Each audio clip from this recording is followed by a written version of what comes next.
and blaze. Your reign ends here.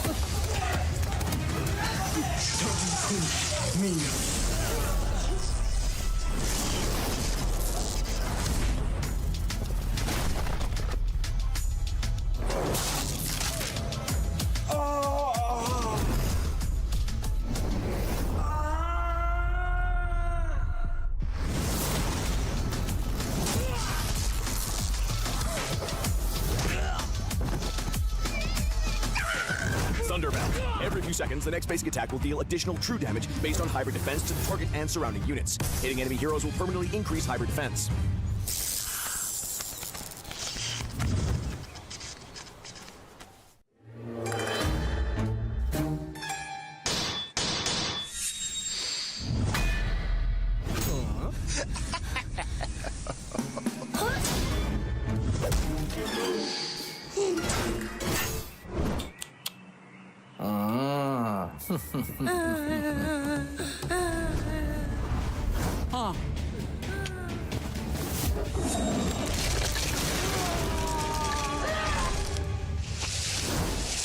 Skypiercer.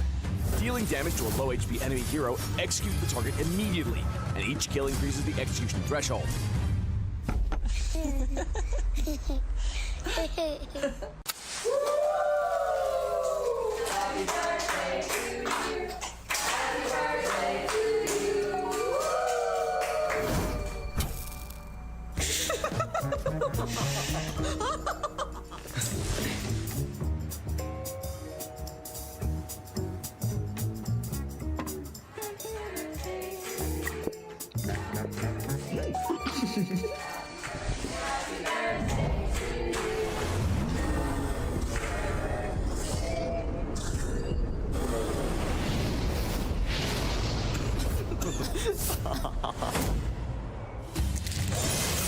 Winter Crown. It now features adaptive attributes that apply to all heroes, and its active skill grants immunity to all damage and effects for a short duration.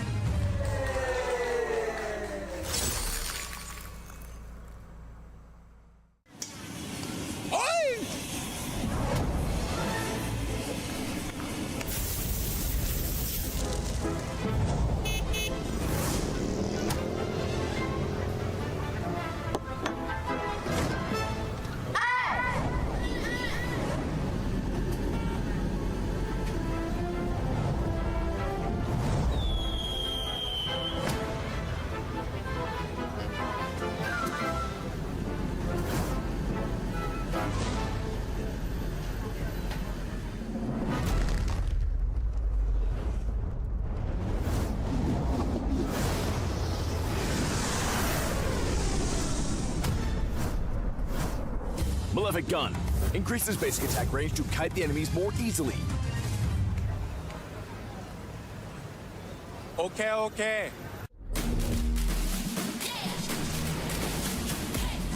Just like you and me, finding our destiny. Though they may not see, I'll prove what I can be. Aren't we all the same? We're deep in the game. They say this is lame, but we have our own aim. No fear, prove it. Rise up and don't quit. Chasing the same dream, we all are on the same team. Let's go! It's our time to shine, it comes far behind.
Assalamualaikum, Sandstorm. Walaikum salam, Mara. I can't believe this is the last day of MSC 2024 and probably the last day we're going to see one of these keys. I know, right? We finally reached the end of our journey. We finally reached the best of 7 grand finals. Falcons, AP Bren, Selangor Red Giants. But only one team will be able to unlock that trophy. But you know what I've been meaning to ask you? Tell me. If you won $1 million US, what would you do with it? It's quite a lot of money. You know what? I'm kind of torn, but I would say like I'd still want to go down the logical route, you know, invest, buy a house, and just secure my future, you know? What about you? What would you do? Well, definitely I'll give half to my parents so they can invest and retire. And for me, I think I'm going to put up a business and make it grow. I like that. You know, we're very responsible with our choices, but what do you think the players will do with $1 million? Well, hopefully they'll do something great with it. They can do whatever they want with it, but definitely they deserve it. They do. It's been a very intense 2 weeks, and I think we should get this started. You know, I can't wait anymore. I want to see it. I want to see what happens. We should get this started. See you at the Amazon Arena.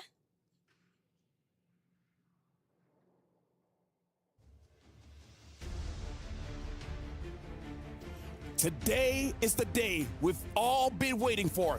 It's the grand finals of MSC, where we have reached the pinnacle of the journey to see the world, where the stakes are even higher, where both teams have secured 500,000 USD each, but only the champion gets to walk away with the astonishing $1 million US.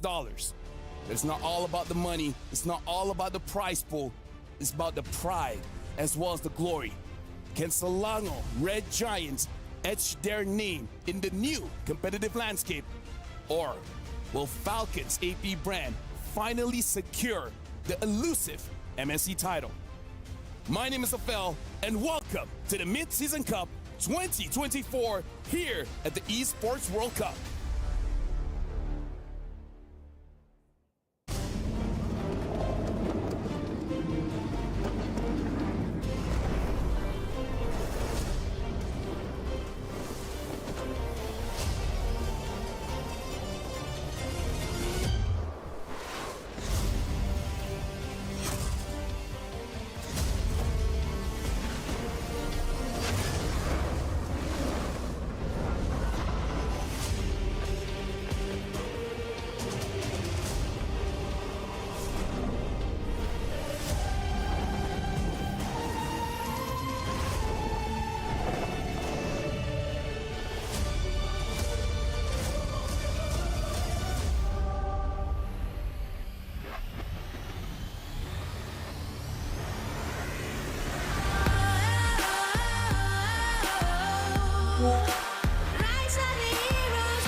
The moment the world has been waiting for has finally arrived. Welcome to the Grand Finals of the Mid-Season Cup 2024 here at the Esports World Cup. My name is Afel. Alongside with me is our analyst, Wolf, as well as Leo. And looks like I'm a bit outnumbered here. How are you guys feeling for today? I wouldn't see it as that, Lafel, because we're all friends here. And of course, I am as well celebrating Malaysia's birth into the grand finals. And I'm sure it's the same for all the Filipinos watching as well. More than anything else, I know that this will be a banger of a series. We know for sure that it will be very close. I'm happy that it is Selangor Red Giants that a Philippine team will meet in the grand finals because I'm sure it will be action-packed. And now we got to look at our grand final casters. Let's look at Mirko as well as Gideon. How are you guys feeling for this grand finals? As you can tell based on how we're dressed today, we're excited to see this grand slam from both of these teams, and hopefully they're going to go the full distance here, Mirko. Any team that wins, I feel like, will already have an amazing story. For Falcons AP Bren, they get the complete trophy set, and for SRG, if they can pull it off, invincible run. I mean, again, that's amazing because here's the thing. SRG already made history just by entering the grand finals. If they win this one, that's going to be a whole new start for the region. In the history of Mlbb Esports, there's only ever one other time that Malaysia found itself in the grand finals, and that was the SEA Games. Oh, yeah. 2023 in Cambodia. But that aside, every other mainline international event that we have organized, Malaysia's always just not close enough. And when it comes to storylines, both of these teams are in that trust the process kind of a mindset. That's very true for a side of Falcons AP Bren, dating back to what, 2022, the end of 2022 Yeah. for quarter 4. And then for Selangor Giants, they have just been starting their own journey. Coach Arcadia, this is a team that he is built around, it's scouted around, and have developed all throughout the Definitely, months. And we know for sure that it is going to be a good battle of approaches to coaching as well. And now we're going to re-witness what happened yesterday when SRG made history. Let's look at yesterday's recap.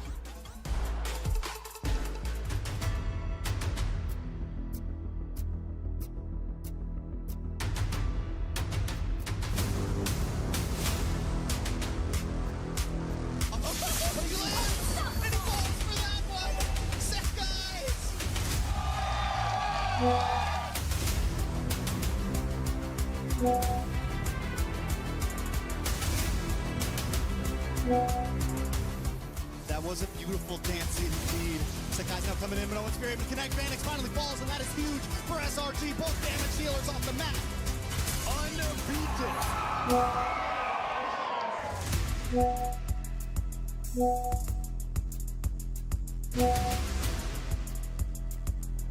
They might go for a hit. They just keep going. Hume's gonna get way of the dragon back. Vanix gonna connect, and Vanix finds the kill.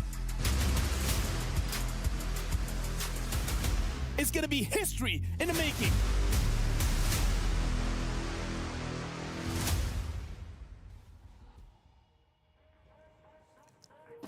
Watching that gave me goosebumps because, again, it is making history, but also the birth of the Sky Prince Skies. He performed amazing yesterday. And unfortunately for NIP Flash, they're the team that didn't, perform as advertised. I was sort of, upset that went to 3-0 because I do want to see them battle for 5, but it is what it is. SRG were far more prepared. All right, you know what? Say what you will about how Singapore performed yesterday, but I think they've already gone further than anyone expected. That's also true. Me included, but if you'll recall, I predicted that they would actually go through to the next round from the quarters, and that proves that they are more than just a flash in the nip. You know what? I love that. Speaking of loving, honestly, I love NIP Flash's performance throughout MSC, and I feel like it's one of those teams that you guys got to be prepared for when we're going to M6.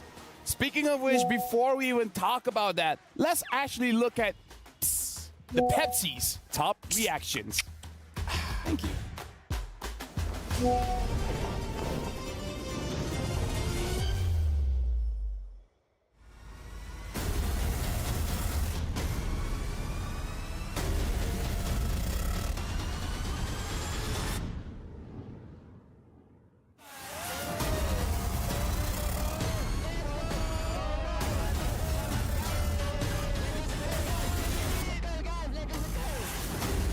SRG grab the pen of fate and write their own history.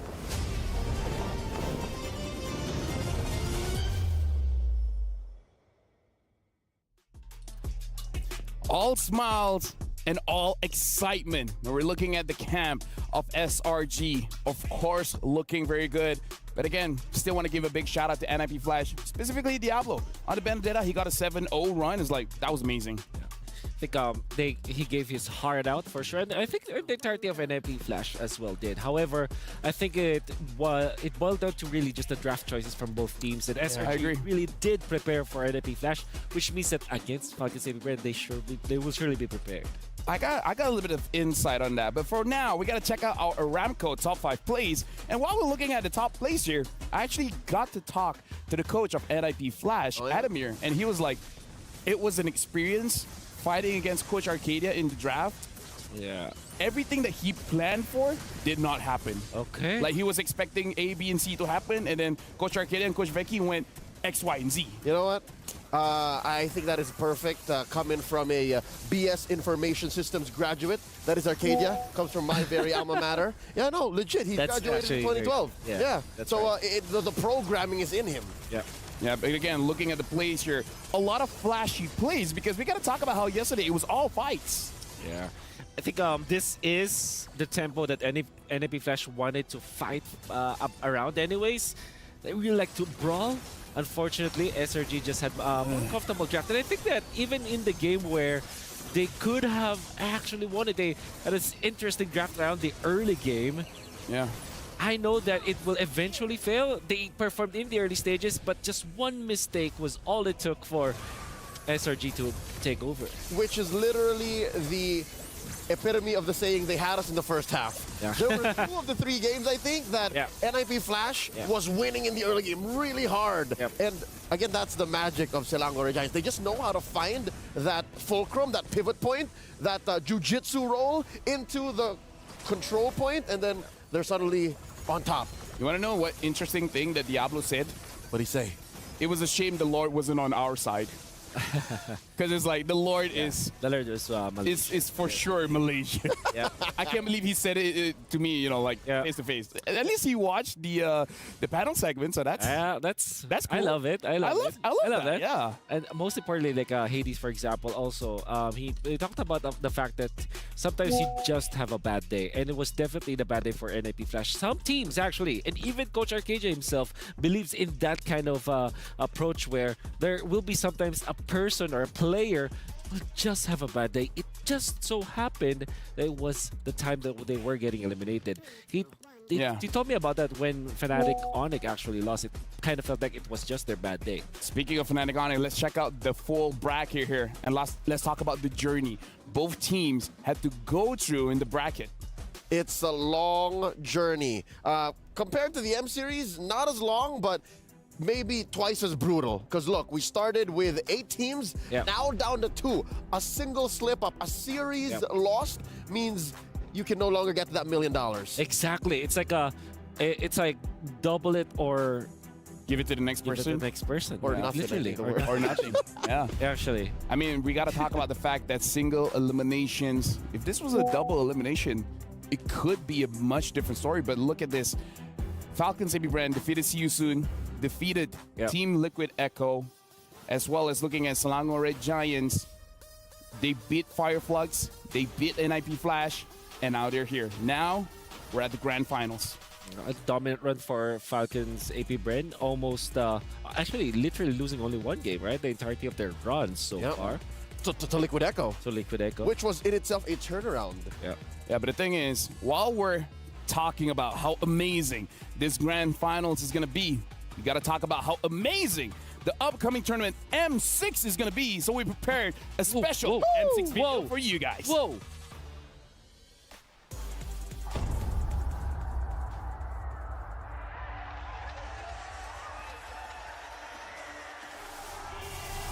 Welcome to M1 World Championship. M2 World Champions. 3 World Champions. Blacklist. M4 World Champions. M-Series is back in Malaysia, and we are as excited as you are to witness this incredible event. We welcome you. Selamat datang ke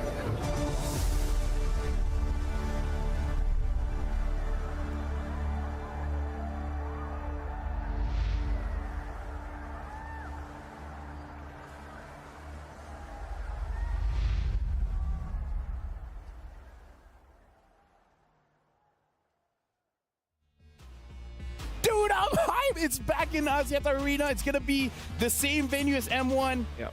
You've been there, Wolf. Yep. I was sort of hoping that, me and Gideon might, pop up in some of those clips. Yeah. But with that being said, something else that we got to talk about. We got to talk about MWI. Starting on July 24th is the female pro players' time to shine. Catch the Mlbb Women's Invitational 2024, where 12 teams from 11 regions break barriers and redefine esports. Now, I do have to say, I like that during the Grand Finals, we all look good. And if you want to look good, you need skins. The Soul Vessel Skin Series, Amon, Vessel of the Seed, as well as Hanabi, Vessel of Rage, are now available. You guys have up until the 5th of August to claim these awesome skins. The first draw is 50% off every single day. And a permanent Soul Vessel Series item is guaranteed in the first 10 draws. So make sure you guys join in now. And I gotta say, MSC so far has been amazing, especially because of Win a Crown, fool! The Project Next update is live. Discover the fresh excitement of equipment evolution and enjoy a revitalized, thrilling gameplay. Jump in now for a more dynamic and fun battle experience. Speaking of which, Leo, I asked the guys, but I gotta ask you, do you have a kid? I have 2 children, Cubs and Castle. Well, you know what? You can bring them over to the Youth Fair because the Youth Fair is here with incredible bonuses and exciting events. Grab multiple permanent skins for free, just like Sylvana's Classroom Charm and its painted skin Classroom Glam. More exciting events will be revealed, so make sure you guys watch out. And now we gotta go back and talk about Selangor Red Giants going up against Falcons AP Bren. This is the final stop to see the world. Indeed it is. I'd hate to say Indeed that it is. no one saw this coming, but I think a good chunk of us, me saw it coming. included. Yeah, I mean, I saw it coming. given the fact that the brackets are the way they are, Yeah. and it's a single eliminations, this was the only way it could end. Yeah. All roads Yep. lead to this. I had a wager with Mirko, and he did not believe me. Now I am a burger meal reacher. A burger meal reacher. Now, I wish I was part of that. here's the thing. Like, we got to talk about predictions as well. This was like weeks before. You and me, we actually said Selangor Red Giants would eventually be the champions, but going up against Falcon AP Brand with how they've been shown. I said grand finalist. I saw the social media posts. I did. At actually least, did. at least, I actually did. no. At least we said That's one of actually the grand finalists, because most of them Yeah, that is not even here. you're right. Mirko said homeboys. Thank you, but stop it. Just for Mirko, you know. Yeah. Stop it. We gotta talk about how SRG has remained undefeated for what 106, 107 days now. Yeah. But if anyone can defeat them, it's probably Falcons AP Brand. Yeah, or Team Liquidego if they got Sure. Yeah. No, I'm just kidding. But I think I like that you pointed it out because SRG as well as Falcon Saber, there's a lot of like rumors, especially because they were kind of screaming against each other. It kind of feels like it's always like just an even day, or sometimes Falcon Saber also not winning against SRG. So this means that they are equally strong. They're equally matched in these grand finals. But just the same, you could chalk this up to not just their players, but even their coaches. You already That's very mentioned true. how Coach Arcadia is a big part of their success now because of how he's so well programmed, how Yeah. he understands the ebbs and flows of this draft is maybe because, and this could be to their advantage, he comes from the same school of thought as Coach Yes, Lucky. They exactly. both come from the deep organization that is once known as AP Brand. They've been together for years. Yeah. There was a time when they were in the same That's right. facility. That's absolutely right. And with that being said, we gotta talk about the history of MSC. So let's check it out. This is from the very first one, IDNS, and then afterwards is Aethermine, Onyx Esports won 2019, Execration won 2021. RSGPH, I still remember that one. That was in Malaysia. And the final one was Onyx Esports. So all those names, neither of them are in the grand finals for today. That's actually right. Yeah. But some of the important franchises are, I believe this was the flight of the Falcons over the Cavalry. As we saw, Flap TZ was crazy. And he did not mince his words at all. On cue. This is how I describe Flap TZ. A lot of people will question whether or not he is the best explainer in the world. I'll say his highs are unmatched. Yeah. Whenever Flap TZ is on fire, no one comes close. By the way, it's confirmed he was saying adobo during that. Adobo! Was mouthing He adobo. misses Adobo. he misses Filipino food. Okay, so adobo is a Filipino food. Yes. We see Flap, we see Few, and in the corner it's just Super Marco. Just like, Yeah. whatever. Speaking of which, we're also looking at Selangor Red Giants, and they came a long way as well, where I feel like people are saying, you guys are strong, sure, but you're not grand finals strong. Before we saw the bracket, of course. Like, I feel like people thought, okay, you'll let through to the bracket, but you'll probably lose before getting there. Yeah, I think everybody was on fire. The whole organization of SRG was on fire yesterday. Coaches and analysts, the way that they drafted the players themselves, even when they find themselves in spots where they actually lose in the early game, they will just wait for their time, farm on the proper parts of the map, and then eventually take it back, win the important clashes. And what I love about this is you're seeing in the highlights, and this is without even watching the whole match, you can see Cram is getting his behind handed to him. Yet the whole team is still winning. Yet the whole team is still winning. That's what I love about SRG. They're all solid role players, and they know the job that they need to do. Exactly. And they get it done. Yep. Dude, honestly, Cram is solid. He's the creme de la creme. Creme de la creme. Creme de la creme.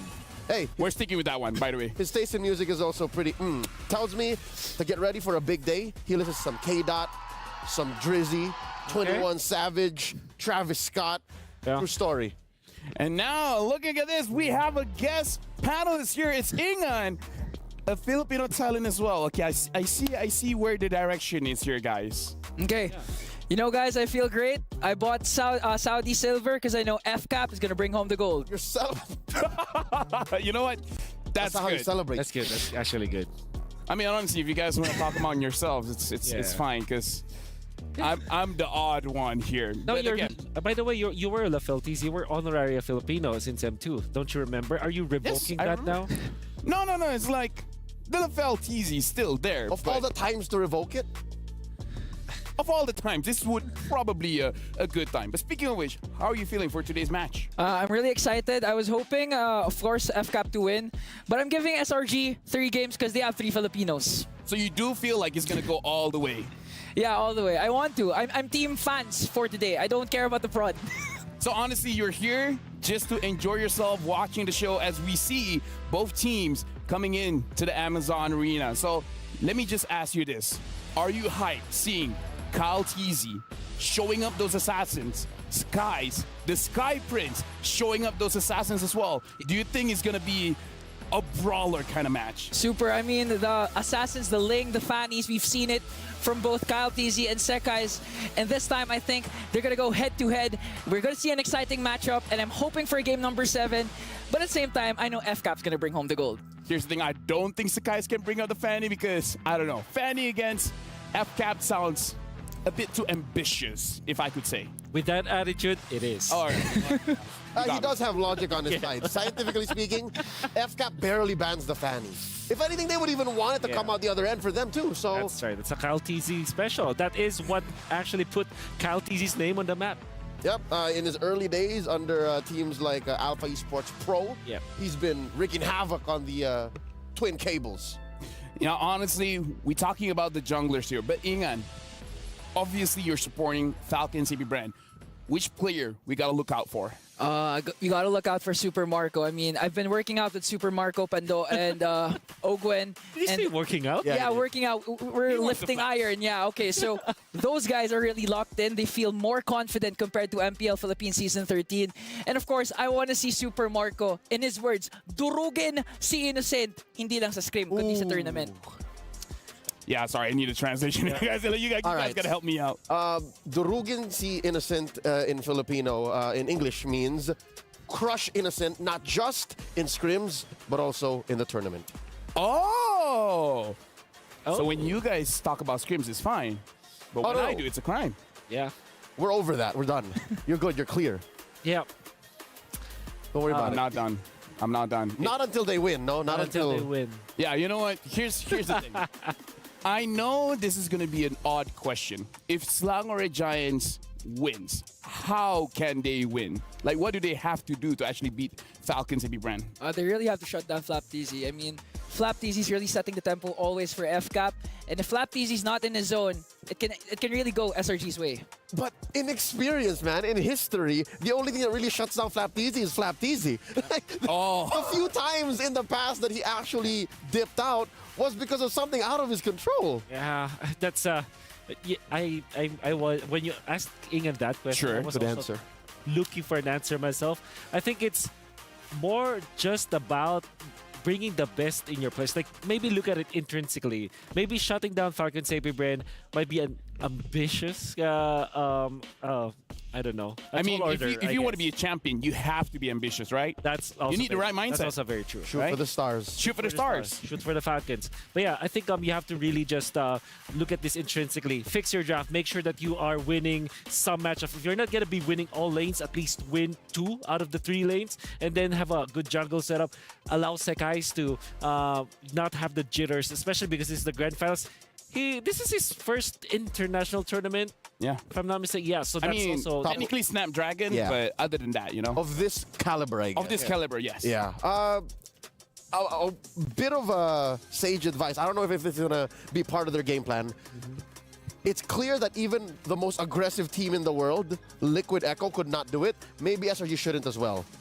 Don't out-aggro Falcons AP Bren. But that leaves the question, should you be cheeky about it? Should you try to, should you try to pull a fast one?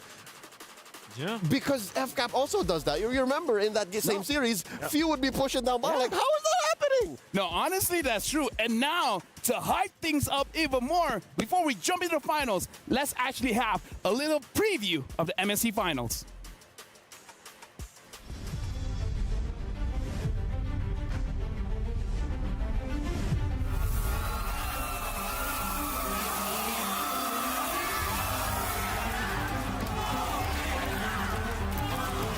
Sa susunod na mga kalaban namin sa Grand Finals, alam kong lumalakas tayo, pero dyan lang kayo kasi alam naman ng lahat na Pilipinas pa rin ang pinakamalakas. Walaupun tim Malaysia baru pertama kali menjejaki Grand Final di International Tournament, tapi kita orang akan pastikan our win streak akan keep going.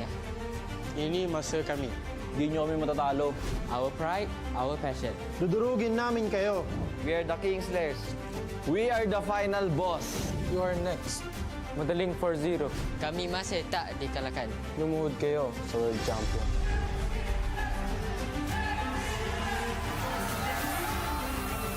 Ito na ang huling laban. Perlawanan terakhir. Kung saan tayo magtatagpo. Di Grand Final, di mana kita orang akan membawa balik trofi MSC. Heroes will rise. Goosebumps. Goosebumps. Those one-liners, though. Those one-liners, though. I'm shaking. What about you guys? You're next. No, I'm LaFell. It's very rare that I hear Kyle Teasy. Because again, Kyle Teasy, after knowing him for a few years now, he's the kind of player that lets his actions speak louder than his words. But when he said, bow down to the world champions, I want to bow down to the world champions. I mean... Yes, sir. Whatever you ask, say yes. Yes, my lord. I mean, again, looking at that video, that's quite the preview coming up. Because again, it's gonna be a best of 7 between both teams here. So honestly, when we're talking about a best of 7, this is the thing that almost never happens. It only happened during M1. It happened. Is there a chance for a reverse sweep? M5-2. Oh, M5-2, yeah. No, it was started about the reverse. Oh, our full reverse. Full reverse. Never happened then, yeah. Yeah, only M1. For me, full reverse, only if FCAP's behind. But if SRG's behind, there's no way. Okay. No way. Right. Okay, you know what? For you guys at home, who do you guys got for this match? Is it Falcons AP Bren or Selangor Red Giants? Head on over to stcplay.gg right now and lock in your predictions. So, gentlemen, very quickly, we have like, 1 minute something before the match starts. Give help towards our viewers. Who's going to win why? Very quickly. Okay, FCAP, 4-2, no cap. 4-2, no cap. FCAP 4-1. They might get, 1 game off, but they'll bounce back just to quickly end the series. FCAP 4-3, I'm giving 3 to SRG because there are 3 Filipinos. So, it's my turn now. Yep. Guess what? SRG 4-3, baby. I mean, honestly, I'm just being humble. I feel like it is going to be a 4-0, but, we got to give a little bit. But no, all jokes aside, I want it to be 4-3. Either, any team wins is going to be amazing because as a Malaysian, I do have to say, just being here is already a dream come true. But with that being said, let's get into our Dr. Sulaiman Al-Habib upcoming showdown between Falcons AP Bren and Selangor Red Giants. It's surreal, man. Weeks from wildcard to group stage, knockout stage, and now the grand finals. And honestly, I gotta cut you off there because let's look at the stage. You guys see the countdown timer, and I hope all of you guys at home, in the stage, in the studio, no matter where you are, be prepared because we're gonna start the grand finals of MSC. We're throwing it over to Maracino as well as the Wood Sandstorm.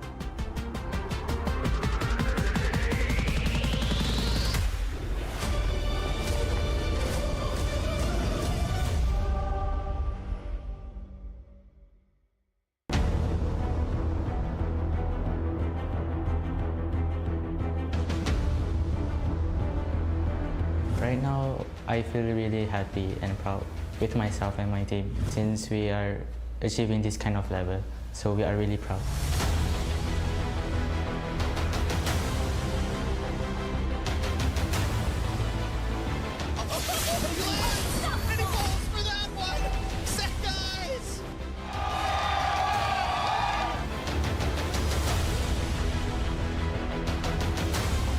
We just need to be focused and be more prepared in our discipline. So, and also our stamina. That's really important for the BO7.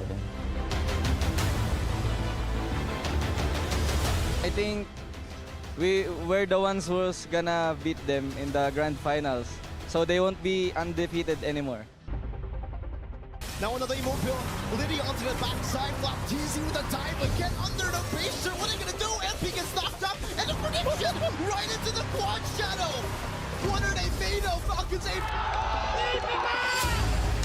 I think our play style against SRG is that we are better at macro and micro. To Falcon Brands, I'm really excited to meet you guys. But let's give our best and may the best win.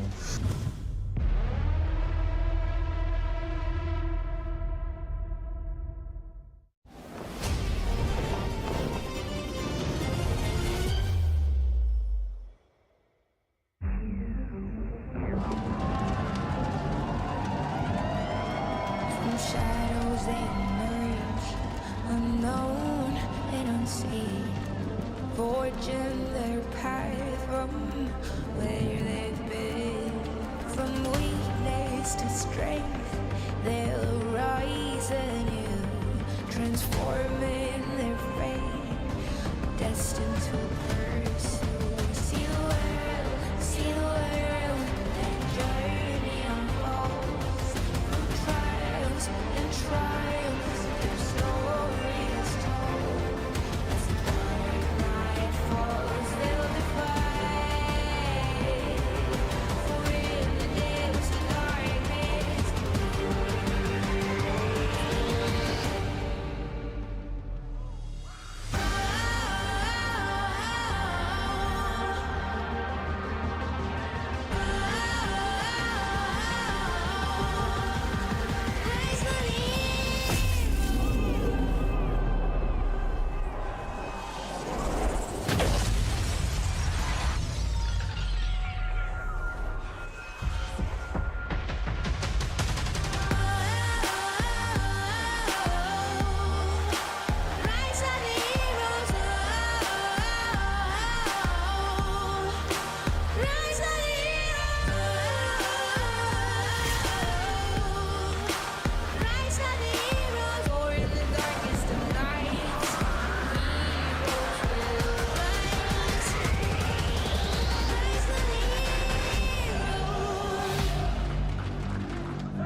After 87 games from 42 matches held in a span of 12 days, we finally reached the culmination of this competition.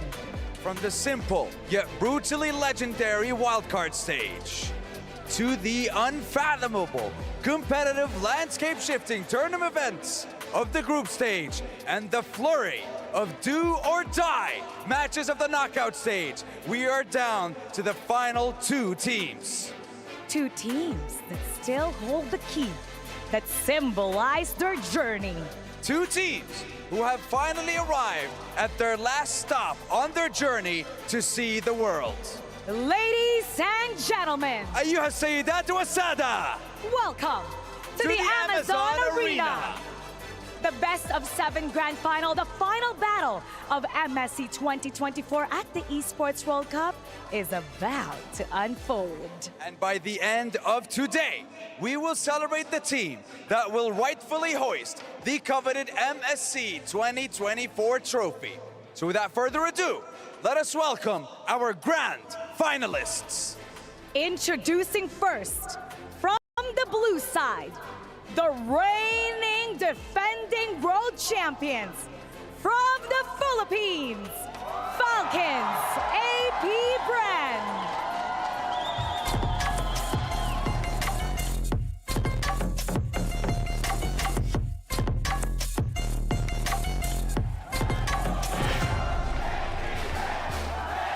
The Bees have never been this close to claiming the only title that has eluded them for years.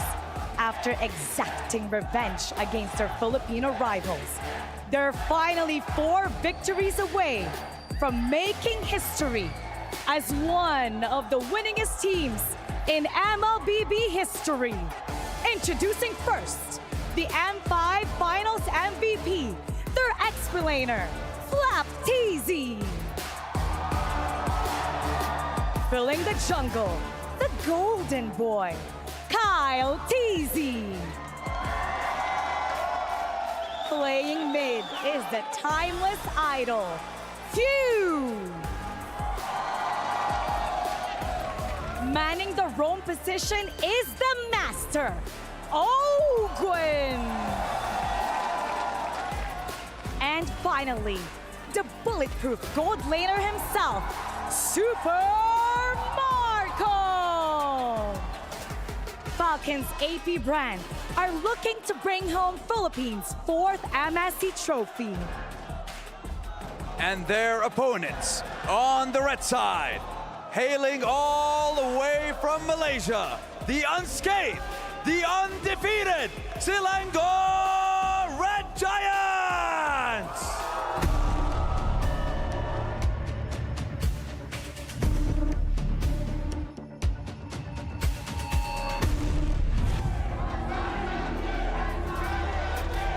These Giants, gracing us with their presence on the Amazon Arena, are continuing their undefeated journey, going on 106 days. And now, they are one best of 7 away. They are one match away from continuing this streak. And by the end of the day, if they manage to tower over their opponents, they will hoist the trophy, going on 107 days of undefeated glory. And now, we introduce our players. First of all, their XP laner, the handyman, Cram! In the jungle, the Sky Prince, Sakai's. Manning the mid is the Mage Prodigy, Stormy!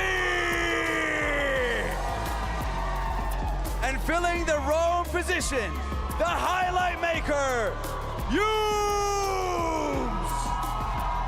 And finally, the beast in the gold lane, Innocent! They have made history by giving Malaysia their first ever grand final appearance. And now they are looking to top it all off with a grand final championship title. This is gonna be one epic battle because only one team will get to keep their key to unlock the MSC trophy. That's right. Falcons, AP Bren, Selangor Red Giants. It is time to take your seats, for the battle is about to begin on the land of Dawn, and the fates of your keys will be decided by the end of today. And now the players are about to do their ping test with the best gaming phone in the world, fit for champions. That's Asus ROG, powered by Snapdragon 8 Gen 3 mobile platform. That's right. Asus ROG is the official gaming phone of MSC 2024. And my God, what a journey this has been. But it is not the end of our journey with all the MLBB action, is it? Absolutely. We're all in for a treat because right after MSC 2024, we have 12 teams from 11 regions gracing the stage to shine for MWI 2024. That's right. It is a celebration featuring female pro players, breaking barriers and redefining esports, and that will take place starting July 24th here in the Amazon Arena in Riyadh at the Esports World Cup. Now, this is history in the making. We have the Giants from Malaysia, first time in the grand finals of the international tournament, bringing pride and joy to Malaysia. But they're gonna have a tough match because they're gonna go up against a team, Falcons AP Bren, with this roster, never losing an international grand finals. And they are now one step away from writing their names in the history books. The Amazon Arena is set, the players are ready, and I think it's time to get the show on the road and to get this best of 7 started because I can't wait anymore. I need to know who will be crowned the champion of MSC 2024. Let's get this on, panel. Time to shine. Let me just say, am I allowed to feel nervous at this point? Because, I don't know, I got mixed feelings here. It's like happiness, excitement, nervous, anxiety, scared. It's all confusion. Confusion, thank you very much. Light. The what? The light. Ennui. The light, the dark, all of it. Malaise. Malaise? Yeah, it's the general, my mom taught me this term, it's a general feeling of uncomfortability. Oh. I just have malaise. Oh, really? I don't know how to feel about that. I hate perfect timing for this joke. Yeah. Yeah. Look it up. Look it up, it's a real word. It is a real word. It's me, I'm a Malay. But you're just Malay, no, you're not Malays. But that being said, drafting. We gotta talk about the similarities first, right? Okay. Because let's talk about the coaches. Okay. You guys have talked about how both of them used to be in the same team. They know each other well. They should know each other well in this draft. You know how else this dichotomy between SRG and FCAP go? Sure. They also both have 2 tacticians that were former roamers for their teams that both respectfully played for MPLs. Yep. Ozorovecki for Geek Fam and right. Coach Treb for then BSB. That's right. Coach Treb, he was on as Trebor.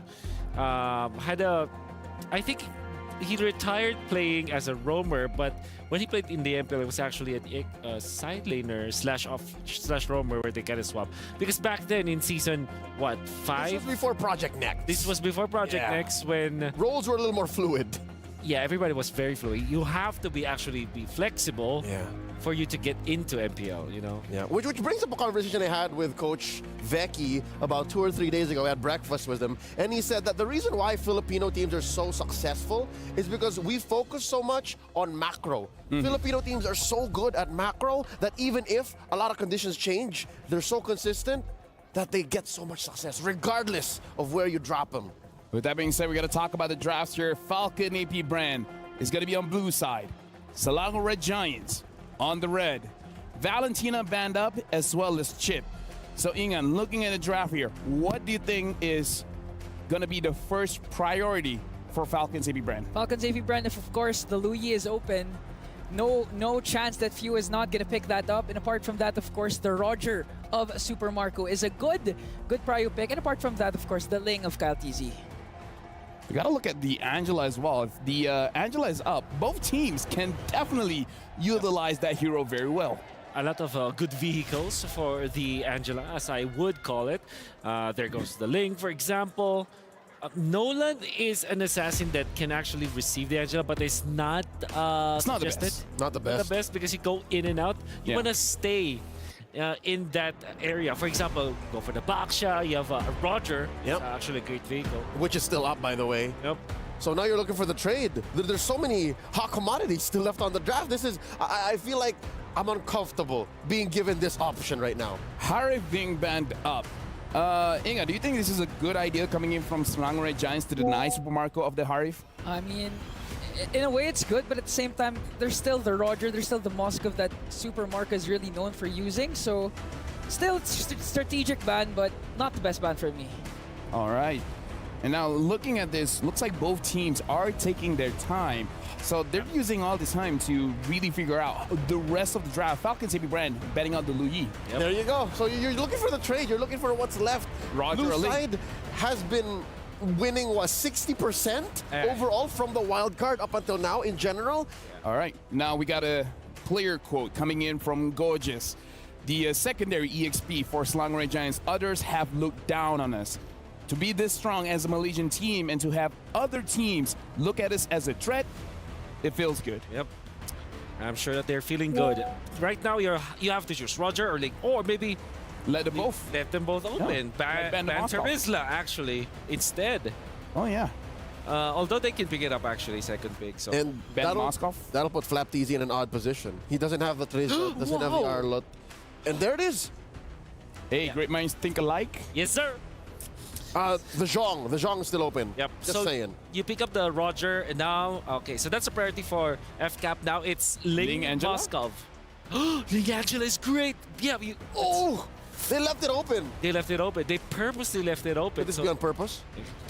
I think it's on purpose. 100% on purpose. Yeah, there's no way they didn't catch that. So I would say Ling Angela is top, and then next best thing is maybe Ling and Moskov.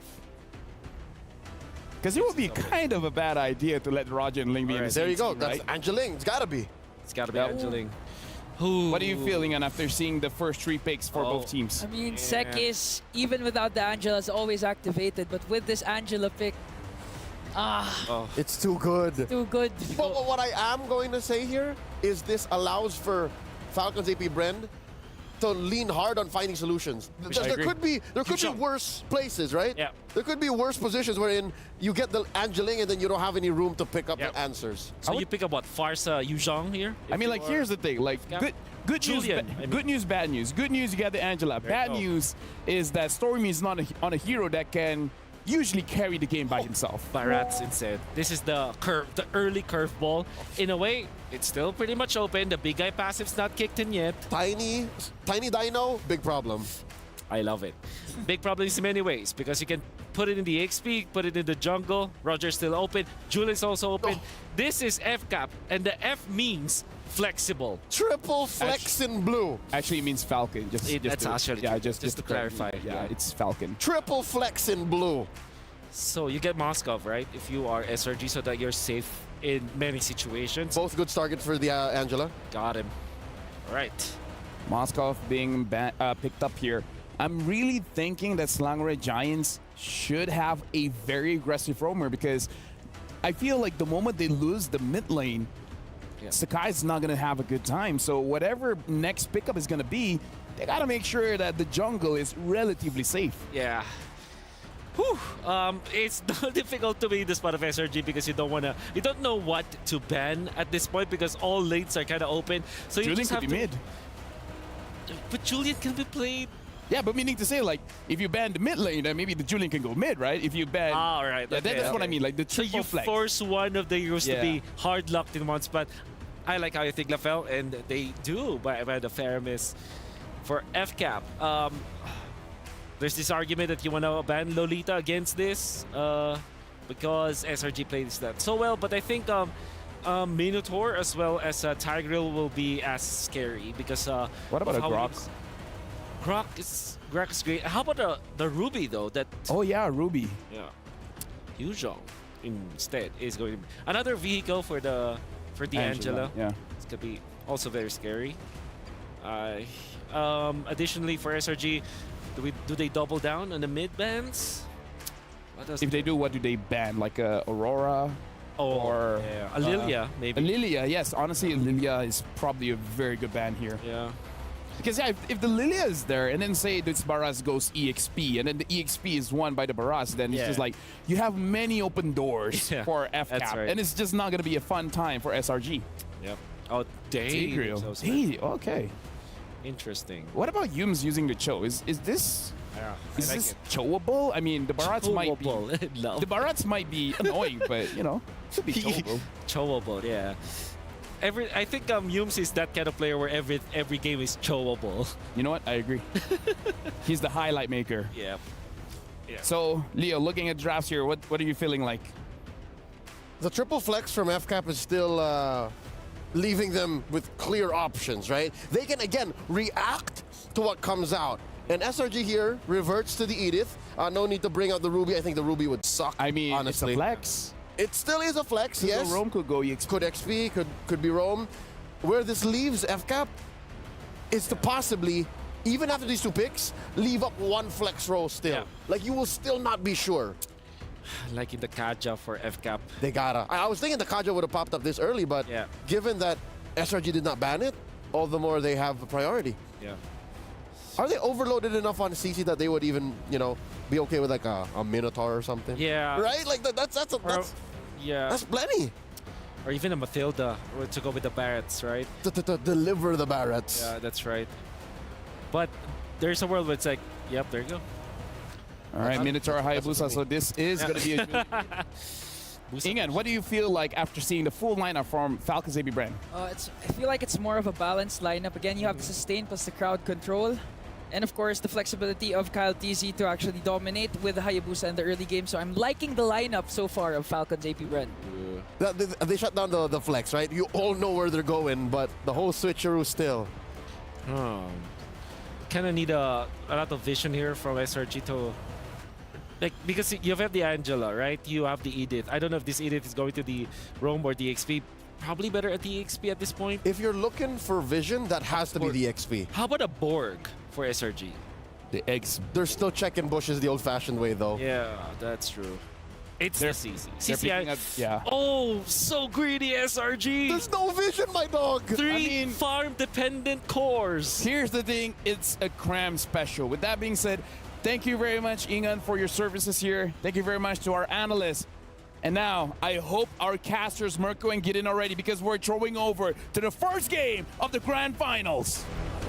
Thank you, analysts. Thank you, analysts. This is the moment. This is the time for the Grand Finals. This is going to be a best of 7. Let me remind everybody here, the final bosses, the toughest challenge here in the competitive Mlbb space. And it's going to be Falcons AP Bren against Selangor Red Giants. Both these teams, they've had their journeys through hell and back to reach the Grand Finals.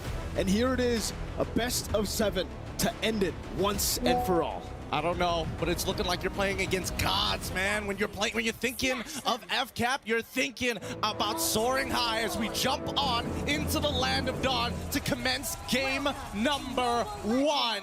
Oh boy, Falcons AP Bren on the blue side, Selangor Red Giants on the red. Straight off into the game we go here. For Selangor Red Giants, they've conquered the Sky Kings in the group stages. Now sitting on their throne, they challenge the gods of the game. And honestly, if they are going to challenge the gods of the game, this is a particularly interesting way of doing so, right? Again, how we're going to expect to see Selangor Red Giants to attack Falcons AP Bren is winning out on these lanes and maybe setting up some dive opportunities. So Falcons AP Bren, they're great at responding. We were talking about earlier, right, in the drafts, about Selangor Red Giants towards the ending of the drafts. They really didn't have any prio, and that's why I think, even though it's greedy, the CC pick is great, because it does give him the prio in lane up against FlapTZ, and this is something you want to try to utilize. That's the reason Liquid Echo were able to beat them in the Grand Finals, having a winning lane, but Kyle TZ wants to change that, has the Shadow kill, the Purified gets put out there, Cram gonna be solo kill up top, assassinated. Skies looking for a play, top of the Blaze with the Retribution down, he comes down, over to Kyle TZ, goes for the Blaze, but Kyle takes him out with the Shurikens. It's too fast, too quick. Falcons AP Bren with the help of Ogwen to speed up Kyle TZ's farm. Hits that level 4 and an awkward timing, and honestly the most critical timing for the EXP laners. With that being said, FlapTZ is going to get a free recall off of this, and Sky slowed down on his farm. Not exactly the most ideal, especially costing 2 kills. That's a lot of gold for Kyle so early on. Definitely not, man. The fact that KyleTzy on a Hayabusa has 2 kills, a level lead already, right before the turtle even spawns. You would expect SRG with the CC in lane to have more prio for the turtle, but now that he's been taken down, now that Few can walk up and pop in the enhanced chain and knock him up, and even zone him away. The missiles too, Crab brought back, no Purify. And Falcons AP Bren, they'll be happy just with that trade. This is really good stuff from the side of Falcons AP Bren, right? Stormy is here to kind of help recover Cram's lane, but at the same time, he's leveled down, and KyleTzy as well as Few making sure that he's not going to be able to participate for the upcoming fight, even setting up the proxy. This is what's great about Falcons AP Bren, right? The fact that even when they have prio, they don't rush into neutral objectives. They still take their time, go for the buffs, get KyleTzy in a more comfortable spot. And now they have the level 4 advantage. Guys going in, not able to get in there in time. Denton well, gonna predict his goals. Stunned up, pinned down on the wall for Kyle to take him out. 3-0 start for the Hayabusa. Great hit with the Daytona's welcome. They didn't give them a single frame so that he could use the Tempest of Blades. Chain CC perfectly. This is why they are the final boss. It feels unfair. They always play pixel perfect. Feels very unfair, it seems. But, I mean, we saw in an interview what KyleTzy said literally boils down to, I'm better. We're better on the macro, we're better on the micro, is what he said in the interview. Every single time that we see these teams play, we're just hoping that something is going to change, right? And I think that SRG, now that they've kind of lost tempo and losing out, and the most important thing, which is their lanes, can they bounce back? But first, the game fact. This is the bulletproof man himself. Super Marco tops MSC 2024 with the lowest average deaths per game at 0.77, then followed by Few. I think, to be fair, Few got done a little dirty with his stats only because he's put on a Julian of all things. But hey, still, Bulletproof Marco's still living up to his moniker. At this point in time, let's have a look at the items to see who has got what. And it looks like, oh, interesting. KyleTzy might be rushing for the Sky Piercer now that he's got quite the substantial lead for himself before finishing off the Hunter Strike.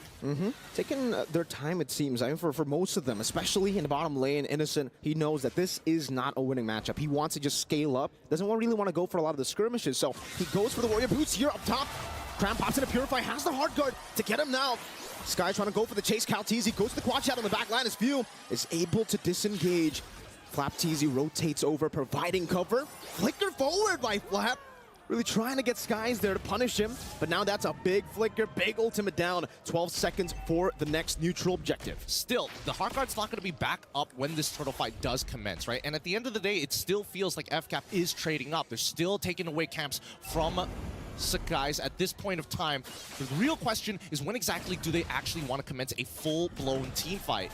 No Death's welcome. The missiles does connect onto Cram, who's going to be dealing a lot of damage now with the Curtains call onto Falcons AP Bren. 2-level lead on KyleTzy. Skies hovering over Cram again, doing some damage. Minus Fury by Ogwen. Knock 2 members off straight into the enhanced sight. KyleTzy secures the retribution. Now Kyle just jumps back and forth. 2-0 in kills too. This early game is completely disastrous. Falcons to AP Bren, they're going to be able to control this for the next 8 minutes or so. And I think that's allowing a Red Giant. Oh, I mean, they're trying, but at the end of the day, right, they've been slowed down significantly. Look at this. 1v4 in the bottom lane with a hard guard down. Innocent trying to run away, gets chopped down, and he got taken out inside of the belly. It's too tough. It's too tough. Look at the priority, right? Falcons AP Bren pushing up the tempo, and nobody can really win 1v1 anymore, right? Slanger Red Giants now getting punished for their greedy lineup. This is going to cost them and potentially cost them game number 1. But let's have a look at the hero matchups here, because right now, the actual win rate compared to the theoretical win rate, 100% for Skies. Retribution earlier, KyleTzy was able to steal away, now jumps into the quad shadow, gets pinned down, but is able still to escape. These little mistakes, but the instant recovery from Falcons AP Bren. I mean, like Leo likes to mention, right? It's a game of inches. And Falcons AP Bren, millimeters right now, at this point. They're playing with feet, right? They're extending their lead even further. And at this point of time, when we look at the items, I think, you know, at least for KyleTzy, he's playing it safe, right? Go for the Dom Ice. You're already up against the CC. He's not going to greed out and go for the War Axe straight away. But the real concern is that Kyle is already 4-0-1. And not to mention, even Few, just poking people out with enhanced size, good enough. Oh, Shadow kill the Sky Piercer, execute, takes him out. Even with the hard guard, Stormy couldn't save him. And this is what's special, I would say, about Flap. He knows exactly, wait, up top, Bulletproof Marco. Trying to go into 1v1 against the Assassin, and Skies is forced back. Flapteezy! Flickers forward, Nom into the wall, straight onto Super Marco Ogwen, knocks him up, and he takes the kill with the small hammer he has. Oh man, Falcons AP Bren making this look easy. What a lead that they've generated for themselves. Slango Red Giants, they have to forfeit every single time Falcons AP Bren takes space. You gotta give it away. There's no point fighting this early on, especially when you're 8-0 in total kill score. But not only that, look at that level lead. That's Few. That's the mid lane, who's on an assassin. He can't even, clear these waves usually. But here in this matchup, he's been able to find so much prio, and that's why you see that damage. Golden Staff, at least for Innocent, we're seeing him get towards item. Power Spike Cram, gonna dash away, Yomes with the flicker forward, onward, and the Earth Shatter. But Miss Fury catches 4 on the board, knock up 2. Kyle shut down by Cram. Now on the chase, it's Flapteezy running away for his life. But Super Marco on the Lycan form, Yomes brought back to the team. Another Earth Shatter to knock them up for Innocent. To continue, the spear hits. You know, what am I doing here, right? What am I even doing here? A forfeit, give up space. I take it all back. Just play pixel perfect. Kill Kyle TZ while he still has his ult. Don't give him a frame to react. And they're on the board. The momentum slowly shifting, but if we take a look at the goal lead, Gideon, it's still massively in favor of Falcons AP Bren, still flying across the skies, looking down at the Red Giants. I think at this point, when we're looking at SRG, their main winning factors is can they drag this out long enough so that people like Innocent, people like Sakai can actually catch up to get that critical mass. But unfortunately, it's going to be a little slow, so we're paying attention to Yums and his battle spells. Whenever he has it up, he is looking for an opportunity to lock down Kaltizi like he did previously. It's all about Yums still. It almost seems like in games before the Grand Finals, every time he's on to Edith, every time he has a flicker, he'll use it. Just like that now, the kite back up against Flapteezy, who decided not to commit the dead zone as welcome. And we get to take a look at the items here again for the in-game equipment. Flapteezy, like you said, taking the utility around in this game. Dominance Ice straight into the Sky Guardian helmet. He knows exactly what this pick is meant to do. It's meant to frontline for Super Marco, for Kyle. And we're seeing that with the Quad Shadow and the Shadow Kill into the back line right now, doing a lot of damage. Krem needs the photo proc. Kyle's able to escape with the Quad Shadow, dodging away from the Earth Shatter that was well placed by Yums. This gives a lot of information, right? Kyle TZ, he's already so far ahead. As long as he doesn't die, that's totally okay, right? Yes, he did lose a couple of Sky Piercer stacks, but it doesn't mean that he isn't like level 13, 9 minutes into the game compared to Sky's full 3 levels ahead of the man. It's tough to argue, but at this point in time, we're just hoping and waiting to see whether the Heart Guard is going to get dropped. Again, these Quad Shadows by Kyle, using it just to poke, slowly but surely. They bit out the curtain call though. Cram, no ultimate. Wait, Kyle TZ. Spot him out? No, they don't spot a few. Seems like they're trying to just sneak this one in. So long as Red Giants still focus on their own purple buff. And even then, it's forced out by Flapteezy.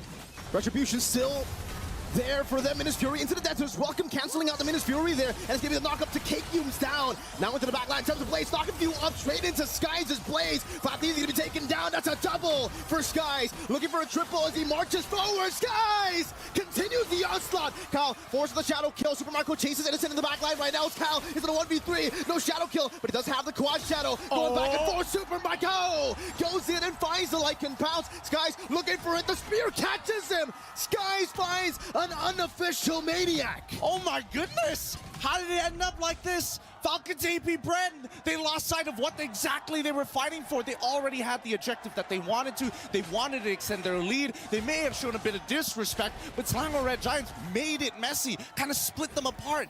Keep in mind, Falcons AP Bren, they don't mind diving, but they still have to maintain that front to back. And if the damage lands on the correct targets, like Innocent, like Cram, who as of right now is catching up real fast with the Brute Force Breastplate. Now, after the early game, he's 1-3-6, but the same goal, if not more, than Flapteezy.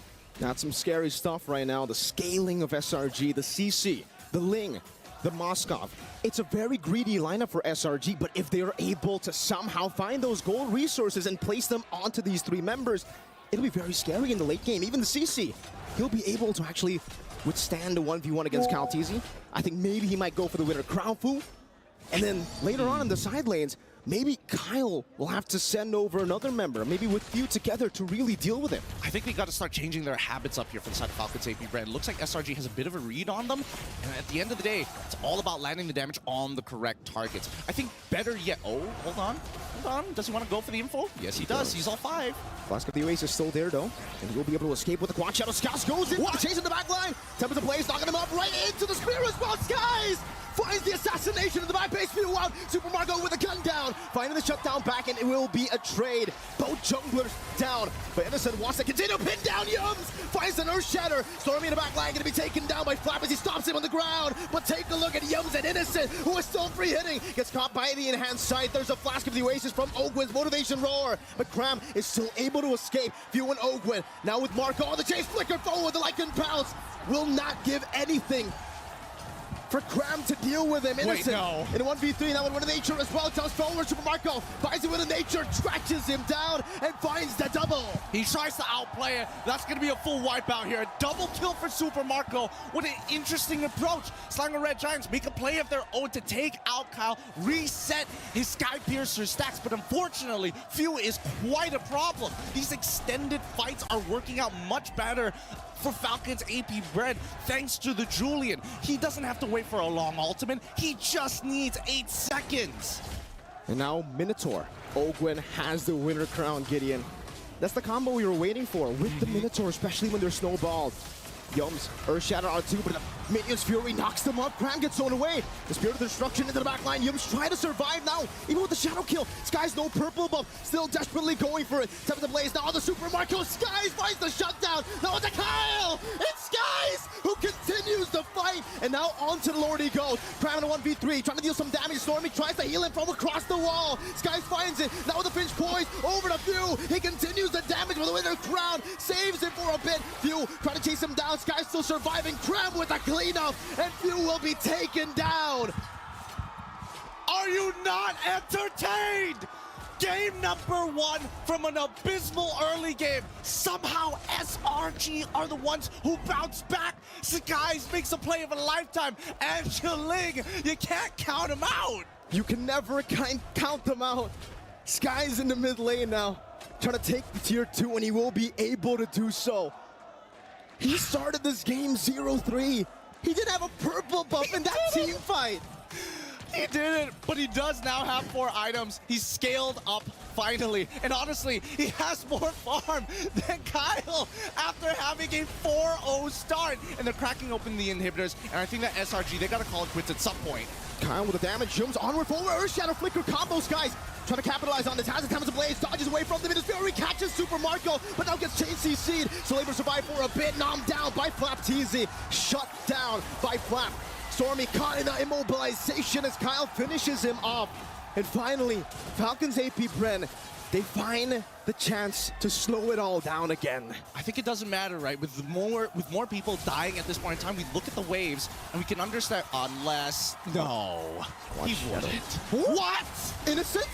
He tried to Spirit of Destruction, doesn't get that Few! Deletes him from the Land of Dawn, now it's a wipeout for Falcons AP Bren! Why overheat? Why overheat? They could have just reset off of this. The waves were in a position where they couldn't get punished, and now they're definitely going to be losing something off of this. Sky's coming back up in 1 and Stormy in 1 as well. They could try 1v3 once more.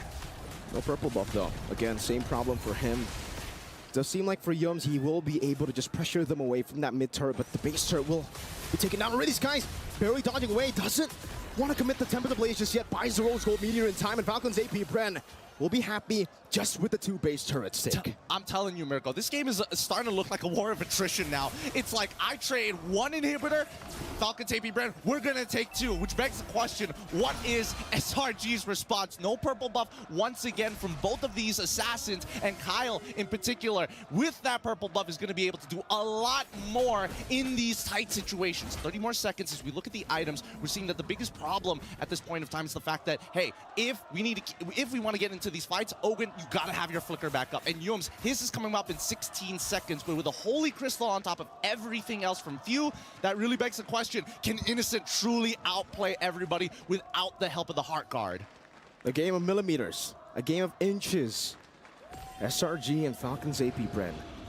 So far for both of these teams, they're still able to keep the far lane base turret intact. So they'll still have an advantage to play with, technically. I think Falcons AP Bren with the mid lane constantly pushing in. Now this is a point where Yums onward in the Earth Shatter over to Flapteezy. Just with a little bit of poke from Innocent. No teams wanting to go for it, but my question is, Gideon, is this good for SRG? Do they want the mid lane to actually be pushing towards them so that Innocent, so that Cram, so that even Skies can keep farming up, getting those resources? I don't know. I think that SRG, they want to fight for this, right? I think they know that once the Lord starts crashing in towards their crystal, it's going to be really difficult to high ground defense. Keep in mind, Stormy is playing Angela. Now, Angela is not known to have the greatest wave clear. Oh. First Shadow Flicker combo, ulted onward flop! Finds the backline with the Detonas. Welcome now straight into Kyle Teasy. With a shadow kill, used up in the back line, able to back away. Skies chasing them all with the Finch poise, running him down now with the Tempest of Blades as well. Kyle able to dodge away from the knockup, but will not be able to dodge away from the rest of the Blades. Meanwhile, it's a knockup on a 2 straight into Cram, who's going ham with a yo-yos. And Skies somehow finds a way to escape, but the base was wide open. A clean back door coming in from Falcons AP Bren. SRG, they show that they can go toe-to-toe with some of their best, but when it comes down to the macro, when it comes down to that lead, Falcons AP Bren just show, hey, you got to get on our level. You got to have some polish, kids. Composure. The calmness to pull that off. In a skirmish that looked like it was pure 50-50, in a skirmish where it looked like SRG were gonna win, they said, nah, I'd segue. It's tough. I think it's really, really tough considering all the action-packed fights that we're having here. We're so much focus on the micro from the side of SRG. It's really difficult to see the entirety of the map, but I think our analysts can do a better job at breaking down this game. Analysts, please take it away. Can we just say the first game here already set expectations for this grand finals? Because I don't know about you gentlemen, but when you're asking me what game number 1 was going to look like, I don't think it would look like that. Yeah, no, it was high risk, high reward for SRG. And again, if you want to achieve something great, such as defeating the world champions, you gotta think outside the box. You gotta think outside where the box was even made. Because here's the thing, like, I was almost thinking that Falcons AP Bren might have a flawless game, right? No deaths and everything, but then Slaughter Giants fought back, and at the end of the day, it's not who has the better team fight. Yep. You just ended the game. And most importantly, you can see SRG with this set play where it is going to be either Cram or this Edith coming out from Yums to start the fights, and then they will force Kaltizi to maybe pop the Quad Shadow, or it kind of feels like there's someone who forces the ultimate coming out from Kyle, and then in comes the Angeling, which, man, it's still pretty strong. I believe that even when Falcons AP Bren won this game, they probably will not let go of both the Angeling. Let me just say as well, Selangor Giants, as good as they look going up against Falcons AP Bren, what were those mistakes? Especially towards the end of the game when they're pushing. If they were, maybe a little bit relaxed, could have been a little bit better.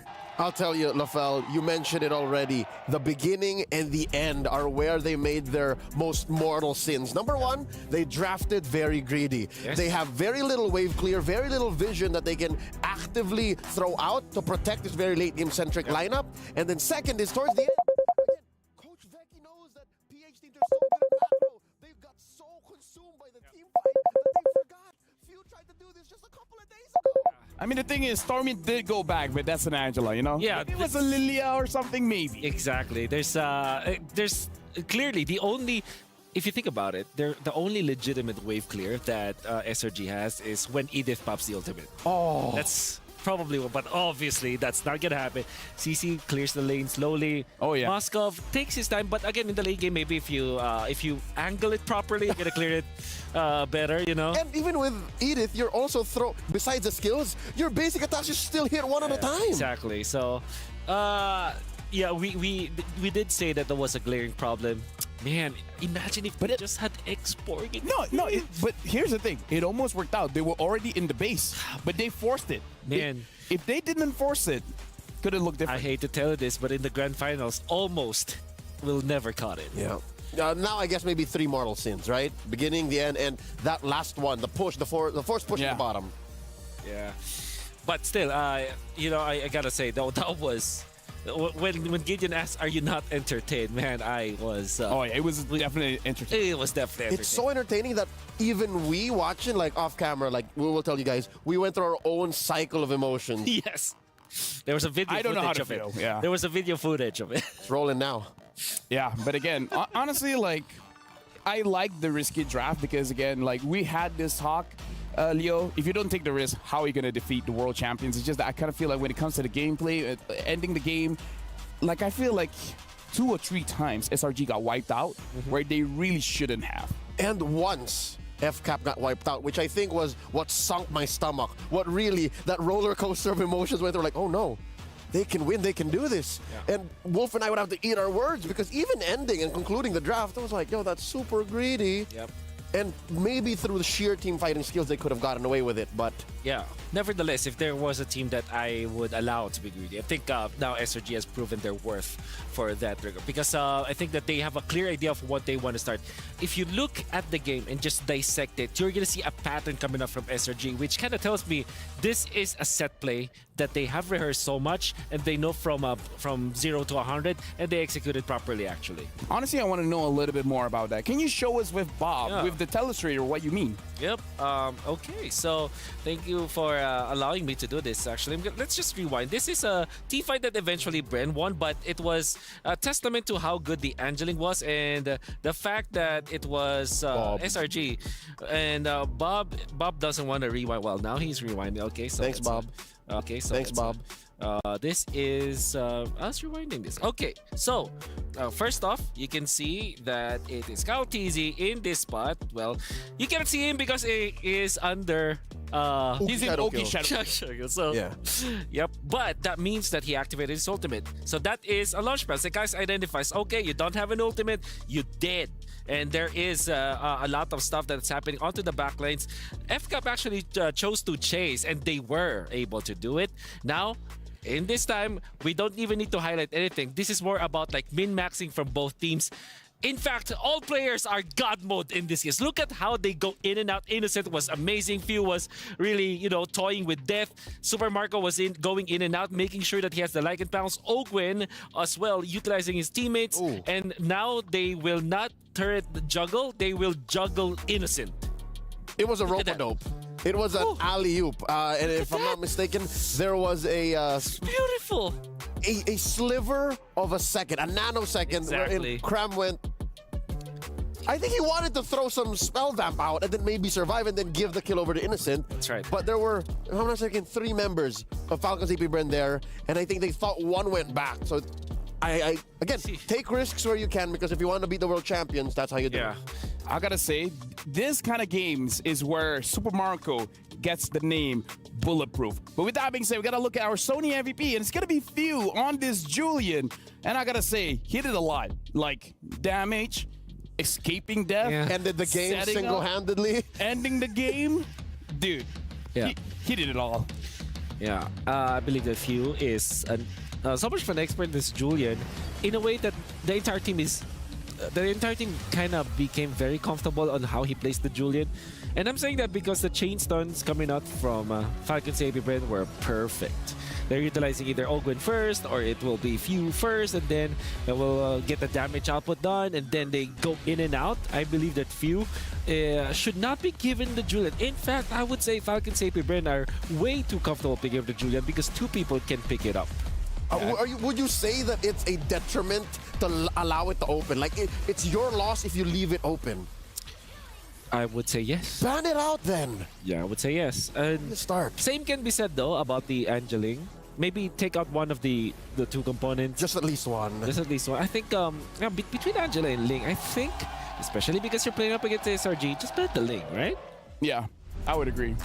Because again, Ingan said it himself, even without the Angela, he's activated, right? So with the Ling, it just makes the problem bigger. But we got to talk about our MVP here, 8 KDA, 751 GPM. And remember, the only guy that has a lower death count than him is just Super Marco. Isn't that poetic that a hero such as Julian is now one of the specialty heroes of Few, who is in the early game super strong? He played even before Season 1. Now in the twilight, of his... I don't even know. Like, he might even play for like 5 or 6 more years. Yeah. You're a mad burst hero in the Julian. Like, and he ends the game himself. It's not like... No, I mean, like, the crowd control itself, I feel like it's one of those things that actually drops guys where the basic attack just pulled them in. It's like, well, I guess my dashes mean nothing here. That too. See, so at any given point, few matters, both literally and figuratively in the world of Mlbb sports. That's why he's my GOAT. I'm not a kid, but he's my idol. Yeah. Honestly, he's the idol of everyone. But with that being said, starting on July 24th is the female pro players' time to shine. Catch the Mlbb Women's Invitational 2024, where 12 teams from 11 regions break barriers and redefine esports. Now, honestly, like, this game with that kind of showing makes me feel like it shouldn't be a sweep, right? Absolutely. That could have been the one. That could have been one for SRG, honestly speaking. I wouldn't have been surprised. Yeah, definitely not. Unless, of course, we're going to see another Angeli on the other side, you know. But yeah, I don't think it will be a sweep. With that game, we got to look at Falcons AP Brand's achievements. Let's look at the journey that they had here.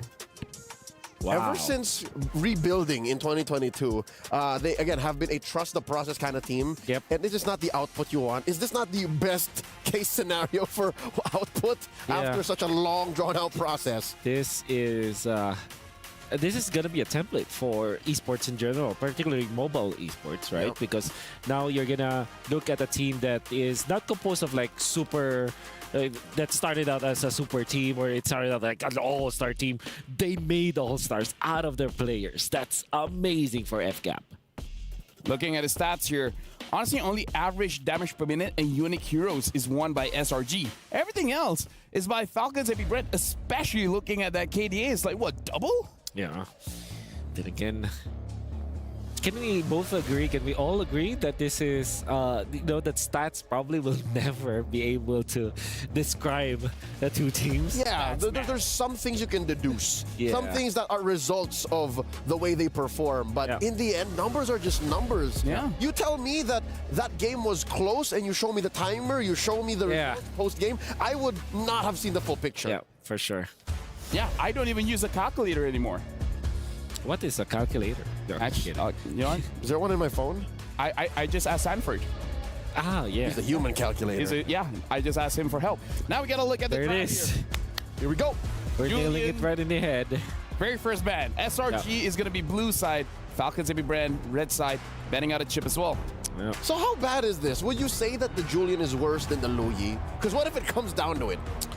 What if it comes down to between like picking up Julian? I would rather pick up the Julian just because it can be flex. At the same time, you're in the grand finals. Yeah. You want to play in your comfort hero as a team. I'm not talking about just a comfort hero as players, individuals, but as a team. So I think that's what's looking like it's going to happen. Because Harrod's still open. Yep. Luyi is still open. Ling is still open. There's so many big-ticket heroes. This is the part where you definitely want to think, if you're SRG, do you really want to give up Ling or the Valentina, in fact? Because if you want to go back to your Angela, you're scared of that Valentina. And do they actually first pick the Valentina in the presence of what? Harith, Ling, Luyi? Probably not, right? So, well, they do went out to Harith this time. They will be opening up the Valentina. The question is, will the Ling get banned here? It's not. Oh, okay. Right. So, Luyi or Ling? For SRG. I'm feeling the Ling. I think Valentina first pick is the best choice. But if I were to guess, they will pick up Ling. The second choice, definitely the Valentina. Yeah. So, I don't know. SRG feels like a Ling. Because again, it's not like Sakai's did a bad job on the Ling. I mean, maybe he made some bad calls, but it's about maturity, right? Game 1, forget about it. Focus on game 2. I wonder. Yeah, no, Angeling's not making it. Because if you pick the Ling here, does that make FCAP more reactive? Does that mean they're forced to pick up the Angela now, or else pay the consequences? No, they can pick up Valentina and Moskov. And then not care. Or Moskov Terizla, actually. And still have all the answers. Huh. Interesting. I think among all of those, I think maybe Valentina plus Terizla, right? There's the Valentina. Yeah. But yeah, I think my top one is Valentina Moskov. Because honestly, now... Terizla makes sense. Yeah. Let's go straight. You got it right, but you did something else. Yeah, I mean, like, that still is, that I'm still right, you know. We still want to see Right is right. Angela Moskov because it's not like they had a bad game. Exactly. No, they played very well. If anything, they just adjust the second half. Yeah. You know why I Or don't wanted die I want early. them? Yeah, that's also true. Yep. I think you still pick up Angela, but then why I like the Valentina is because it can copy the Angela. Angela actually hates playing against this Valentina. They both just hide. Yeah. Unless you want to go like Angela Ruby if you're SRG. Well, Moskov Ruby. Oh, wow. Okay. They're letting go of the whole Angela situation, which I think is good because Yums is super comfortable on the Ruby. Almost single-handedly changes the tide of battle. And I feel like Stormy, this is one of those situations where he's looking at everyone's eyes and he's like, let me carry the game. Let me do damage. So FCAP should pick up their gold laner now. Maybe somewhere along the lines of a Claude, so that they have a way to match up with this Moskov, because I'm sure that there will be a lot of Super Marco bans upcoming with the Moskov being picked up, Harith not being available, as well as Roger. You wanna pick up your gold laner now if you're FCAP. The real question is it really going to be Roger? You know what? At this point, I want the casters to come in. You guys are seeing the first three picks for Slangray Giants as well as Falcons AP Brand. How are you guys feeling about this one? I think Haya. All right. They're thinking Haya. Yeah. They have a brainstorming in their own side. They're very invested. Yeah, they're very. I mean, given how dynamic and layered the first game was in draft, despite it being relatively greedy for SRG, I think there was a lot to go in there. Again, going back to the casters, like, let's start with Falcons AP Brand. What do you guys think of their opener? Personally, I think their opener is looking really, really good. The Valentina, I mean, Miri and Merkel have been discussing constantly about the back and forth between these two teams, and I think so far, FCAP looking real nice. Yeah, I think for Falcons AP Bren, picking up the Terizla early was just amazing for them. Now they can nail down on the XPs for Cram, force the Ruby, hopefully, maybe for them, onto Cram. And then for SRG, I feel like they're really just going to try to nail down Calteezy, deny all the assassin picks, force him on utility. All right, thank you very much, gentlemen, for your thoughts on Falcons AP Brand's opener. Now, in terms of the ban, what are we looking at like here? I think I'd like to hold it on choking out Cram. All right, okay. Because again, after the aforementioned Ruby switch up is there, and of all the members of SRG, Cram is the one who is okay with living with the bare minimum. He's okay getting beat down. He can start the game at 0-4, and they'd still dig their way out of that. So maybe just protect everyone else and then let him be alongside Stormy, carry in his own way. Yeah. All right. Now that means that you ban what? Paquito, I guess. Or Harlot's still Harlot's banned. Yeah, so you ban Paquito. There still is the potential of the Angela, by the way. We are not eliminating that factor, which also will be really good for SRG. That means that if they do want to pick up the Angela once again, Personally, for me, I want to see a damage dealer. For Stormy. Yeah. Personally, like, give him Farsa? something like a Farsa. Yeah, exactly. Farsa's great overall. Another option is the Kagura. Oh, the Angela ban from FCAP. Oh, wait, another one. The Aurora. Oh, yeah. The Aurora. Yep. Also a hero that you don't give a massive ultimate to the Valentina too, right? Yeah. It's combo based, so it makes a lot of sense versus the Valentina. I'm curious, right? Nolan is probably among all of the assassins that we know, with Ling being picked up, Fanny ban, Hayabusa ban. You're left with Nolan. But it's not good against the Ling. So actually, my guess here is maybe they'll go for utility box is still out there. Or maybe even an Amon if Kyle picks that up.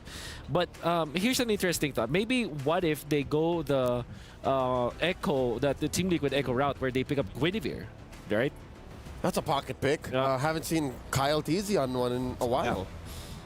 With the Minotaur, you pick up Aurora here. Okay, that's a chain stun special from Falcons AP Bren again.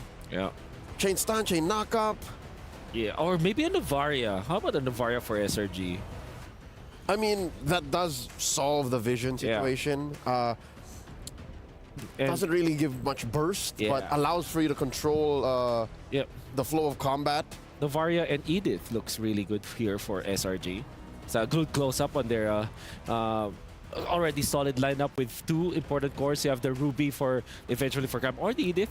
whichever they pick, which are two heroes that are unbothered by the Terizla, and in a way can actually soak up the damage from the Claude. Now they pick up X-Borg. Like, now they get the Borg and they get the Vixana. I guess they're just throwing all caution to the wind, saying, you know what, we don't care. Take the Eternal Guard. Yeah. And we'll go off of Innocent, we'll go off of Sikais. Okay. Oh, and the Nolan last pick here. Yep. So, thank you again, gentlemen, analysts, for your service towards the draft. Nolan last pick here coming in from Falcons AP Bren. Gideon and Mirko, hope you guys are ready because we're throwing it over to you guys. Man, that first half of the draft, that was interesting, but at least between you and me, Mirko, we figured it out towards that second half as we start rolling into this game. Oh, man. You know, it really felt like for SRG, they really wanted to deny those assassins away, but they left the Nolan open, obviously because the Tigreal is a big threat to them as well.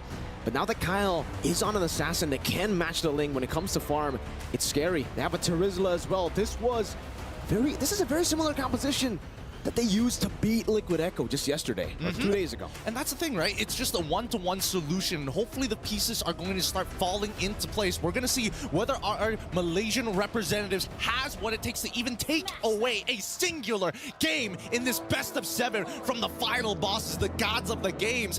Falcons, AP Bren, as we start rolling into the Land of Dawn, it's going to be SRG on blue side up against FCAP on the red. SRG were definitely able to make Falcons AP Bren bleed in game number 1. It looked dominant for Falcons AP Bren at the start, but then towards the mid-game, SRG with Yoms always looking for the fights, they were able to drag them down to the ground to actually make it a head-on battle. Yeah, I'm surprised that they were even to get the Falcons. They're not clipping their wings just yet, but definitely brought them to eye level, which is surprising. But looking at the emblems so far, seems pretty standard all across the board. However, this starts from the side of Falcons AP Bren. In particular, Kyle Teasy, he opted to go for his orange buff first, then make his way down towards his purple, which does give an indicator that maybe they would just want to break the Faraga armor relatively early, just so that Flap Teasy has a better time in lane. Yeah, for sure. I think getting rid of the Faraga armor is going to be top prio for Falcons AP Bren, because we were talking about this X-Borg pick as well, off cam. The X-Borg is really great in lane. In the team fights here, up against a lot of burst heroes, like the Valentina and even the Nolan, he will struggle a bit, but as long as Cram can utilize the lead he gets in the lane, if the rest of the team is able to also just let him do whatever he pleases in the lane, it's going to be A-okay for Cram. Now we get to the 1 minute 30 seconds and nothing has happened down by the EXP side, which gives Cram indication that, hey, it's probably safe on this side of the map for now. And as we notice, Kyle Teasy, he's on the top side, right? He's looking for an opportunity, maybe foreseeing that SRG was going to read into the EXP attack. Because look at them, they're sending 4 members down. Again, for Falcons AP Bren, it's all about dealing with Cram, the Faraga armor, because he's going to have auto prio. Especially with Stormy coming around. He gets that passive down, and Cram will just burn those minions for the passive to kill everything. Now, Turtle is up. Purple buff is needed for Sakai to actually stand a chance. But Kyle, he's power farming this entire time. In terms of like the laning phase, honestly, this is a way more manageable game compared to number 1. Good damage there. Onto Few. Placed down by the Cursed Blast, but take a look at Falcons AP Bren, who are the ones on the Turtle. Holding it down for now. Flap Teasy has the penalty zone. Can go for the zone, but Skies is really rotating over. Cal Teasy getting pulled back by Yomes. Eternal Guard coming down as well, but Ogwen will be able to pop in his Fury straight into the flicker, knocking 2 members up. The SOD connects, but no one's taking it just yet. Ogwen gets blasted down by the last Insanity, and it will just be 1 for 1. Few going back and forth on the Valentina. Just with a Turtle advantage. Falcons AP Bren up top. Super Marco. Blazing Duet. Innocent wants to go for the pin down. Finds it. But there will not be a solo kill. Not now. Man, Innocent refuses to let go of any farm. He's like, I'm gonna pin you to the wall real quick. No. Let me quickly get the cannon. All right, we're done with the trade. Okay, we're done. No more afterwards. But at the end of the day, Falcons AP Bren, despite trading both supports for each other, they were able to achieve that Turtle. So if we're talking about a matter of inches, it's whether or not this Turtle Shield is going to make a difference in the upcoming engagement, right? Because right now, it's pretty passive between both top and bottom side, EXP and as well as gold. I think it's going to be that way for the most part because Falcons AP Bren, they're just so good, even in losing matchups, to make it even in the lane. They know that they are just here to farm. In the bottom lane, the Terizla is a losing matchup. Up top, even the Claude is a losing matchup, but somehow they're farming really, really well. You can even see in the XP, Claude, Marco's ahead. Yep. They got to take their time with this, right? They're looking for these big opportunities to make big plays. And I think I'm looking towards Few and as well as Stormy in this particular game, right? Because I think that's the big game changers for each team. We're expecting FlapTZ to look for the big engage. We're expecting Cram to peel. That's pretty obvious. Even for Ogwen as well as Yums, the big engages happen off of their battle spell timer. So keep in mind, 30 seconds on and 25 seconds on both. That's a fracture damage. That's the burst damage that we were worried about for Cram on the X-Borg. Say goodbye to the Faraga armor. Skies now in the bottom lane. Goes for the Fine Blaze just towards the minion waves. KyleTZ together with Flap. The hammer swings a few times. Skies gets zoned away from this turret. Will be able to pick up that last XP cannon minion. But still, a lot of resources down now for Skies, half HP. Yoms, I'm offended, didn't connect you. Able to use the last Insanity anti-CC to escape. Yeah, nah. I think at this point, they're just going to have to take their time, right? I definitely think that at this point in time... Wait, hold on. That doesn't look right.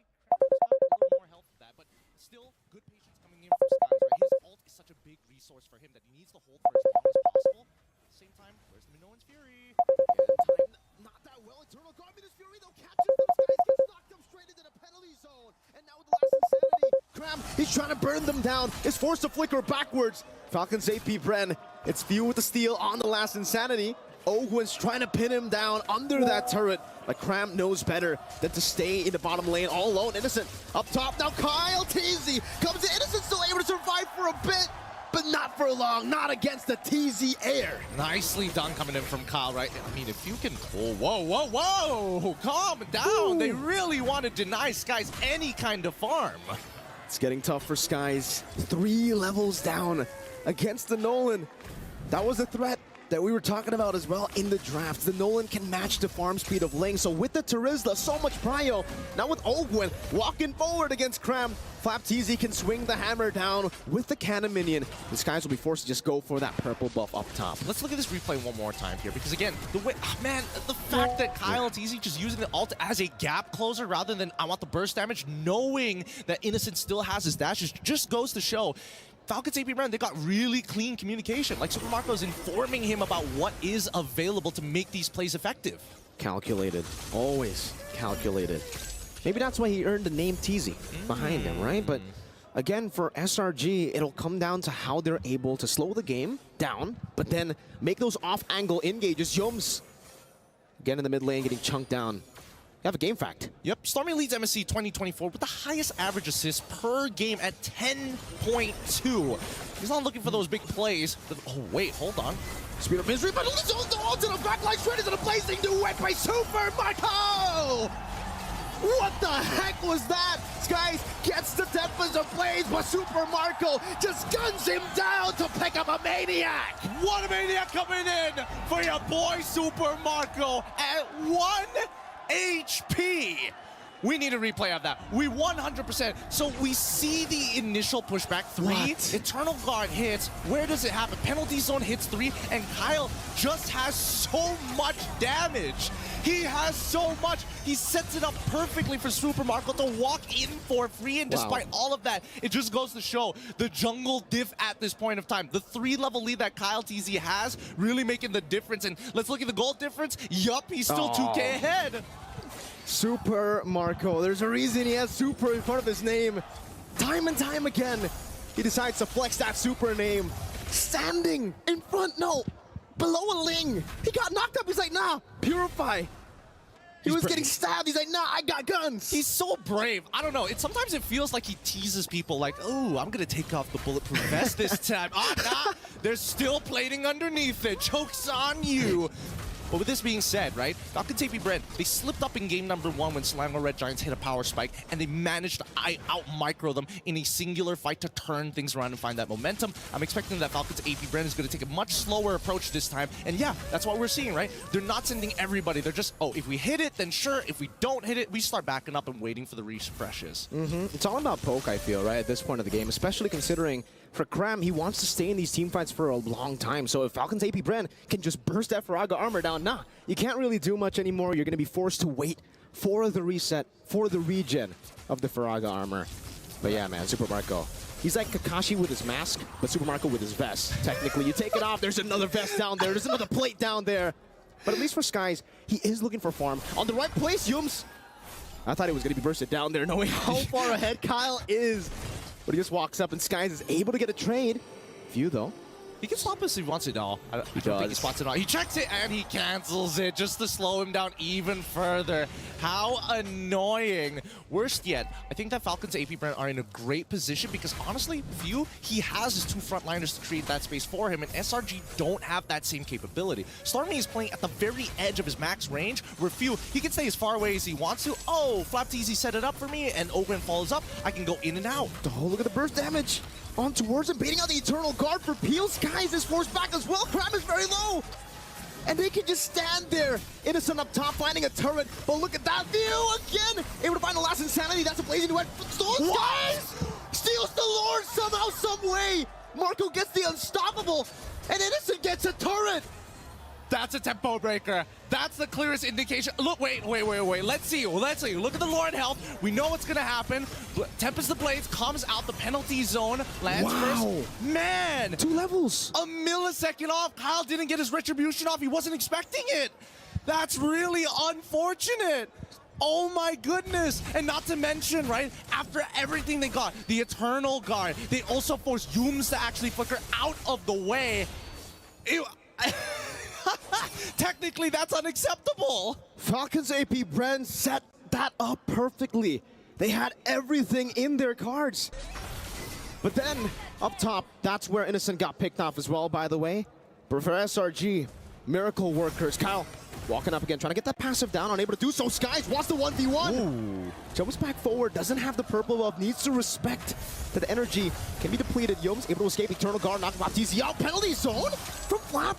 Not connecting there. A rare mistake. Marco even almost getting bursted down. Forced to blink back with the BMI. But now Skies is looking for him, jumps forward, and will be able to find it straight into the Spear of Destruction. A shutdown as he gets out. The fadeaway jumps down, autos, doesn't even move.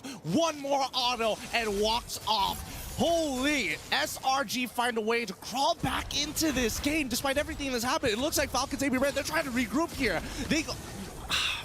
I don't want to say that it was an overheat, but there are definitely moments where Falcons AP Bren were poking a little too hard for pretty much no value whatsoever. It could be an testament to SRG anticipating the pushback, or we could say that Falcons AP Bren, they were hoping for a little bit more from SRG. I don't know what it is, Gideon. Falcons AP Bren had such a big lead. Cram taking a whole lot of damage. Even the execute there on the Sky Piercer towards the Firaga armor. I didn't know you could execute the Firaga armor. Yeah, I didn't know that either. Doesn't happen very often here, but then again, it's not like we see Xborg every other day. When was the last time we saw Xborg? Oh, I think that was in the group stages already, man. Because that was the only time we got to see, like, you know, Terizla through. Once we got into the playoffs, man, the Terizla definitely was one of those things where, like, we gotta push him out of the way. But at this point of time, we look at the damage dealt, no one's still on top, and even the damage taken, right? Yep, there we go. Xborg as well as Terizla, both on top with, you know, Ruby not too far behind. And I think that Yum so far hasn't found a crazy I'm offended yet, right? I think that's the hardest part. Whoever's been throwing the first their abilities first tends to lose that match. But with the Winds of Nature from Slide and Super Marco, maybe he can make the super play. That's something that we have been seeing a lot from Falcons AP Bren, but just in the few last minutes, it's been SRG finding those miracle plays, finding those super plays with an assassination from Skies. Somehow, it's like a timer for SRG. Every time they reach the mid-game, they suddenly get a massive power spike. Yeah. I'm trying to figure out, why did Yunus use the I'm offended onto Ogun there? What was he trying to bait out? Maybe he was hoping that Falcons AP Bren is going to overheat. I think for both of these teams, honestly, they're looking a lot more similar as long as this game goes on in this best of 7, right? They're baiting each other to try and overheat, baiting each other to overextend, and Yums know that the I'm offended comes back up early. Straight into the Eternal Guard, I mean, this Fury and the Flicker combo. Kyle in the back line trying to find the assassination, but Innocent is able to blink out forward. Now in the back, Skies goes for the chase, the assassination on the Kyle, the Flicker follower from Yums. Skies continues it. What happens to Blades? Breaks it out and is in the midst of it all. Catches a lot of Blades. Innocent with a cleanup. And now it's Super Marco running for the hills. Flapteasy and Ogwen cannot deal with this Lord take from the Red Giants. Oh, and now with the Lord take, they can almost guarantee at least one of these inhibitors. If they can get at least one, they can set themselves up for a really good Lord take afterwards. But it all comes down to the real question. Who's going to overheat first? Because Falcons AP Bren have not been able to get maximum efficiency off of their abilities just yet, despite everything that has happened, right? It looked like Owen got a really good engagement, and more importantly, we did see Kyle having an insane angle right straight through the mid lane at the cost of a bunch of flickers from SRG. This is why the Nolan, it's really good, especially when you're in the lead, right? But when you get to the 50-50s, when the enemy team was able to weather out the early storm, it's very tough for you to enter these team fights. There's a Don't Run Wolf King. There's obviously a Spear of Misery. But let's take a look at the siege now. 3 mini waves crashing down into Falcon's AP. Bren's base. Innocent finding the pin down straight at the I'm offended. Over and over with the Eternal Guard. Catching Flapteezy. Minus Fury used up, but it was cancelled by him taken down. Now Sky jumping to the back using the Sky Piercer. Forcing to win a crown out. Flapteezy with a DPC. Locking Yums down, but he has the immortality. He can still survive. Sky is again poking through. Falcon's AP Bren. They live to tell the tale, to see another day. But SRG don't want to stop there. The siege continues. This time to mid lane with Yomes over with the conceal already. I'm offended onto Few straight aids and a stab down. Few taken down, traded in. Blooper Marco with a blazing duet. Finding one, going for the trade. The base is open though. Skies assassinates Marco straight into the BMI. Kyle versus the world. Now jumping in with a fracture. Unable to get him. Innocent 1 HP. Skies goes for it. Minion's Fury onto the Cannon Minion. Now Ogwen, the master. 2v1. Tempest Ablaze. Ogwen taken down. Burnt to the ground. Penalty zone. It's a penalty zone. As Flap goes for it, but Skies buys the immortality. And they drag the Falcons to ground level. They're looking eye to eye. Even gods have to take one step down to see this new threat. Oh my god, what momentum! How do they swing it? And all of this thanks to a simple mechanic. Curse Blast. Where's your HP now, brother man? Where's your HP? It's all gone. Max health. Oh my goodness. How did it end up like this? Almost a repeat of game number 1, but this time it's in SRG's favor. They're miracle workers. There's no way to explain it, the way that they were able to find these team fights while being 11-1 down, being 6,000 gold down. Against Falcon's AP Bren, that's usually a death sentence. Most of the time it is. It's like they have Sky Piercer most of the time, but today it looks like they don't have enough stacks just yet. It feels like SRG has just been touched by a god this time around, but it doesn't mean that it's over just yet. It's still a best of 7, right? So we expect it to go the distance. Let's throw it over to our analysts to break it down for you. First of all, we can at least say it's not a sweep, because now it's a 1-1. But we got to talk about the miracle timing coming in from SRG. Somehow, even their first game and the second game, somewhere in mid-game, between 7 to 12 minutes, is where they really start to shine. It's the same idea from the previous game where somebody has to force the initiations and the spells coming out from a Falcon's AP Bren, and then Sakai cleans up. It's like a, the Sky Prince is going down and is delegating himself as the cleaner. I'd hate to say it, but their comeback victory was, in essence, a two-step process. Number 1, get Sekais into a position wherein he can actually get shutdowns. And then number 2, capitalize on that and out-team fight Falcon's AP Bren. That's exactly what happened ever since that turnaround. Honestly, Sakai's is playing like his idol, man. He's starting to play like Kyrie. Like, this is the kind of highlight plays that we expect from amazing junglers. But speaking of which, in this matchup, both junglers did absolutely amazing. Like, with this being the trend for game number 1 and game number 2, you really can't say any team is going to win or lose based off a small lead that they have. I feel like even 2,000 or 3,000 lead isn't that big of a deal when we're talking about both teams. Yeah, Sakai has cemented himself as absolutely one of the best Ling players that we've seen all throughout the history of Mobile Legends. The way that he played this assassin, like a real true assassin, going in for plays like you're gonna be cleaning up, you allow your team to soak a brunt of the damage and then clean up afterwards. It's as if his strat right now, and this will sound hilarious, but it kind of feels like he's sacrificing his teammates so that the FCAP members are getting a streak, and then he collects the bounty afterwards. All of a sudden, he's hella rich afterwards. That sounds like a strat I would be into. I mean, it's working. Let me die a few times just so that you can get a big goal lead. Yeah. That's the two-step process again, right? You die, and then I clean him up. You die, I clean him up. What that puts their opponents in is a state of mind that acts like a sword of Damocles. Like, at any time, I could get hit by a rogue Ling. Anytime, Sekais could be just somewhere, and I'm dead. Are we going to see a Ling in game number 3? Well, I do hope so. As much as, as fan of Falcon Safety Bren, I would want them to ban this SRG Ling, but at the same time, they can use it. Yeah, exactly. Pick it up because we now know for sure that SRG respects the Julian. Maybe this time, you do the same. You give the same courtesy. Yeah. And the thing is, like, speaking of Julian, I feel like SRG, even though they haven't shown it, they have the same dimensions. It can be put in the mid, it can be put in the jungle role. I really feel like that Julian ban was the one that really solidifies things because we saw how strong the Valentina is, but it looks like once the Ling gets 3 or 4 items, the Valentina can get deleted anyways. I think you also have to take note of the last pick Nolan. I think I fairly remember I said that it will not fare well against the Ling. It was actually being countered.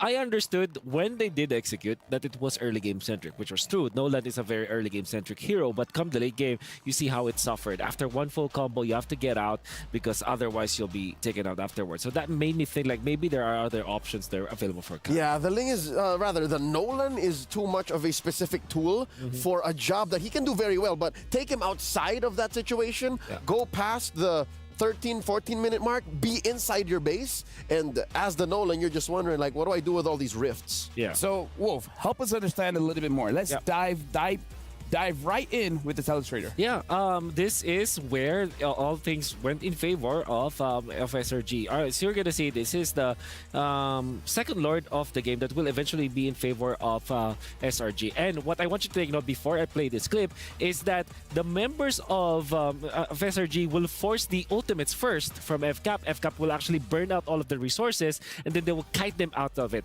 And I also want you to look at the circle, the inner circle being FCAP, and the outer circle being SRG this time. So let's play the clip. Now, you are going to notice that it will be the utilization of 2 ultimates actually, including Fuse Limiter. So there's a 3rd ultimate. And now, when they try to get out, Sekai is now cleaning up house because he knows that Kyle TZ does not have the ultimate anymore, doesn't have the BMI to go with it as well. So there's a lot of resources.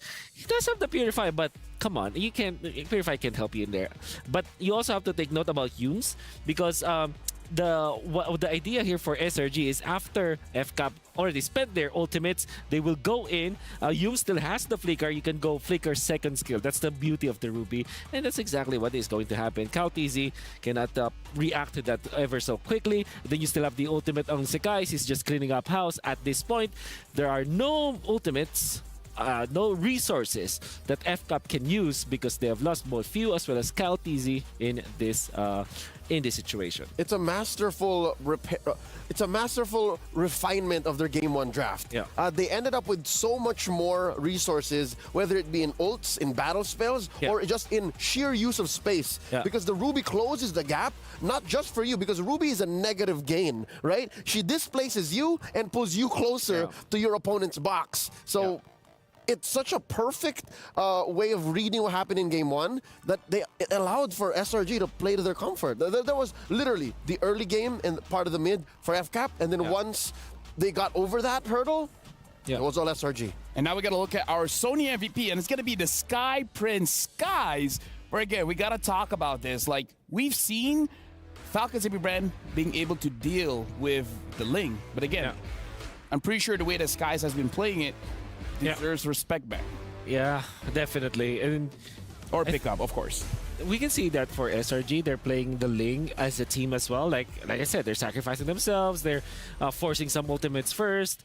And I believe that if Sekai picks up this Ling again, well, Sekai's the limit. Sekai be violent, man. He's so lethal. So, again, I'm halfway through with your theory of him actually just, all right, you guys do what you gotta do. If you die, okay, I'll just shut down whoever it is. This was a big shutdown. That's real. A 5-kill streak. That's a lot of gold. I mean, like... It happened in game number 1 too, where he actually shut down the Kyle TZ supermarket. Then all of a sudden, he's the richest guy in the lobby. Yeah. His target acquisition is amazing. His killer instinct is out of this world. I mean, like, here's the thing. If Coach Arcadia says, okay, someone has to die just so that Sekais can get a big shutout later, I'd be like, I volunteer. Is there something? Sign me up. 100% KP. With Terengganu junglers. Oh, yeah, they're amazing. He grew up in the same province as Chibi. Yeah. Right? So there must be something in that province that makes such high-quality killer junglers. something about their Kropotliko, man. But anyways, right now, honestly, we have an amazing series in our hand. It's just the first 2 games. But for now, we're going to throw it over to our reporters. What do you guys have for us?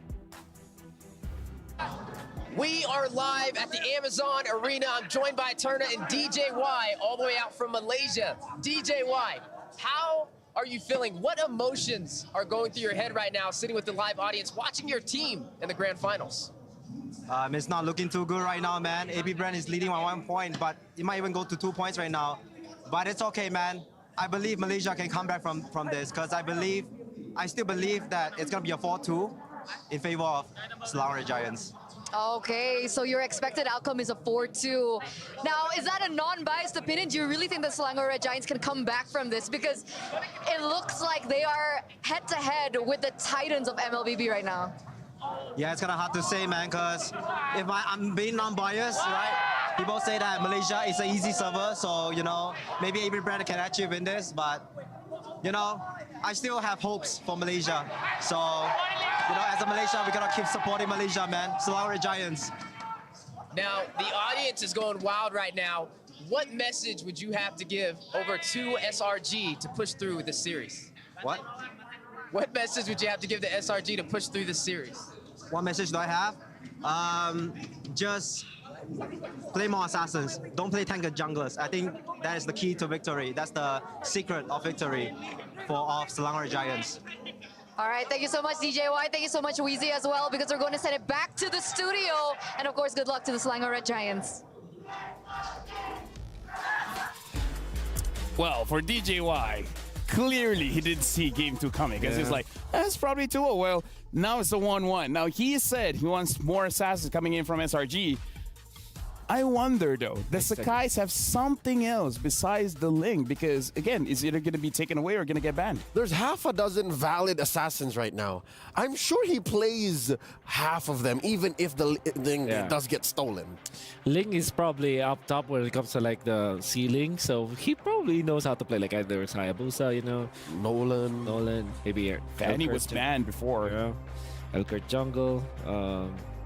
Crazy. Worst comes to worst. Amon. Oh, yeah. Amon. Yeah. Natalia, you know.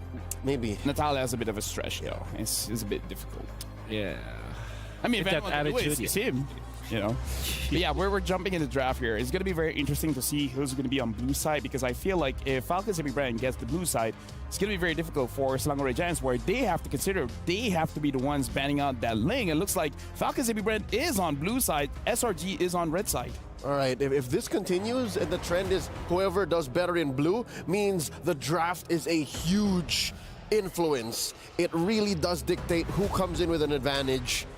Now, wow. Yeah, they really respect. I can smell it. I can smell the Julian being at least here or the last ban for SRG, and then a Ling steal. Can we talk about how we thought that Falcons AB Bren is like, yeah, take the Fanny, but it looks like they're respecting it enough to ban it. Yeah. I guess there's just a ton of problems that will arise if the Fanny was big. Like you're forced to pick up a Kufra, or you know, somewhere along those lines. You need a hard lockdown. You need a suppress to go with it. Maybe the Kaj. Yeah. And interestingly, after dominance in the MSC, the wild cards, in the group stages, in the early parts of the knockout stages, Luyi was king altogether with Chip. Queen, yeah. At this point, I think that it might be snubbed all throughout the series. Hold on. Now the Harif has been banned out. Looks like for both teams, they're willing to fight against the Luyi if anyone wants to pick it up anyways. But SRG, it's really on them at this time. Yeah. Either they're going to ban out the Roger, they're going to ban out the Ling, or they're going to have to let both of those go. Yeah. Okay, so yeah, Moscow perhaps is an additional ban here for FCAP. They banned the Roger, so this is definitely a race for the Ling. And SRG might be considering just banning that out, because I'm pretty sure the FCAP will prioritize taking that.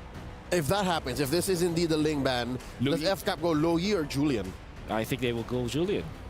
It just makes a lot of sense. Leave it out. Hey, Valentina's open too. That's true. And yeah, Valentina is an okay hero when going up against the Julian. So I think SRG might be just very confident about giving that Julian up and maybe just ban the Ling. It's like one of your, sometimes when you're like, whoa, okay. Let both of them open. Oh, we'll see. Do you want to take the Ling away? Pick your poison. Because again, like you guys said, they pick up the Ling. Maybe SRG picks up the Julian. And they can't afford to let the Ling and Angela, or can they? They already beat it. Yeah. Oh.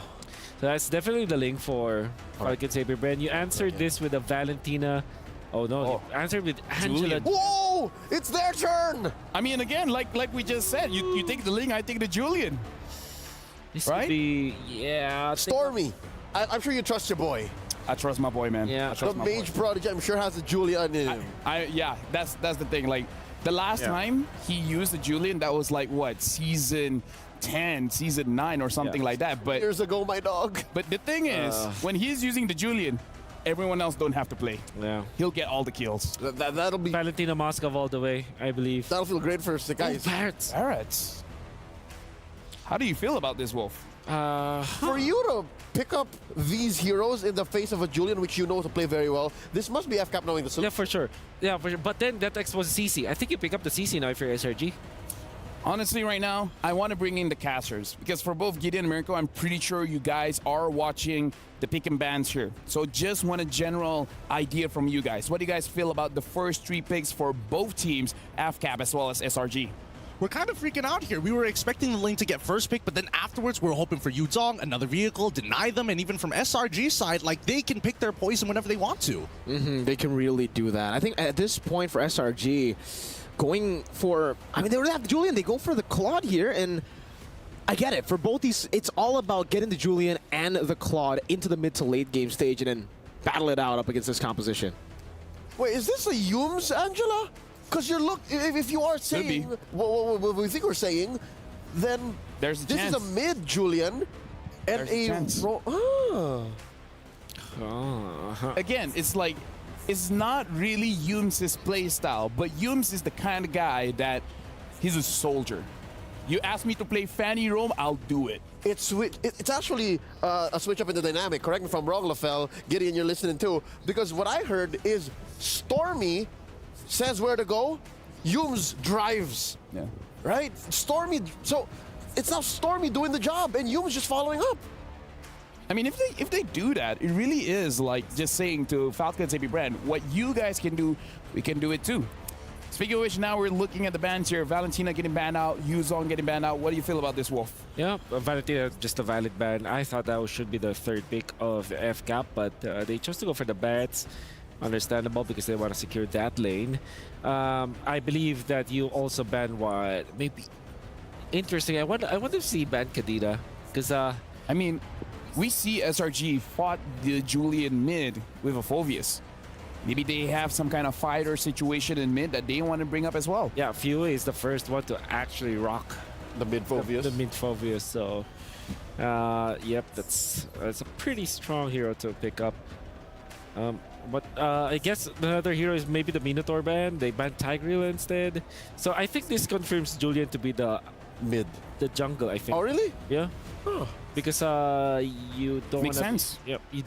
You kind of want to secure that the jungle farming pattern for the Julian. I was thinking they were gonna double down and invest in another jungler that's physical. Yeah. Hence why they banned out the Tigreal. Yeah. And then SRG goes Ruby this time. I think it doesn't. It just makes a lot of sense picking up the. What about a CC? Yeah, I still feel the CC is a great pick. It's gonna show up. It's gonna show up for sure. Maybe last pick, or maybe this pick actually. Yeah, no matter what, that's going to be CC. They're just gonna make sure that it's clear. But Ruby is a very safe pick here, the 4th pick, because it's not countered by anything at all. It has great synergy. You can put it in the XP lane if you're forced to do it. I see the world where it is actually picked up as the XP lane. Yeah, I compromised the Ling too. Like you show it a second of weakness. It's not gonna happen. Okay. Unlikely unless there's still room. There's still room for a Ruby. Casters. What do you guys think about this Tamus pick against the lineup that Falcon and Saber Brand have been showing?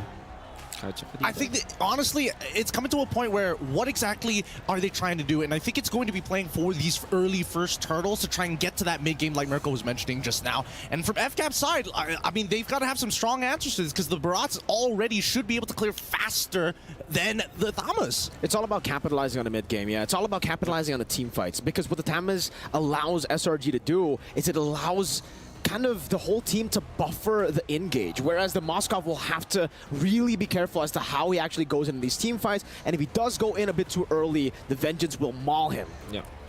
There's a Minotaur, very good pick because it counters the Cloud, and there's... it's just about this a big nuke mage like the Lilia, because the Thames was already shown. You know that it kind of, you know, walks, so it has to actually walk and traverse line, so Lilia makes a valid pickup here. I love the adjustment. FCAP just says, you want to fight slow? Let's fight slow. Let's make the fight last forever. Yeah. If there's any player who knows how to make a Tams work, that's Flapteasy. He won a season championship off of that hero, playing very aggressively. So now it looks like they're going to try to tempo out SRG. Grok looks decent for SRG, but I would say maybe an Edith. Maybe they'll just go back to the Edith. Oh, okay, the anti-Ling strat, of course. He's going to be on Kyle TZ for minute 0. And this is Angela Hilda. Okay. That's scary. That's actually really scary. It's a good draft, but I would still say it's a bit of a risk. But again, going up against world champions, you got to take risks, man. I love it. Mirko, get it. I hope you guys are ready because it's your turn. Holy cow, this draft, quickly threw a curveball here. I thought, hey man, this is gonna be tough because FCAP's comp, they're gonna eventually outscale, but it looks like from the side of SRG, they've decided upon, you know what?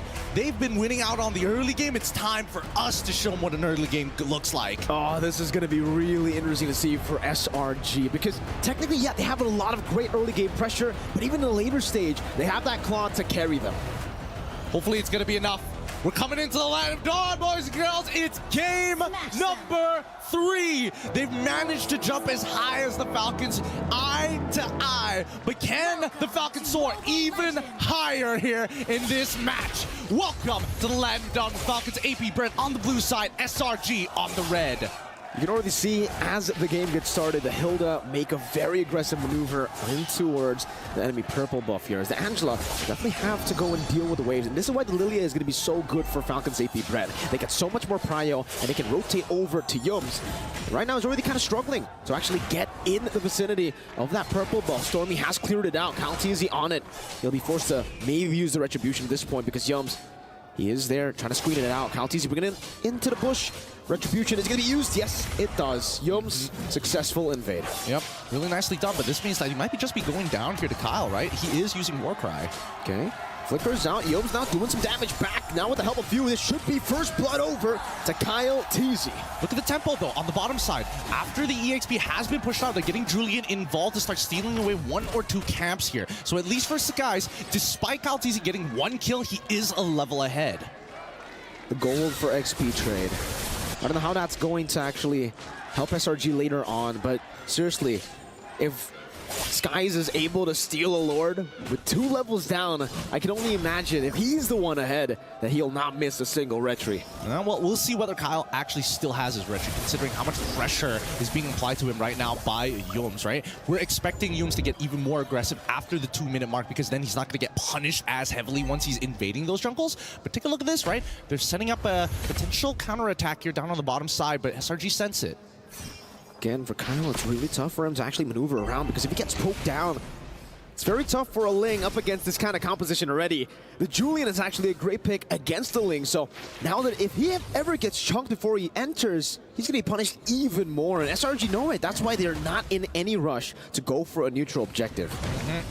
And especially since, guys, especially with the chains, right? In combination with Yums trying to disrupt Kyle TZ to maybe get a delayed hold on. He was taking a bit of damage here. He's still got Black Shoes, so he technically should be fine, but now Cram involved. Again, jumping into the midst of it all, has the helmet. Hard guard, pops into Vengeance, jumps to the back line again, dealing damage onto Kyle TZ, forcing him back. Cramp standing there menacingly, zoning them away. But Kyle will try to make his way back. That's a flicker forward. Deathford is welcome to the pin down now into the knockout. Knock up into the Mini Fury as well. What a combo from Falcons AP Bren. Stormy able to flicker out to safety. Cram will do so as well. What a recovery. Really nicely done. Very nicely done. The weird part is that we did see Cram spot out the Ling on the mid wall when it all occurred, right? For all intents and purposes, Molten Size, he could definitely throw it at him, try to push him off that, try and honestly push him off of that wall, maybe even get Yums to help out with that as well, but instead they start peeling backwards and they completely forget that Flap has the flicker. Flapteezy on the Barats. He makes it feel like a Ling. He makes it feel like it's a mechanical hero. Detona's welcome flicker combo connecting every single time, even in game number 1, finding the prio targets. He was able to find the target he needed, and it was Skies. Straight into the pin, and now we get a look at the items. Does look like for at least Innocent, he's actually quite a bit ahead. 300 gold as he goes in for the push. Turn of the night, the waves from Super Marco, immobility. Super Marco able to get out now, trying to go for the pin down out the Sky Spear of Destruction as well. Now onto the back, bringing him back over for Kaltizi to assassinate him. Well played, but the enhanced sword gets him out. Skies not for long. Stormy caught as well. They find a trade, but it's definitely not worth it. Not just yet. 2 members down. Yums dealing some damage. Not able to go for the full assassination on the few. It's actually him forced to flicker out. Baptiste, the Dino, walking back as well to knock up, and then everything in the kitchen sink to deal with Yums. Ooh, okay. I'm surprised. Honestly, I'm surprised the fact that Sakai stayed alive that long to chunk out Super Marco like that. At the end of the day, it's still a very well worth trade for Falcon taping Bren. Now Super Marco's got 4 assists in the bag. Ogwin unfortunately has 2 kills, but hey, you take what you can get at this point of time, right? As long as you're able to accelerate Kyle TZ, he's going to drive the momentum of Falcon's AP Bren. SRG need to have much cleaner fights right now. Let's look at the items one more time, and the lead still in favor of Innocent. Again though, in the purple buff, Yums, Power of Wilderness already used up the Retribution. Baited out of the Kyle, but now with the Defiant Blade, he should be able to deal with Yums. He tried to get into that bush, but it will only give Kyle the unstoppable he needs. 5-0, Flask of the Oasis Power Spike for the Minotaur. Yeah, but despite all that, 5-0-2, a wonderful KDA to have. And yet, guys, despite being 0-2-1, the same level as Kyle TZ, they're doing something right here, right? They are trading gold for a little bit of extra time and EXP. And that is going to keep SRG in the game because, as we mentioned before, it's about that mid-game, right? That big mid-game spike. Krem, poke down a bit. Good position on that choke point. Krem unable to really go in. The missiles not able to connect right now, but Krem will be brought back forward. Pops in the ultimate, has the heart guard to play with. Stormy is hovering over him. Taking a lot of damage though. Kyle now able to recover, able to clear some waves, able to clear some of the creeps. 1 level ahead of Skies. He's back again. And finally, for the very first time, we see SRG say, no, we're not going to contest. We're finally just going to retreat. And Stormy's going to top off his boy Cram here because it could be a setup angle for a dive. And I think that's a very good call considering everything that has happened here. But in the mid lane, at least the guys finding opportunities. Wait, that just is... They're not going to dive that for sure. But let's look at the gold difference, right? Because while everything is happening, it looks like Innocent has been doing a phenomenal job, now extending his 500 gold lead to an 800 gold lead.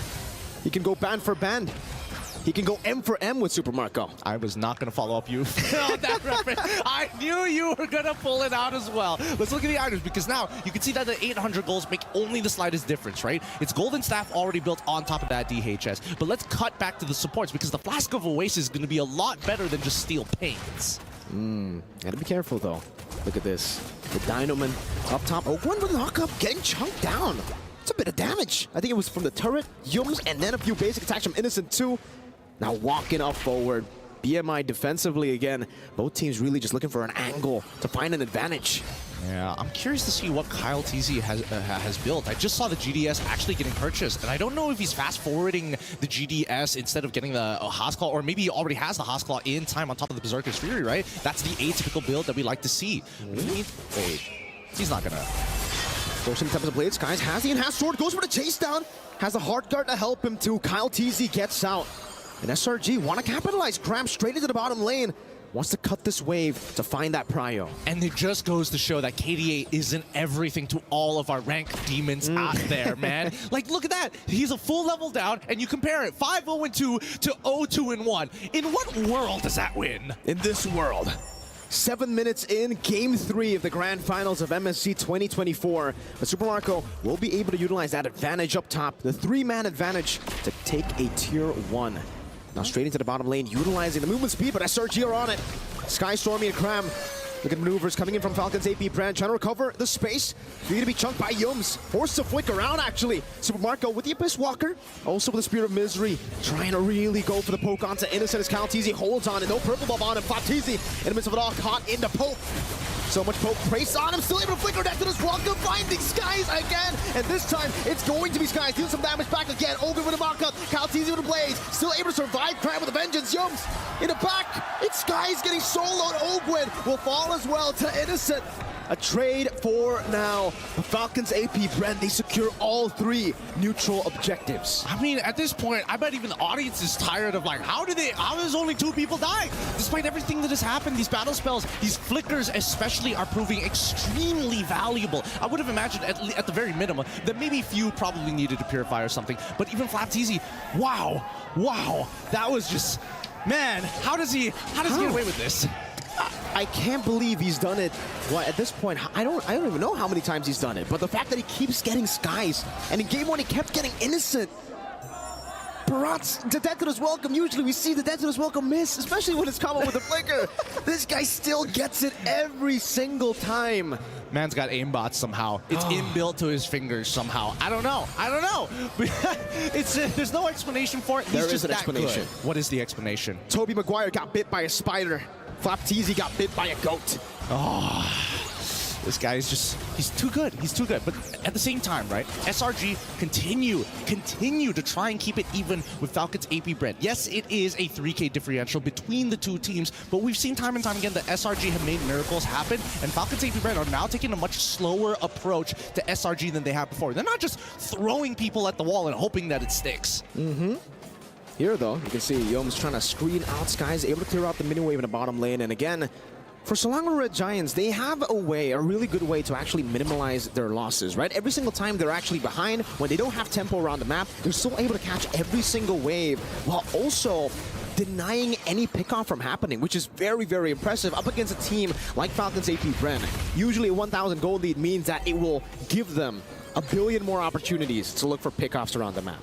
Yeah, but it's starting to look more even. Even we're talking about like priority, right? Like Cram half the time is able to kind of match up unless we do see Flapteezy sacrifice a bit of his wave just to get there on time. That's the cost. That's the big brass tacks that both of these teams are applying onto each other. Every single one of these moves need to have purpose, and it always comes with a cost. That being said, though, this Lord Dance is going to be extremely important for the 2. The worst part about it is that Falcon's AP Bren probably can do it slightly better thanks to the help of Ogren on this Minotaur. Slowly but surely, again, for Falcon's AP Bren, this is the new version of the Lord Dance. With the changes, it's all about the Lord, can we call it a step? It's a tap dance, kind of back and forth a little bit, you know? It's a tango. Cha-cha. Yeah, it's a tango. It's much more of a tango than it used to be, than just sitting and doing the waltz, right? But at the end of the day, Minotaur is really, really good at... Ooh, almost catching him with the enhanced chain, but Kyle still able to utilize the Finch poise. He is low, though. He'll get the motivation roar. He'll get that sustain. I think this is a pretty good opportunity for SRG to start taking the space back here. However, Few not making it easy, right? Drawing the borders in the river, making sure Gloom is going to set the tone for this upcoming fight. Oh, what a nature. Perfect timing here for Falcon's AP Bren. Now it'll come down to Skies to really deal with Super Marco. Yums in the front, trying to deal some damage on the Flapteezy. Will be able to do so as Cram walks up forward as well. Jumps into the midst of it all, still able to pop the ultimate. Now Innocent, deals some damage, jumps in the midst of it all again. Jumping forward, Super Marco, with an H, but Skies goes in for the assassination, still able to find a Spirit of Misery. That's his welcome to the pin down. But now the winner Cram from Skies, he tries to stay alive, but Kyle Teasy is an absolute monster!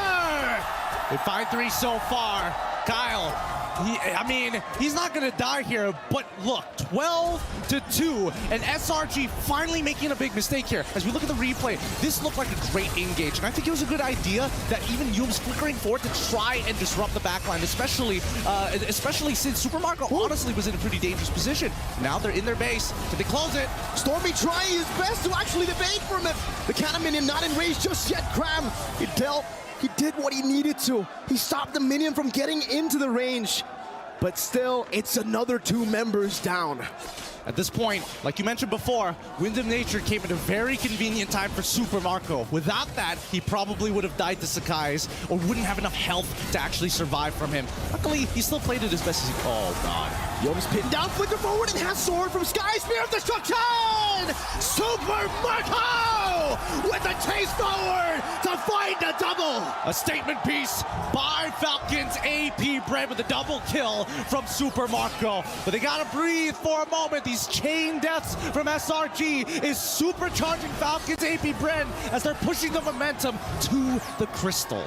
The base wide open, Super Marco will deal with him, but he'll go for Cram just first. So Marco taking a hold of his out with the vengeance! And the turret shot takes him down. Cram against the world, now it's Stormy against the world. He'll still be able to survive. You chasing him down is a mistake! Falcons AP Bren, they still have a Lord to play with. Innocent in 4, Sakai's already back alive. Falcons AP Bren, did they mistime this, unfortunately? They did. They recover.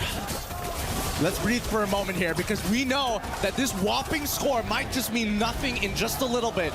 So far, gold differential, a full 7K ahead. When we look at the items, the Winter Crowns have already been purchased since earlier, but now even more people have it with more invulnerability frames to work with. At this point, the question really is, SRG, how are you going to make this miracle happen again? Can somebody deal with this Daytona's welcome from Flat TZ? And more importantly, Few. Now that he has the Ice Queen's wand, it's very dangerous to walk up. I think it's all about Skies with the enhanced scythe. If he really wants to deal with Death in his welcome, it's all about him evading and then trying to melt Flat TZ down. Look at Yums going in onto Few with the Power Wilderness. Cram as well forcing the Black Shoe. Skies right there, goes in for some damage with lazy. Few still able to escape, but Yums chases him down. Skies win a crown in the midst of it all. Though gets isolated, Skies will too. Flap TZ, Detona's welcome, now into the mist, pinning him down straight for Super Marco again! The Spear of Destruction, whiffing this time, Stormy able to survive. The same two members, Cram and Stormy. Can they do it again? This time, dodging away from the missiles, able to go for the clear onto the waves, no lore to play with. Have they survived again? I think it's fine for SRG. It's going to be hard to close it out at this point in time with 3 members still alive, right? But they trade 2 for 2, and I think at the end of the day, it should be good enough. Oh, no. Hard guard, and the ultimate now turning things around, forcing to win a crown from Flap TZ. Is going to be melted down, but so is Cram. Super Marco with the help of Kyle TZ.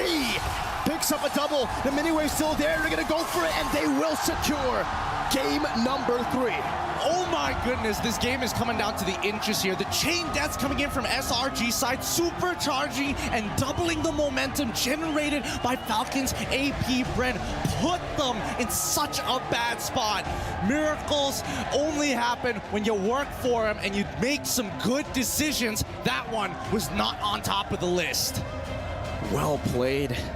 Falcons AP Bren, they really adjusted to the mistakes they made in game number 2. They weren't composed enough. They weren't controlled enough. And in game number 3, they decided it's all the way from the start to the finish. Consistent step-by-step process. Falcons AP Bren really showing why they're some of the best players and the defending world champions. I think that SRG, unfortunately for them, this is going to put them in their place a little bit more. Falcons still in the air. They're still punching up towards them despite being giants. All this time, even after the miracle defenses, Falcons AP Bren still fly above the rest. Well, analysts, it's time for you to break this down. What could both of these teams have done better? I mean, I feel like we can go very different angles here, but I do have to say, for the 2 games that SRG lost was with that Angela. Even though it did look good, but it looks like it's not good enough to get that W.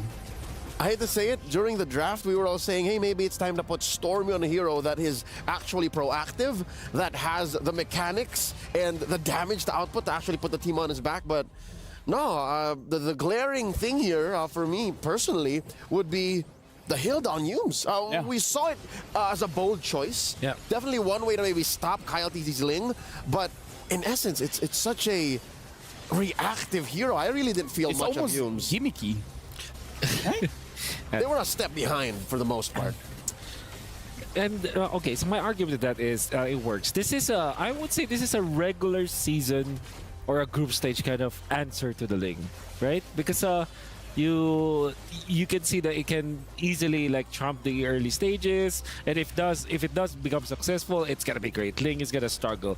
However, this is the grand finals, and they have solutions for that. I'm sure that prior to picking up the Ling, you're also prepared for that. So I think that if you dedicate taking the Angela and taking the Hilda, then just to answer one pick, exactly, that's not that economic if you think about it. It was a permanent solution to a temporary problem that, you know, maybe even FCAP was ready for. Honestly, not just maybe. They literally were ready for. It's very rare that you don't feel Humes, especially since he started playing for SRG. Honestly, the one that really seemed to be a problem was Flap as well as Few on this Barats, as well as the Lilia. The Lilia did her job very well, zoning out SRG far away. Okay, so what you achieve from this pick, right? If you pick up the Lilia, you get late prio. You trump the Angela in a mid versus mid matchup. There's no way the Angela can win that matchup.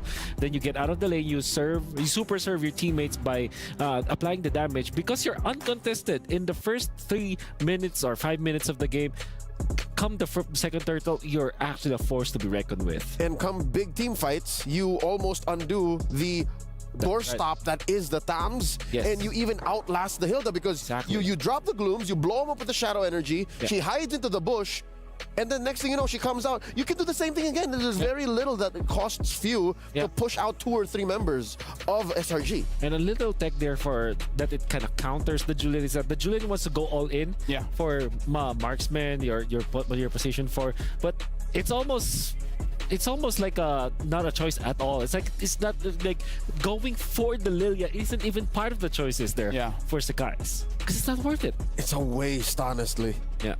Yeah, again, because of the black shoes as well. Like, if you don't burst in, I mean, like, Few is probably waiting for that to happen just to press the alt.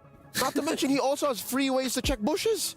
Right? So, again, already for 2 games now, prior to this one, Sakai's has been playing the Ling. He can come in from any angle. He has a free go at the back line. Now he has to go through bushes, which most likely has a shadow energy or gloom in it. And then he also has to be honest about his engages, even if he does have a Hilda checking forward or an Angel as a backup for his entry.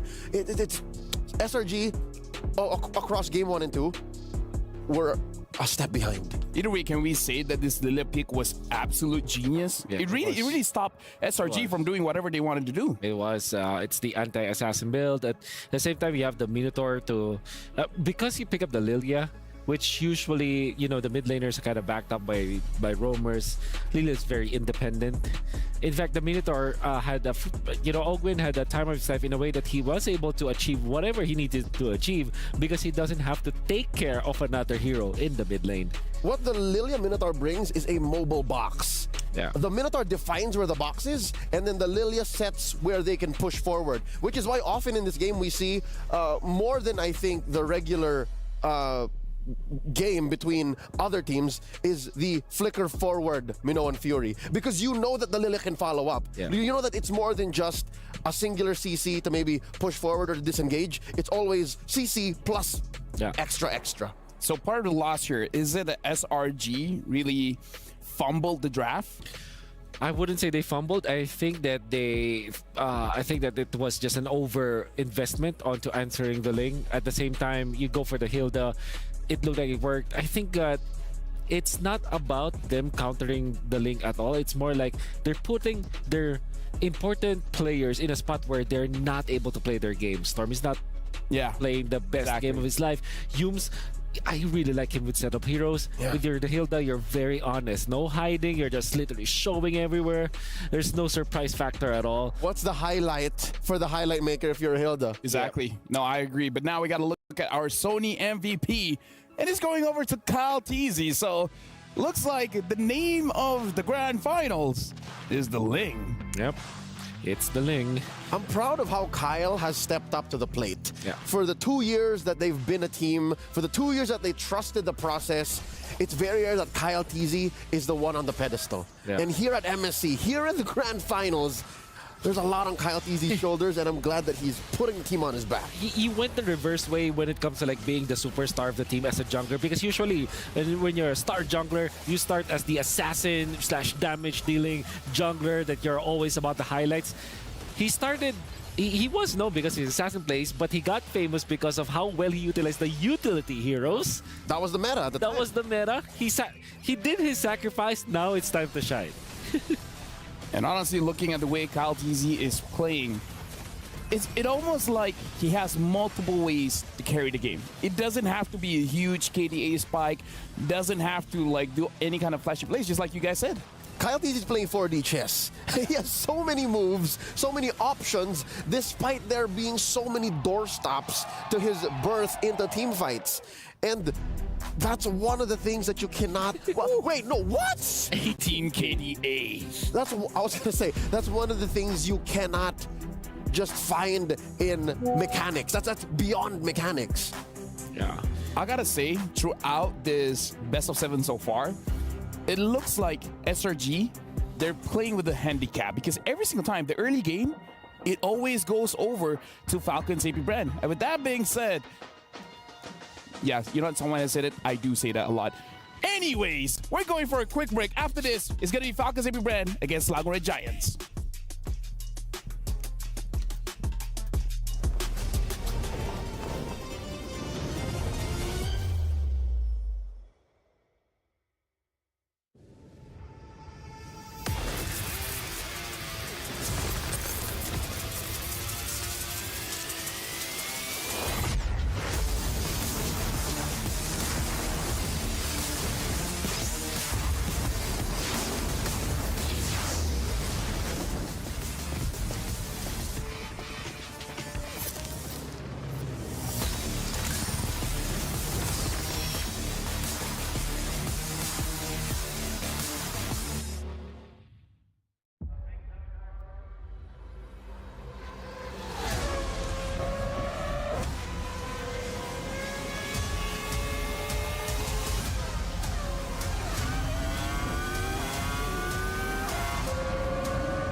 And welcome back.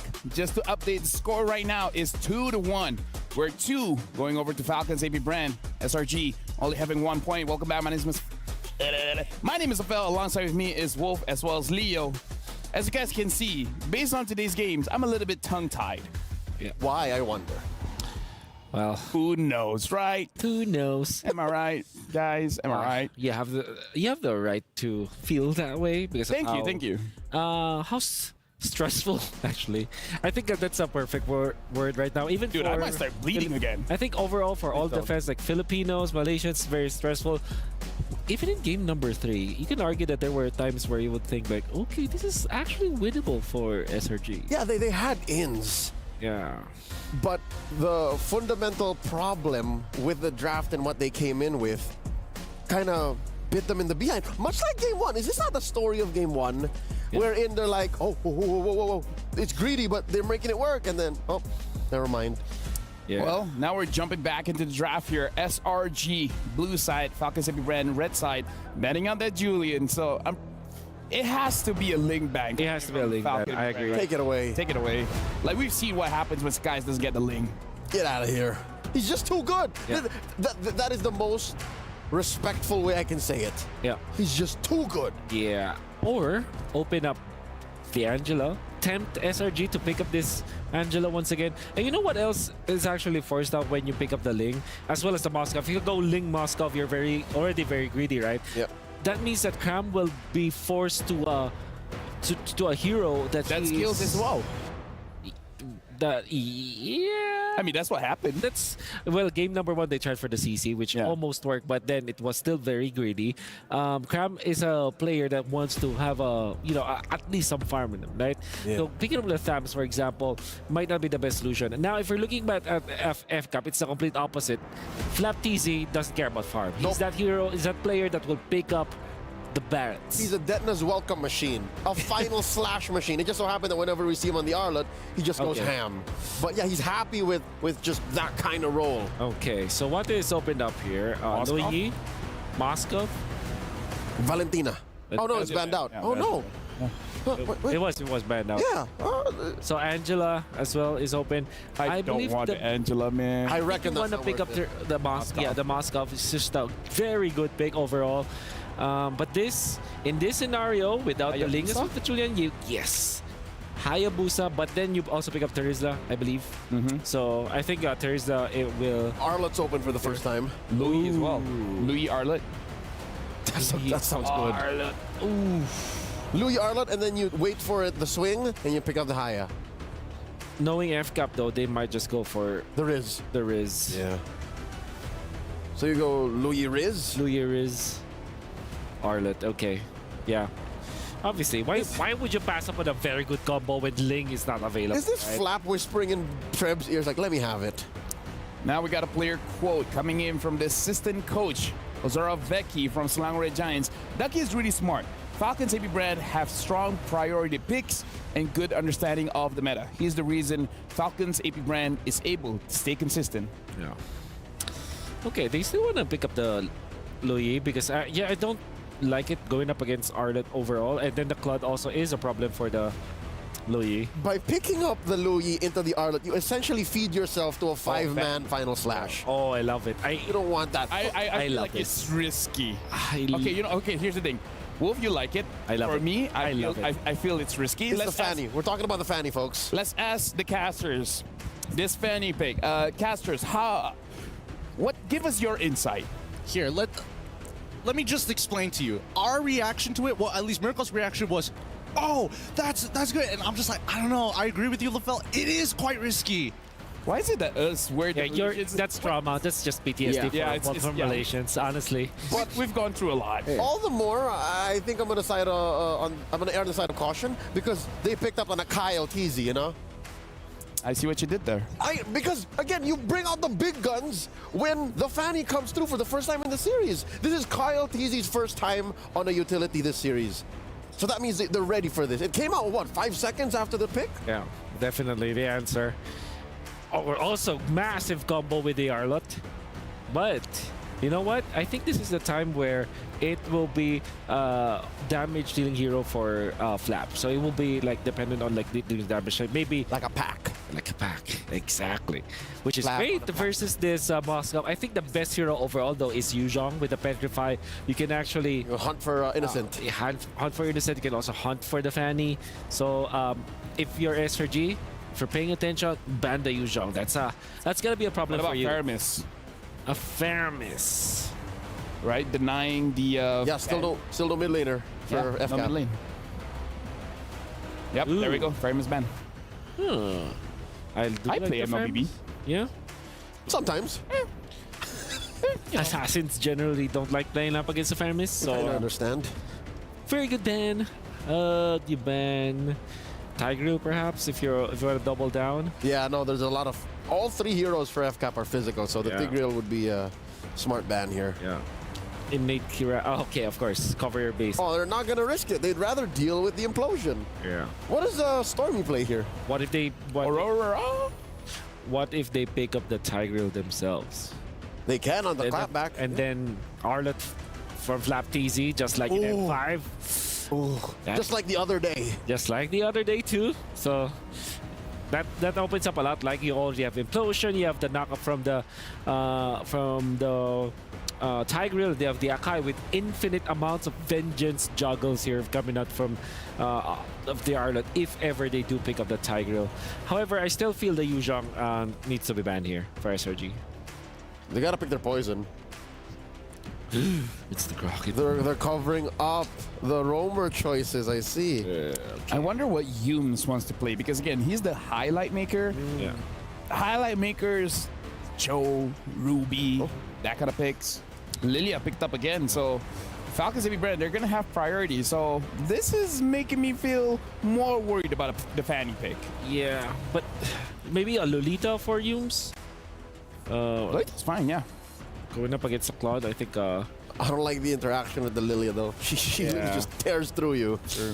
What else? Maybe they snatch a Tigreal, I guess. But the thing is, Falcons and Bren, they have a lot of ways to survive, right? The Purify from the Lilia as well as the Claude, the Akai with the innate Purify as well. Disengage, yeah. So it's kind of like... I can see the Tigreal pick, but I feel like it's going to get countered so hard. How about Aurora for SRG? Yeah. Looks to be Aurora and then Tigreal. That's a really good combo. It opens up a lot. It's the Cho. It's the Cho Novaria. Chovaria. Okay, now FCAP. They are the ones who's gonna pick up Lolita. Yeah, go. SRG have to fight very specifically, and they have to be proactive. Good start for SRG, but FCAP, the last two. They found the answer. They found the answer. Lilia Lolita. I refuse to give any opinions. BTK combo. My job ends here. Thank you very much to the analysts, Mirko as well as Gideon. Good luck for this game. Yeah, we're gonna need some luck on this one because I think that Lolita pick solves a lot of the problems. Single target lockdown, big disengage, big re-engage with the flicker, the shield to say no to Innocent for once. Also the Lilia with insane mid prio, so they can actually go for the invades a whole lot. Utilize the Arlott, utilize the Akai as well. Try to go for the purple buff for the Fanny, and if Skies doesn't get the purple buff, I think it really looks like for Falcons AP Bren, purple buff number 2, they're gonna start threatening it. Well, hopefully it's going to be enough here. Again, a lot of factors are coming into play. Whether or not Cram is able to find that priority to contest for it, whether or not we are going to see sick guys make miracles happen once again, this time on an even more dangerous pick for the early game. It's time for game number 4. SRG now on the blue side up against Falcons AP Bren on the red. It's the battle for match point for Falcons AP Bren. 1 game away from match point for SRG, a bit further on the climb. You know, I was talking about how, all right, on the Novaria, it's a great pick, especially considering this is the first time that we get to see Falcons AP Bren, at least in the knockout stage, on utility back again. So Novaria provides a lot of good poke, and then obviously when the Lolita came up, it's just like, can't believe I forgot about this, right? The pick that was able to send their bitter rivals, Liquid Echo, in the semifinals out. They were able to counter Edith and carry, it was. Yeah, and I think that the Cho pick is actually a pretty good substitute for it, right? Because again, you're fighting for that mid-prio. You are going to take some damage. You need some way to kind of not only defend yourself, but clear that waves effectively. Here we go. Good damage down. Down Flap TZ goes in still. Flap TZ still able to use the vengeance, but now the swing of the hammer Skies with first blood. Did he forget that Fanny was in play? I don't know. That was kind of weird. That was kind of weird from Flap. He definitely could have like completely disengaged, but let's see if they're going to get... Ooh. No! Another one on top of that! Great start for Selangor Red Giants. A kill onto Skies, a kill onto Cram. That's XP Prio and Jungle Prio. I think that honestly solves a lot of the problems we were worried about for SRG. Now the early game is actually somewhat doable this time around. Maybe, I don't know, it could just be like blue side being the ultimate side at this point, right? Is that? I think that's what we're kind of devoting it to. So far that has been the case, and now again, Yum's able to clear out the mid lane. Level 4 advantage for Falcons AP Bren. But take a look at Flap TZ. Uncharacteristically, not level 4 at the first turtle. Cram swing a hammer down. Flapteezy down to half. Yum's dealing some damage again as Cram pops in a penalty zone. Calteezy in the midst of it all right now on the neutral objective. Will be able to find it as Flap gets the shielding. Spear of Destruction. One last shot should do it, but Flap again is able to survive with just 1 HP. Skies on the chase, finds him with a push. Flap still able to go for a lot of those shots, but the cables are inevitable. He's mad. Flapteezy's mad. He's like, oh man, maybe Yums just didn't see like the little slight bit of green left on his health. Let's have a look at this one more time. As Skies, again, great call on this one, right? For all we know, Flapteezy, he hits level 4 just in time and tries to sustain through that damage. If he connected with that final slash, that could have bought him at least one more second of time for somebody to find the trade back, especially since Ogwin on this Lolita has single target lockdown with the charge. At this point in time, with Fanny having an EXP lead, that's a great... Wait, now they have prio over this. Are they going to send the mid lane over to it? No, they're not. No, it's just back and forth again for SRG. They have this lead, so no real reason to actually force a lot of these fights. And you can get to see that interaction with the Bulwark, sending it back towards the Navaria. But SRG, actually, they're holding out in the mid lane very well, too, when it comes to clear away the Dragon. Locking Ogwin down straight into the Blades of Skies. 3-0. That was a great idea. This is a great idea. This is why I really liked the Cho pick when we see Yums play. Yes, he wants to make highlights, but at the same time, there's a lot of interesting interactions, and most importantly, he can cancel out Ogwin's Numenon Blast early. He can kick him out of position, and the same can be said about Calteezy when we come down to these Lord situations. It's how do we utilize this Way of the Dragon effectively? Good Black Shoes usage there by Few, able to evade from Skies' damage. But now he's on the purple buff, and Yums will have to buy some space. Stormy in the mid lane as well, trying to clear it out. Trying to get this prio for Skies. Calteezy already jumping onto Yums, trying to find a trade for the purple buff. But Yums is going to be caught, forced to flicker out. Super Marco on the chase, the flicker. No flicker. It's just a few recalls. Innocent with a pin down in the mid lane. What happened? Few got picked off. I mean, everything is happening all at the same time. He's caught mid-rotation here, and now the penalty zone to look for more. Oh, Spear of Destruction as well. Now he's going to be Innocent. Caught in the final slash, still able to evade right now, but the Numenon Blast is able to connect. He has the Purify. He baited out the Vengeance straight into the kick. Into another spear from Innocent. Dude, talk about well-played Innocent there, right? He purposefully delays until he sees the engagement, the Vengeance coming in for Flapteezy, hits that Purify so that he's stuck. Once he's on top of that Moskov, he's got nowhere else to dash because it goes on cooldown. Skies with the cables. Oh! He's able to steal it away again! This time a level ahead. It's not about the players anymore. It's blue side. It's something about blue side, right? It's sorcery. How is this fair? How is blue side so dominant in this game thus far? I thought the draft coming up for Falcons Ape and Bren is honestly not that bad, but considering these early interactions not falling into their favor, it looks like SRG really taking advantage of every single bit here. But same like last game, that mid-game spike from Falcons AP Bren. We need to see that happen. So far, Calteezy hasn't been able to create too many opportunities just yet, but that's all due because some people are getting caught off. Other times, you just don't have the battle spells. Man, I just keep remembering now with this kind of performance on the Assassins versus the Utility, I keep on remembering and recalling that interview with the Malaysian content creator. What is his name? I think it's DJY. He said, go Assassins. Assassins #1, he said. Assassins is the way to play the game, right? I mean, look at that. He's already got... Oh, my goodness. At least he's building up to a 2K lead onto Calteezy 6 minutes into this game. But that's when we see Falcons AP Bren, right? Their comp really comes online once they start grouping up together. Okay, Super Marco able to read it out. Has the Purify. But now with the cables, the way the Dragon comes in, cut those Skies! Wow! Are we playing on mouse and keyboard or something? He's literally pointing, clicking, that man must die, and they find it each and every time. It's a target ability for Skies. Oh, it is. And it's about to get even worse for the side of Falcons AP Bren if they keep on slipping up on these leads from SRG. And right now, the main attack dog, the initiator, Yums, he's doing so much this game. Doesn't have the way to Dragon here, but will be able to knock him up. Flapteezy gonna be knocked out. The penalty's all canceled by the stun. Calteezy caught in the Astral Echo. Innocent now with the Abyss Walker as well, very low. No pin down with the Spear of Misery. Good cover from Ogwen. But he's forced to recall out. That's a free neutral objective to the assassin jungler. Honestly, not too bad. At least Falcon's AP Bren aren't giving anything over to SRG besides the turtle. Oh, penalty zone though, onto a few. Forcing him to use that black shoes, not that big of a deal. That's just an alt use. It's not like they're going to fight each other anyways, but SRG, I think they want to invade, and they're considering the options. I mean, they've got the Way of the Dragon ready. They could do it, but at the same time, the lack of purple buff from Sakai's means that SRG just have to wait. You can see the difference in level already. This is why the Assassins have been able to find so much more value in this meta. The clear speed is ridiculous. On top of that, how fast you are, so mobile, you can go and catch a lot of these waves that most utility junglers will have to give up. It's a 2-level lead for Skies, so finally, after 3 games, he finds himself ahead in level against Kyle TZ. Hey man, similar to SRG, Falcon's AP Bren have been known to flip fights over despite having massive losses in the earlier stages of the game. They're great at their timings. Both of these teams have a lot of similarities. Look at Skies, he's again pulling a Falcon's AP Bren away from each other, trying to not enable their comp. These cables from Skies, man. Cramming a mid lane, goes for the penalty zone. Oh, the tenacity on the boots. Gets him out of the heavy spin, he flickers out of it. Meanwhile, down below, Skies! Man. What?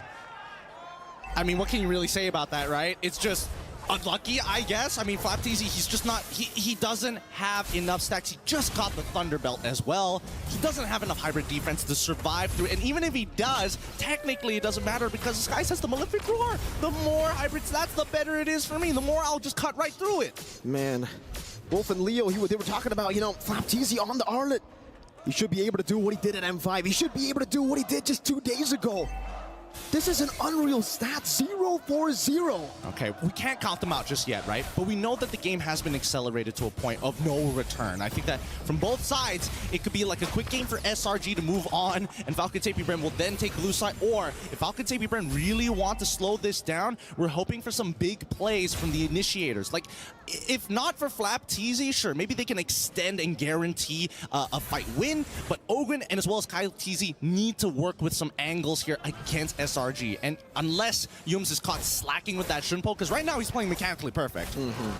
This is a big problem, by the way, for Falcon's AP Bren. Oh. Even the hand. Yeah, I'm not talking about Yums recalling, by the way. That's also a problem. You know, it's emotional damage that they are receiving every single tap of the recall. But really for SRG, it's how they're able to utilize the 1-3-1 formation as well. Fanny up top or Moskov up top and then someone else down below. Skies, you blink and you miss that, right? You blink and you die. Super Marco, great reaction time to evade from it. Without the Wind of Nature, he really has to respect Skies' damage. And you can see for Innocent, he's already on to the Lord. Kyle TZ to be chunked down. Penalty zone, locking him down now with the help of Yoji. To the left! He misses the final slash. Skies finds it! Okay, they're just gonna back away at this point, right? SRG don't need to extend the lead. They've already committed, I mean, they got FlapTZ's final slash and the flicker as well. Maybe he's just looking for some sort of redemption in these fights, but it's fine, right? Falcons, they can technically lose their outer tier 1 and 2 in mid. They just need to make sure they high ground defense. Oh god. Skies now, oh, Skies! He's out of there. He's out of there. Oh my goodness! This kid's insane!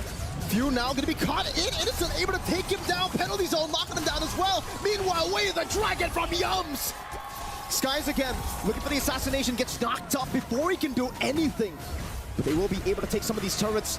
Base turret up top taken down from SRG, 10-0 up against Falcon's AP Bren. Ogren forced back, forced to flicker out. Still with the Lord. This is the first Lord of the game.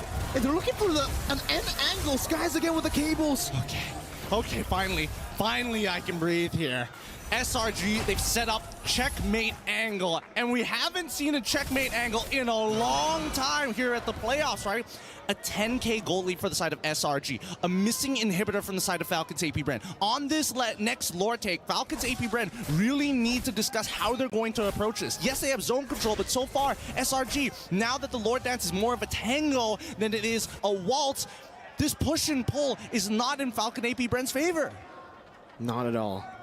It really feels like they're just so far behind, and it is because they are far behind. Super Marco, super far behind, doesn't have the Wind of Nature just yet, so even when he gets that win of nature, Stormy is going to be a constant threat. Remember, the Astral echoes straight into the almost unmissable Astral Spheres.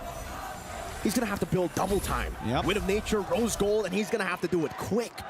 Because this snowball is getting out of control. Yeah, it doesn't help the fact that even if we want to see Super Marco to go for the cleanup, Innocent can almost guarantee deal with him 1v1 because he already has the Winds of Nature in his backpack.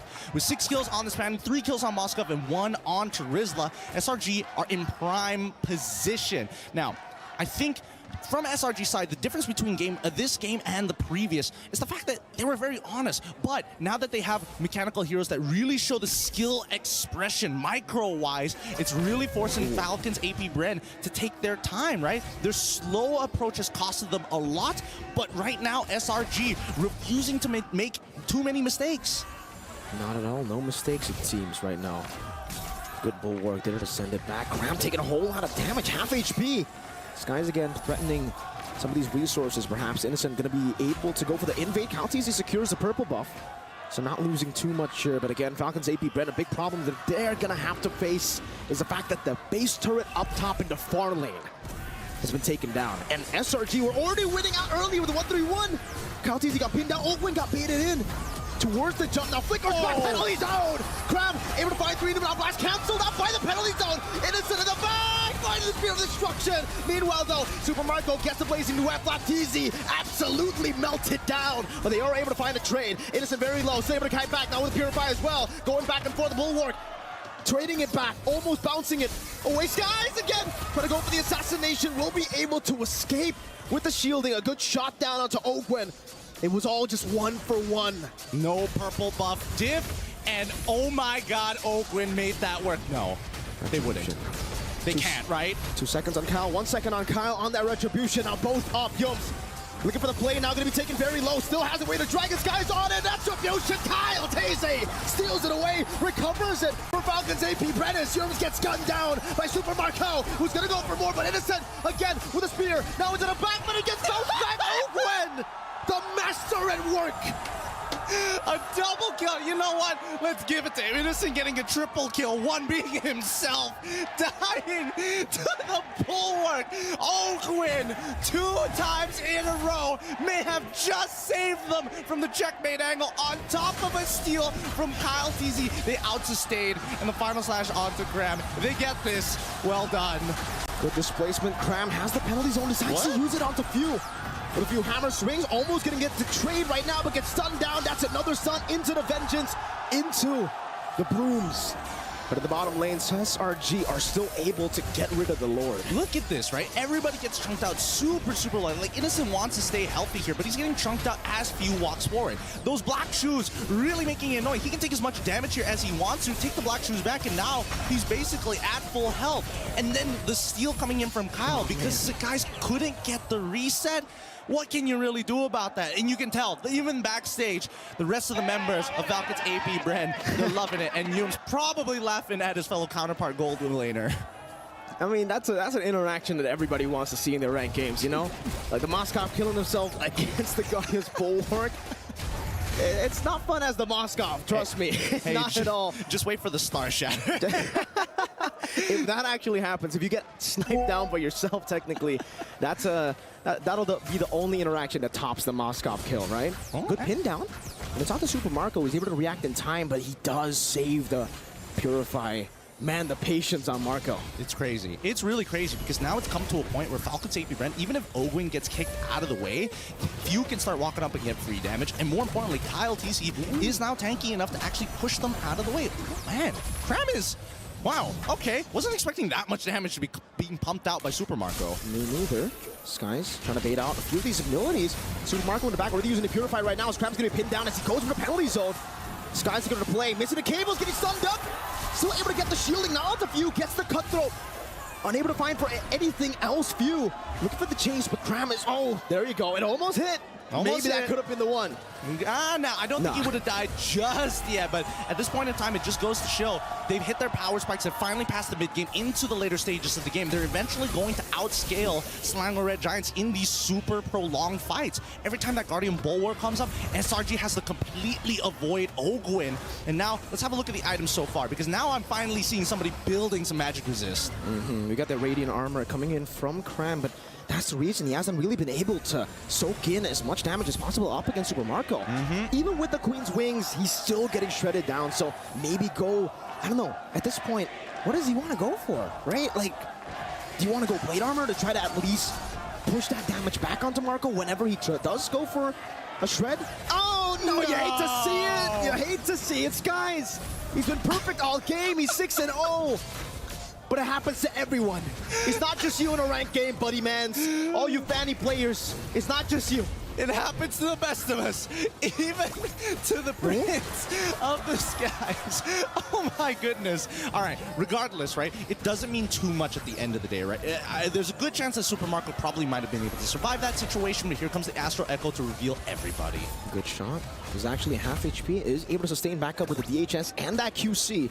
Back to the Lord now. Gonna be choked down. Sky's in the back line trying to go for a flank angle. Cram taking a whole lot of punishment. Oh, this is so interesting. This is so very interesting. Because now they find the angle.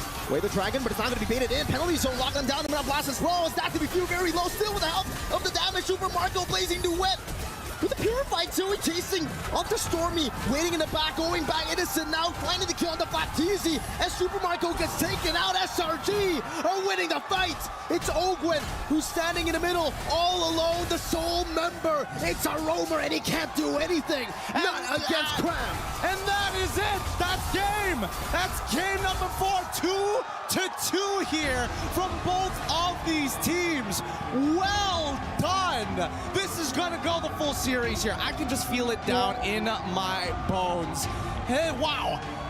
You can see that Stormy, he's positioning in a way so that Ogwin is forced to walk and try to cut off as many angles as possible from that Star Shatter, and that opens the back line entirely when Skies is jumping in, especially when he's targeting some of the members like Few, for an example, and forcing everybody to swing to his side of the map in towards that mid lane. I'm surprised that Stormy got away with what he did just now at a sliver of his health. Really well played. These chaotic team fights really unfolding and being in favor of SRG. The fact that they were always able to find these ridiculous team fights. Those angles were ridiculous. Stormy, he was alone. He was playing like the Fanny, looking for flanks, shooting them from off angles. And it really made Falcons AP Bren think about all these different angles to a point where they completely forgot about the direct engage from Cram, from Yums. I think it also comes down to just conditioning, right? Every single time Stormy shoots it, he's always making sure, hey, I'll do it off a cooldown. With that being said, analysts, please take it away. We have a series now. It's 2-2, so what? This is now a best of 3? The first guy that wins 2 more games wins it all. And it's mainly because we are now looking at a comfortable Yums and a comfortable Stormy, and of course a comfortable Cram. And you can see them laughing even when they just literally lost a team fight that could have gone really badly for them. They were still laughing. It's because they are comfortable in their own skin. We are seeing like Sakai is just... Oh, by the way, I'm sorry, I'm not familiar about your games. Guys, what a beast with a Fanny. However, yeah, Yums with a choke, you know that it's you know that he is making all of the plays that's necessary for his team. I believe that the Terizla is such a great pick for Cram because it just fits perfectly what he wants to achieve as a player. So I think this should be the hero configuration. Like the priority. SRG. Exactly. How perfect is it that we go full circle? You start off saying, shut down Flap. Flap is one of the catalysts for FCAP success, and they did so in the first 2 minutes of the game. They put Flap at what, 0-3? 0-4 at a certain point. Right? Look at this, look at this. This is to some level, even Few couldn't play. Even Few from mid on that Lilia with the Purify, with the Black Shoes, couldn't survive our SRG's aggression. This is FCAP bullied into a corner. Even if they did have a comeback angle in the late game, it was just too little too late. Yeah, I think it... Now that you're going to be thinking like, surely the Akai works a lot, but I think that FCAP, they're the ones that aren't comfortable in their own skin. I think they really want to play forward. They want to make sure that they have this claw to go to the late game. However, it wasn't enough in the end. Yums was phenomenal with the Cho. I believe the way that he spaced out in the early stages. And I think it was the Fanny was indeed a problem here. Can I say I'm impressed by how the players are looking so calm and so composed because let's see here. My heart rate is 111. I don't know how they can take it. I remember back in M5 when when there was an actual notification. Yeah, I had a notification. It's like, bro, your heart too fast. Calm down. You gotta relax. You gotta relax. Last time that happened, they went 7. Oh yeah, it could go all the way because right now they're trading blows and like our caster said, both teams like blue. Yep, so far blue side because you get the Ling, you force your opponents to react towards you, and in this case it's going to be the Fanny, so there will be a little bit of a change up for sure. I think that Falcons AP Bren might want to consider getting to the blue side once again, and I think the main reason why is because of the presence of the chip. It's like a auto ban. It's an auto ban. You have 2 bans. Yeah, a mandatory ban, I would say. So that really opened up this Fanny because the Ling was already banned out, and then they had to be forced to pick up the Fanny. You know? Yeah. Despite the pick advantage that I'd argue FCAP had, right? Especially in that last phase when they got the Lolita finally, and then the Lilia going up against a Cho and a Novaria. Yeah. The play was just what put SRG over. Constant aggression, timing out wherein you're expecting to be able to hold in. Like in the early game in the XP lane, SRG said, "Nuh-uh, FCAP, you ain't playing." I like how they dealt with it. It's like, okay, let's ignore mid lane because we are not gonna win mid lane anyways. Let's just farm. I'll clear the waves of Novaria. I'll pop second skill and first skill. I'm gonna be okay. I'll just get out of there, and then come the mid game, I'm very strong. Fanny did the heavy lifting in the early stages of the game. Speaking of which, that's our Sony MVP. We gotta check out Sakai's on this lane. I mean, at this point, like, if they win it all, this is, I would say, a good contender for MVP of the Grand Finals. Fanny. Playing the Fanny. Yeah. Yep. Sakai's the limit, as we've mentioned. I think in the he was part of the first 2 kills. I'll be honest, guys. I went to the comfort room, and then when I get back, it's a 2-0 already for the Fanny. What happened? What happened? It was a 6-0 even, as bad as that. Yeah. Like a few minutes later. I was very fast. It takes a very special kind of jungler, a very special kind of assassin player to do what Sakai's did here. Yeah. He looked at the knob for aggression and turned it up to 11. Can we talk about his retribution as well? I mean, like, it wasn't really on display for this game. I mean, like, he was able to steal that one, but a lot of steals, even from yesterday, coming in from Skies. And that's most important. And look at this. They already know that they can initiate. I think Super Marco popped the Purify way too late. Could have gotten out of that, but yeah. He looks stone cold. He looks focused. I think for Yums, he is it is more rewarding for him to be overly aggressive, and that even when he doesn't have like immediate heroes around him as his teammates, there's always that Fanny factor that is gonna be counted as almost a global hero at that point, especially when you're dominating like that. And it kind of allowed Yums to be to have easy decisions to actually go for initiations. Yeah, I think that's another key to SRG's success. If you want to keep him winning, number one, put him on heroes that they're comfortable with, or wherein the roles that they're fulfilling are roles that allow for them to get their game plan online. Second is maybe we're of the mindset that macro is the only way to win.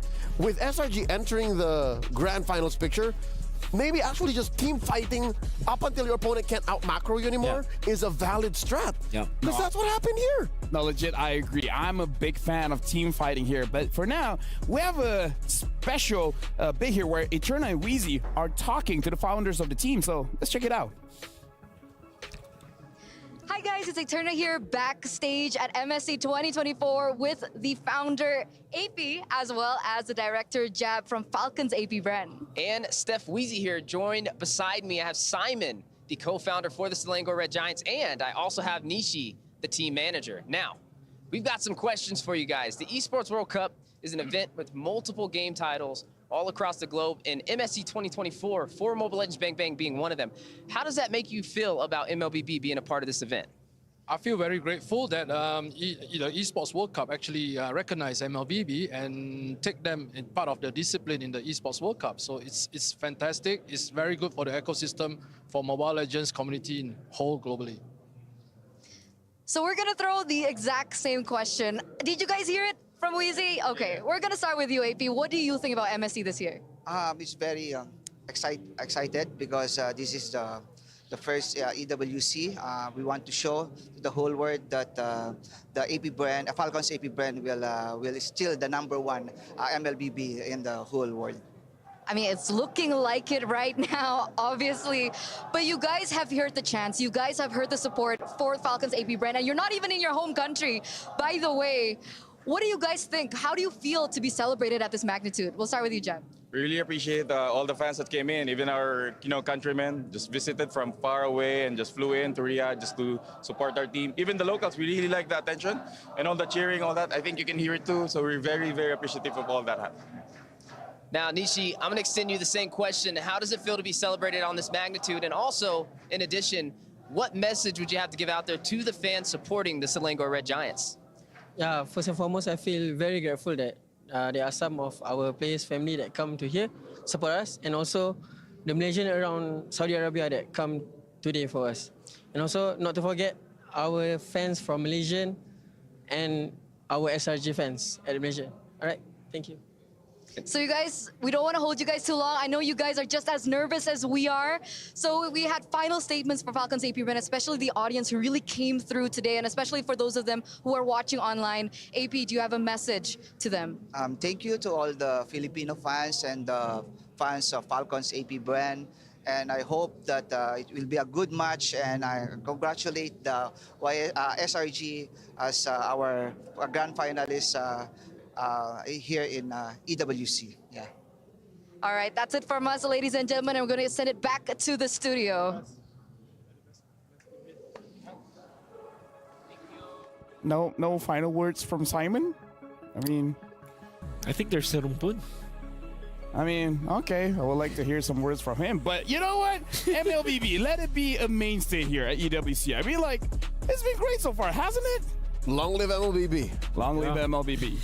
We're only a few seconds away from entering the draft. Right now, it's a 2-2. So at this point, it's a best of 5. The first team to win 2 games is going to win it all. So again, it's just reset over reset.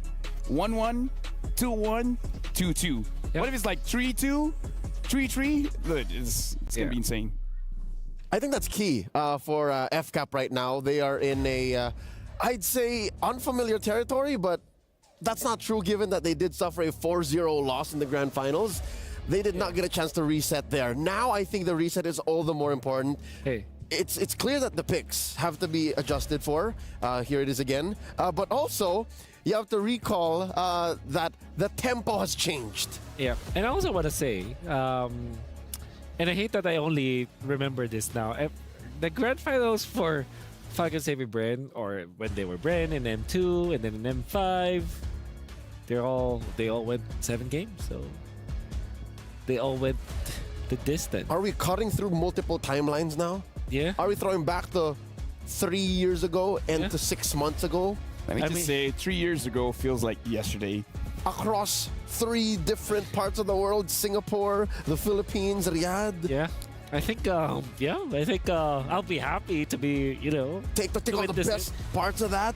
Yeah. Inject a new superpower in MLBB. Revitalize Malaysian MLBB. It's the new landscape, right? It's the new competitive landscape. But again, we're jumping into the draft here. I believe even before we see the pick and bans, whoever has blue side has this innate advantage. Like when you have teams that are more or less equal in strength, whoever has the priority just has a little bit more advantage. Is this Project Next in MLBB Esports? Project Nexter. Project Forward. Maybe that's the new one, Project Forward. Project Next Earth. Hey, I think this is the only way to go, right? Forward. For years now, we've played in a macro-centric metagame. We've played wherein trading and cross-map plays matter. With SRG here at the grandest stage of them all, I'm glad to see that, hey, team fighting, skirmishes, and getting kill after kill after kill Yeah. is what pays off. Just to update, looks like the bans have started. Falcons AP Bren has banned out Angela, Teresa, and Moskov. Looks like they are going to be on blue side first pick. SRG is going to be red side second pick. SRG banned out the Chip, the Julian, as well as the Ling. Falcons, AP Bren, and SRG. Probably Roger first pick? Harith and Roger are both open. Roger it's going first to be pick. the Roger first pick for FCAP. And that means... Does SRG go Fanny? What about the Harith, right? Fanny Harith? Yeah, that works. Harith Valen? I think I love the idea of the Fanny, actually. Nobody cares about Loyi anymore, man. Yeah. Louis is so last week. Louis is so 3 days ago. Yeah, Louis is so 3 days ago. Yeah. People move on, man. Like, it's a fast-paced game. You gotta adapt to the meta. I like the odds for I really like the odds for the Fanny. I would be very happy to see another Sekai's Fanny. Valentina Harith. Okay, Harith and Valentina. Very strong combo, obviously. Pick up the Terizla at this point, right? Yes. Pick up the Terizla for Falcons AP Bren. Denying it away from Cram. Yep. Oh, wait, no, sorry. Terizla is banned. Oh, Terizla is banned. Okay, so... Oh, this is Pick up a Farsa? so difficult to kind of think there. Do you want to go Farsa against Valentina? Yes, 100%. Apart from that, you pick up Arlet. Arlet is open, right? Yep. It's open. But Roger Arlet not. Okay, here we go. Okay. Or you can go crazy and just pick up a Claude and then put the Roger in jungle. Or a Moskov. early? Oh, the Moskov ban. Wait, they pick up the Fanny? And the Phobius! Fanny Phobius? That's why I really thought that the Fanny should have been picked Hayabusa. by SRG.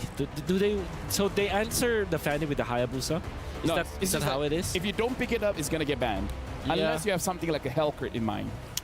Yeah, well, or Saber. Again, this is Phobius that they're facing, so you need physical damage too to match up against this Fanny. Wow, Kyle wants to show up his Fanny as well. I think, are you forced to go Alpha this time on? Yeah. What about Boxia? Okay. It's It's Alpha. There you go. Yeah, you're forced to. You're really Okay. I'm gonna take the casters here. This is quite the loop here. What do you guys think of the opener for both teams? Falcons AP Brand, they pick up the Fanny. SRG have to respond with the Alpha.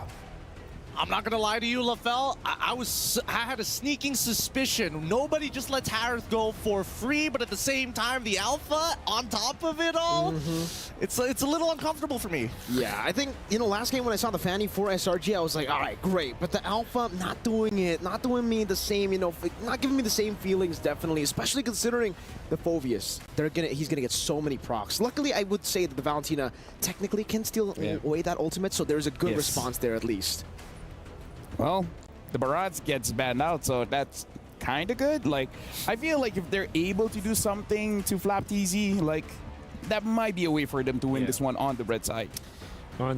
For those who are a little bit confused, yes, it's usually Few that handles the Phobius, so this is going to be a mid lane Phobius. I don't foresee this being in Flap's hands. Yeah. You still need a solid, I'd say, hunker down type of hero in Flap's hands if this is the first 3 picks for FCAP. Yeah.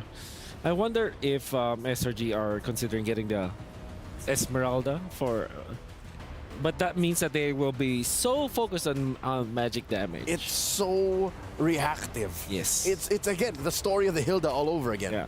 What I do want to see is Uranus for SRG. However, I believe that the best option here, honestly, for SRG is to pick up a Yuzhong.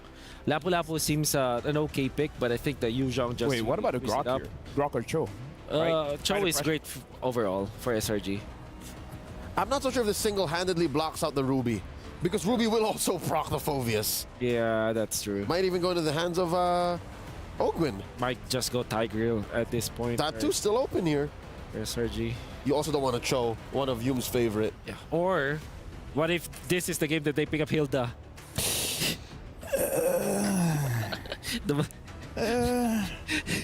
The Malaysian react. Yeah, I was waiting for that. I knew. That's. For those who don't know, actually, we cannot see Lafell right now, like our line of sight. Yep, that's the Thai grill. Makes a lot of sense. Good against the Fanny early, good against the Roger. Thank goodness. I mean, okay, Gideon, what would you react if they pick up the Hilda? If they pick I saw his reaction. He was shaking his head already. He was smiling uncomfortably. You called it, Wolf. It was the Malaysian reaction is not good to that Hilda. I was about to drive my fist through a wall if that was going to be the case. Yeah.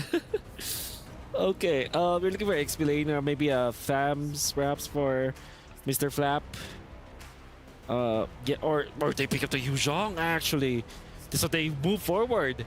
But the Valentina is there too, so it's a bit of a risk. Like it's a good pick, but you know there are risks.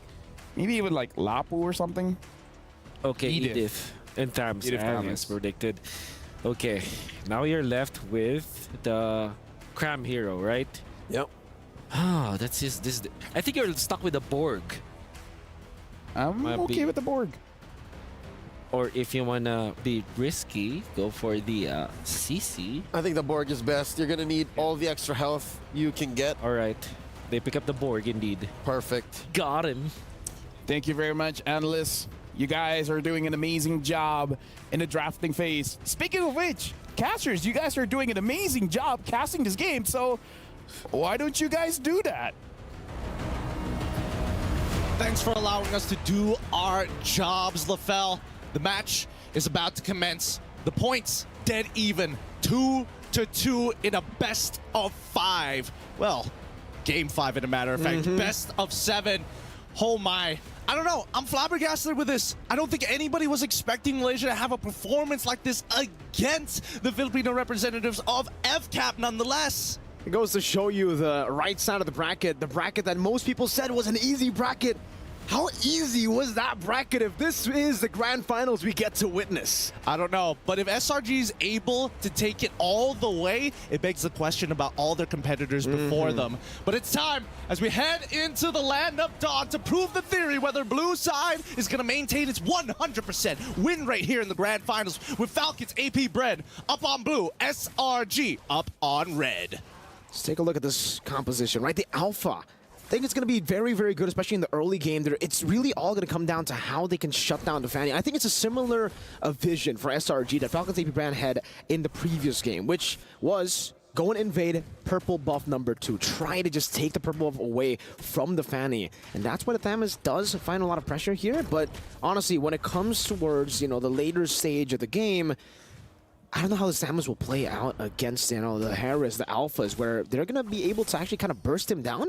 And the Vengeance won't really have the same effect as it did for Falcons AP Bren like it did back in game number 2 for SRG. No, I can agree with the sentiment here, but I think, you know, especially when you do have the Thamus, it kind of opts to tell you, like, I want to have some form of control and dueling power. Oh, God. This is it. The Spear of Alpha straight into under the turret skies finds first blood again. Kaltizi, though, looking for the trade back. Cram under turret, able to flicker out. Skies in the bush. And Kaltizi will be able to escape for now. Earth Shatter, flicker onward. Combo together. Kyle gets the response. They should have been a little bit more decisive on that one. Do you back away or do you just hold your recall? I mean, you're basically dead anyways, but at least they got the flicker out of Ogwin. It's 1-1 in terms of kill score. Everybody's just fighting back for that lead, but this allows Flapteezy to actually try and recover in his lane. He's going to freeze it right underneath his turret, and that's just great for him because as soon as he hits level 4, he's going to be a problem.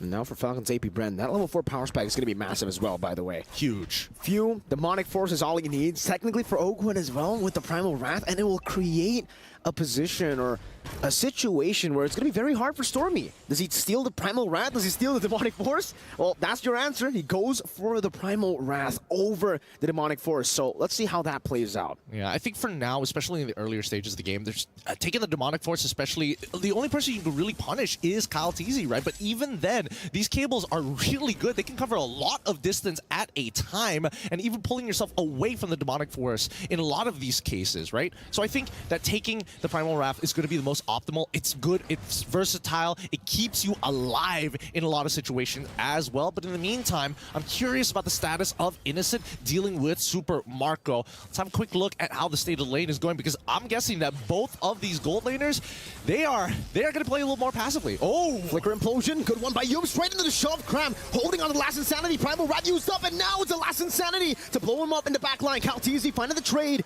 and it's going to be 1-for-1 right now. XP traded for Rome. Flapteezy, no vengeance on him. Good Terrify from Stormy, forcing out a Demonic Force from Few. And just like that, SRG, they're playing their cards really, really well. Now with the cooldown on the Demonic Force, no resets, they should be able to take the turtle for free. We do see the hand cams from these players. They're trying to increase their APM here, right? They're going in and out of their shop just to make sure that their fingers are warm for when the situation calls for it. But let's see. This turtle is going to be important for both sides here, and ideally, SRG wants to stall it out. Again with the Earth Shadow, Calteezy into the back line with Flapteezy. Sky is going to be bursted down by Kyle. Picks up the killing spree straight into the turtle. That's free. But it's for Falcon's AP Bren. Cram trying to kite away. Faraga armor down. Calteezy's looking for the assassination, but Cram was able to flicker out and space himself out properly. And what am I telling you, all right? That's why you have Thomas on your side. You're able to kind of buy just a little bit of time, but most importantly, your damage is so applicable. If you win any single one of your trades in these side lanes, then you start calling the attack dog, Calteezy, to start finishing up these kills for you, similar to how SRG did it, except with Yums. Slowly but surely for Falcon's AP Bren, that's always been the way they take their games, at least the winning games, right? It's all about building the gold lead very steadily, utilizing the macro advantage, and then suddenly going for a big team fight with that power spike hitting.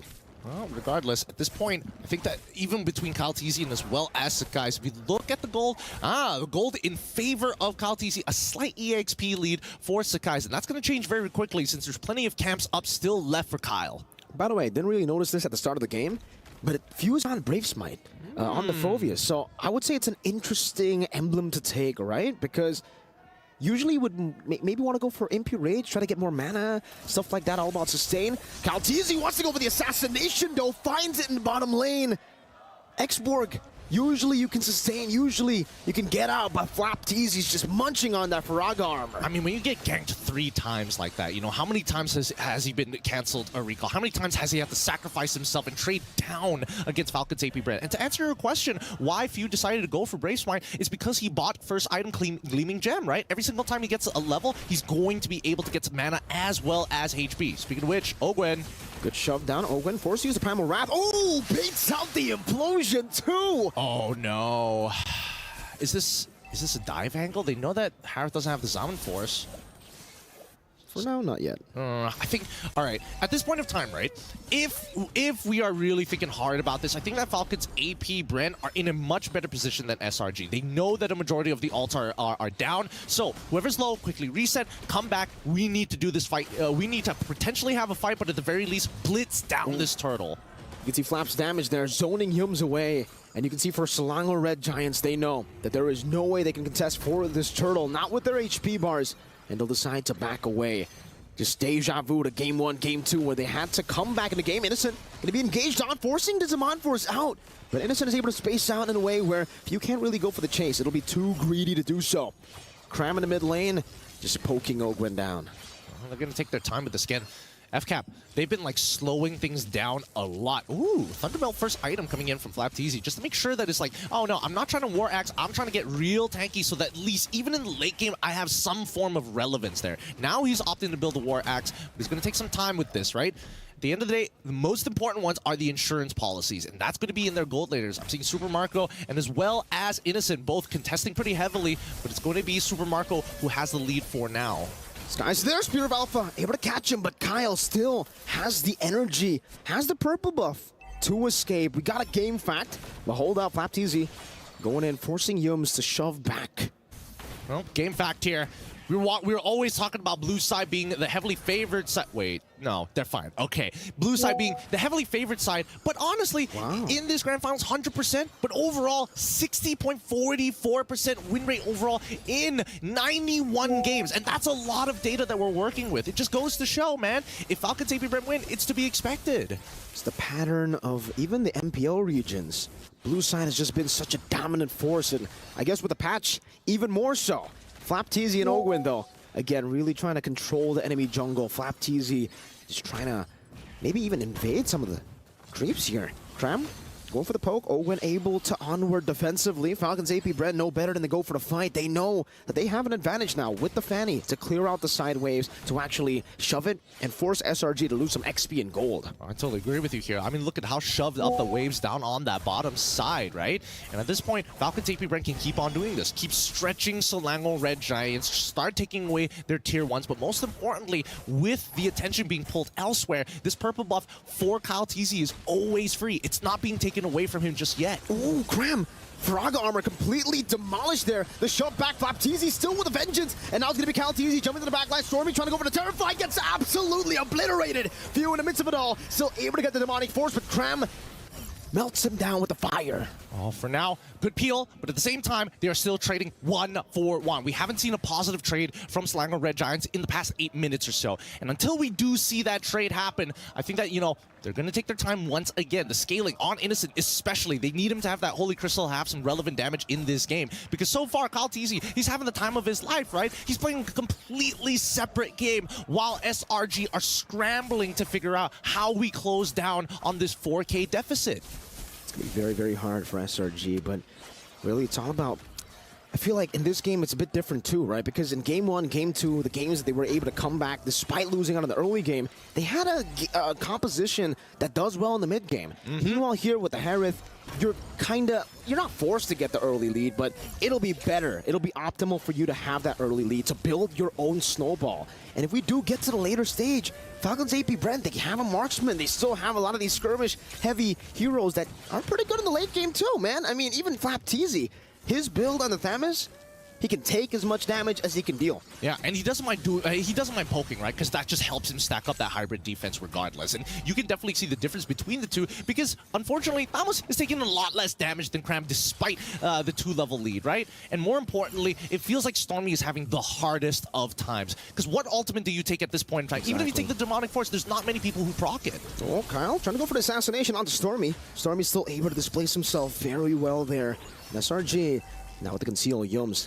Looking for a play. Knows Flapteezy doesn't have a Purify, but doesn't want to go for it just yet. View Demonic Force into the midst of it all. It's a 2v5 right now. And now it's going to be Kyle TZ looking for the backline. Primal rather Yums finds the implosion on the 2 members straight into Innocent. Now with the Demonic Force, but he's going to be changed CC, still surviving. Cram finds a double. Ogwen going to be slashed by Skies. Somehow, some way, the Red Giants always find a way. Oh my goodness, they catch 3 there, and just a sliver of health from Yums as well. That 3, those important calls from the side of SRG is what's really defining them as why they are a threat to Falcons AP Bren.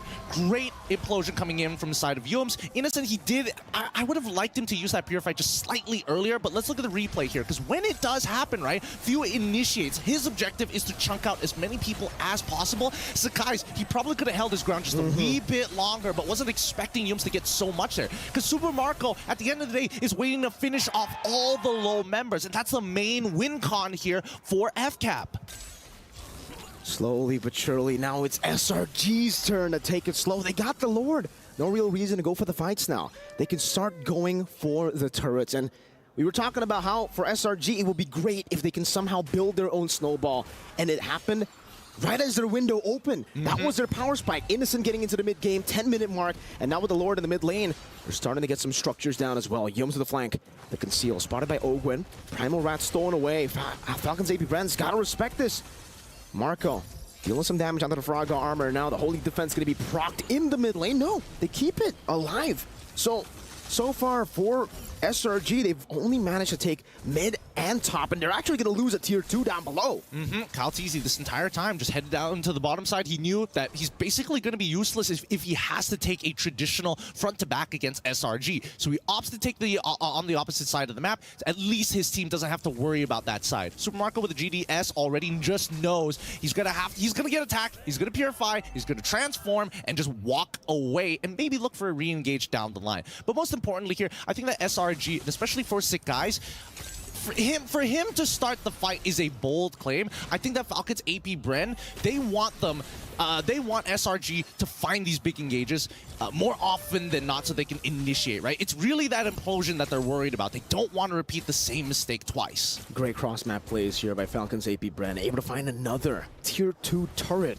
And these are small wins. It won't win you the game instantly, but slowly but surely, just with the tempo shifting, and with Falcons AP Bren having so much more prio on the map later on, especially considering, you know, they can shove a bit deeper, they can start invading, they can start looking for these angles that the composition will definitely find a lot of value with, right? If they are able to attack from different angles, force SRG into a non-front to back, it'll be great for them. Spear of Alpha onto Ogwin, straight with the fire to Ogwin, force a flicker with the Primal Rat, now Cram! Last Insanity, straight to the skies, and now it's gonna be Cram still kiting away, Few with the Demonic Force, now with the Vengeance as well, but he gets bursted down. Now Kyle looking for some more damage, Few jumping around but gets caught by the Spear. Skies on a killing spree, Marco keeps on going, finds a double, the turn to ties around Innocent in the midst of it all, looking for the Plague Crown, has the Faraga armor back up, Super Marco forced to run away.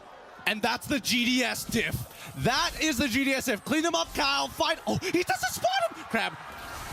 Oh, no, he walks out. He's trying to do it all over again. He ends up giving a Crab. Lost his cool at the very end, dude. He had no idea. But yes, the GDS difference there. Gets the Faraga armor, uses the last Insanity, kites away from it. And even Innocent, honestly, the placement of the Zaman Force actually mattered there. The 10% slow could have been what they needed to win out that fight entirely. Let's start with the position of Yums. Just look at where he's positioning, right? He knows, he spots out Kyle and completely shuts off that zone, and Kyle quickly turns around. Now, if Kyle got his damage down in, then Super Marco has the green light. Innocent, though, dealing a whole lot of damage. Ogwin, even with the Primal Rep, gets completely obliterated. Calteezy into the back. Eom's doing the same thing again. Stormy able to flicker out with the Primal Rat. Skies finds the Retry again, and Few is all but alone amongst the Red Giants. But even then, SRG, they say, no, we will not fight. We got the Lord. This is becoming brutal combat. Honestly, they're putting everything on the line to make these plays work out. Let's look at the replay one more time to catch up on what exactly happened. Once again, Yum starts walking forward. Despite being a man down, right? We do see that Innocent able to outplay the situation thanks to the help. He plays literally almost on top of Yums as he flickers forward to try and catch as many people possible. Now it's about them utilizing the Enhanced Lord. Calteezy was able to secure the orange buff. Now in the mid lane, Flapteezy to get a bit of damage. The Blood Wings already done from Innocent. Look at the burst damage onto Flap, forced to use the ultimate as the Lord charges in. Innocent still holding on to Zaman Force, knows that there are going to be more waves. Few brought back to the team, now forced to use the Demonic Force. Absolutely gunned down from the skies with the Demonic Force. It didn't even matter. That was disgusting. That was disgusting. He literally got behind him and pushed him back into the team. This could be an end angle here. Oh, Gwen, Earth Shatter not connecting. Now with the Spear of Alpha from Skies, unable to connect. It seems they are struggling. Calteezy gets bursted down right as he cables in. The base wide open. Selangor Red Giants take match point. They're the first to touch it. MY, 3-game win so far in this best of 7. They need one more to get the title here. All smiles on their faces, but oh my goodness, nobody would have expected it to be in this fashion. SRG find themselves in the lead. They were looking up the whole time, but they forgot they were giants. They could stand toe-to-toe even with the Falcons. It feels like every moment passing for SRG, the momentum is driven behind them. They're motivated, they are young, they're hot-blooded, but most importantly, they're standing taller and taller each game. Falcons AP Bren truly have a competitor. For the first time in this tournament, Falcons AP Bren are the ones behind. With that being said, analysts, please break this game down. Well, the first thing that we can say, I guess, even on red side, you can still do it. But yeah, looking at this game, yep, it's a roller coaster, man.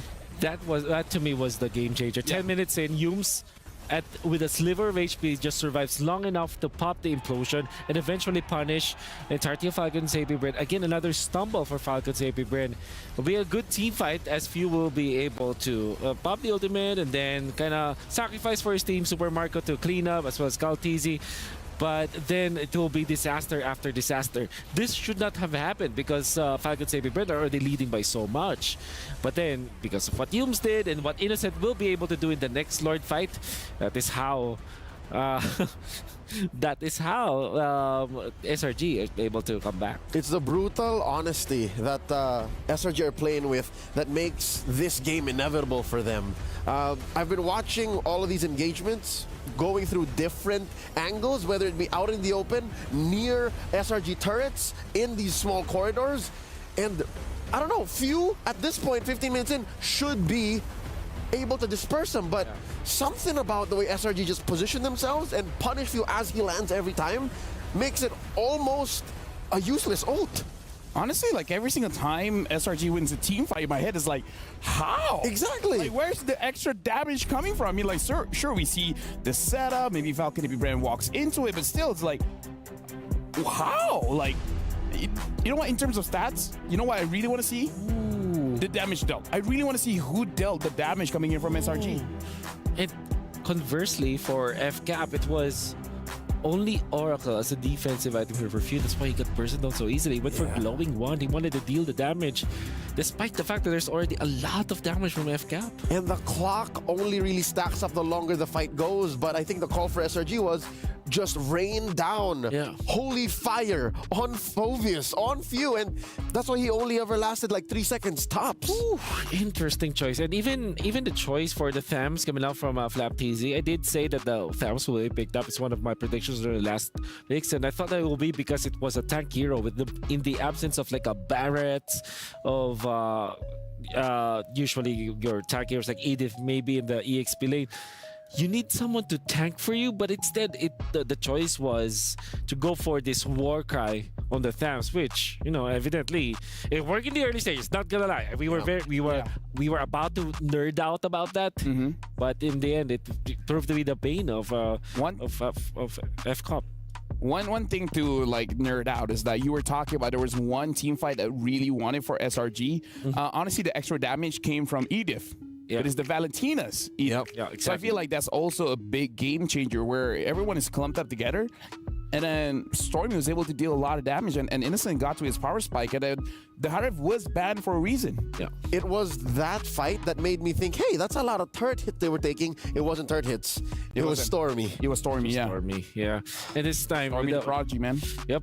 It's Harif plus the Valentina, which was the answer. I do like the idea, though, the Phoveus plus the Valentina. In fact, I'm looking at FCAP in this particular game. I don't think that there's any problem with their hero lineup. I think it was the execution, definitely. You see, they kind of felt very confident. Yeah, too confident that they made decisions along the way that slowed them down, or that allowed for SRG to punish. Again, the items on Few, the loadout on the Thams, and I guess they didn't step on the clutch fast enough to say, hey, wait, this is SRG's point of no return. Like, if we can't win here and we can't end, that's it. I think there were parts of FCAP that were towards one direction, and then another that tried to, you know, save the game. Yeah. And now we got to look at our Sony MVP, the creme de la creme. It's creme. And again, he's showing up with his X-board, giving a lot of space, giving a lot of damage, but more important is like he always makes any kind of situation feels like a kill opportunity for SRG. Grab the export actually is genius. We did predict that it will be the last pick, right? It made a lot of sense. Was a little bit of problem in specific points in the game, but obviously when he is needed, he turns up and made it difficult for the team fights for FCAP to happen. This was the team fight, one of the most important team fights. The most important team fight. Kaltizi will be able to get out. Oh, this is 8 minutes. Oh, it's very similar. Very similar. Angle, yeah. Exactly. Will happen in 10 minutes, and then there will be another one, first Lord Dance, which the second Lord Dance, I mean, but eventually will be in favor of FCAP. I think you will also have to give credit that one. Yeah, exactly. You have to give credit to Sekais as well, managing to the second Lord Dance like survive long enough and actually able to get one kill off before Well, he did not die afterwards, but yeah, you get my point, right? Sekais was also very important and very instrumental to that victory. So is Cram with 92% kill participation. Yeah, between Cram and Sekais, the X-Borg and the Alpha, I think they were both the antithesis to what FCAP was trying to do. Like, if you can't kill these two dudes and you can't out-damage them, basically the fight's over. Yeah. Stormy just being there during that turnaround was just the icing on the cake, the cherry on top. But that was all made possible by, number one, the setup by Yums, and then, again, the beta, the swings, the Spear of Alpha, and the fire missiles and the last sanity off of Cram and Sekais. With that being said, right now, it's match point. It's a scary situation to be in, even if you're the one that is on match point, because you know at this point, if you make a mistake, then, you know, it's going to be a best of one. And that's the point. And that's a scary place to be in. Yeah, I think for sure SRG are feeling it. Well, not only with the way that they played, I think that they have gotten their momentum quite long enough today. Despite their losses, their 2 losses, it felt like they have gotten the momentum. But most importantly, momentum when it comes to drafting. Now they have figured out Falcon Savvy Bren. In fact, Falcon Savvy Bren were too hung up on whatever SRG is doing that they pick up the Fanny and the Focus Cigar. While it's true, it's good. It's actually really good. But then the fact that they reacted that way meant that, yeah, SRG are getting in their heads. The reset did not happen the way we wanted it to. Again, the fact that they're still bringing out new picks and that these are new strats that they're trying shows that they got life in them. But was it the kind of move, the needed move here to get them to match point first? Apparently no. SRG is still ahead. A conversation that we have to have here is talking about both junglers, because again, both junglers have proven to be one of the reasons why they've been doing so well. We got to talk about Sekais as well as Kyle TZ. We got to talk about both junglers here, where we're looking at the stats. In terms of the numbers, honestly, it does look like more towards Kyle TZ. Yeah. 7 to 4.73. I guess this is because it's quite even. Quite even. Yeah, well, you gotta have to go back where Kyle TZ and FCAP themselves have dominated so much. For SRG, there were games that did not go in their favor. In fact, they had a 5-game series going up against Fireflux, so KDA will not be there. But overall, really good. I think that in this particular grand final so far, and I'm not only saying this because it's a 3-2 that favors SRG. So far, it's Sekai's getting the better off of Kyle TZ, mainly because because you remember when Kyle TZ went for the utility, he lost. But this time, game number 5, utility for Sekais, he still wins. You know what? The comparison between these two players go as far back as their starts in Mlbb Esports. Kyle TZ, Alpha Pro Esports, his amateur team in the early years. Sekais, ELX Esports in his early years. So, and they were both homegrown by these giant, all puns intended, orgs, right? They started their pro careers under SRG, under Falcon's AP Bren. So now this is all the payoff. This is their prime form now. I gotta say, Sekais is one of those guys where I would say fans of him is like, he's good, he's okay, but he's nothing like special, you know? But now he's really grown in his career after like, what, 1 or 2 years in the scene. Now he's really developing into this Sky Prince that has to be respected, because before this, it's just like, whether he's there or not, you know he's a good player, but again, he's not going to be game-changing. Now, he's a game-changer. SRG, the whole team, the whole franchise put the work into this young man, and now here's the payoff. I honestly haven't seen a jungler with such a killer instinct, even compared to Kyle TZ, because Kyle plays the map. Kyle is one of those few junglers that can play both sides of the coin of utility assassin.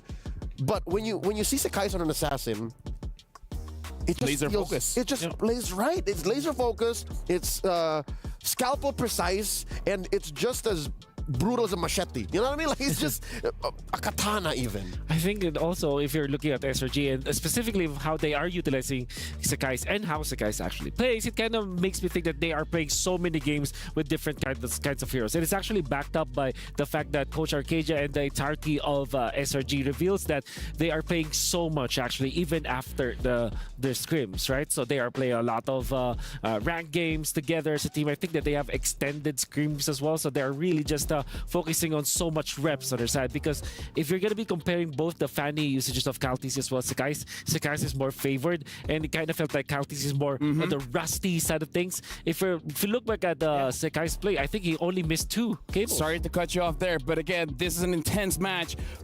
Sky's only 17, that's crazy. But with that being said, we're sending it over to the stage.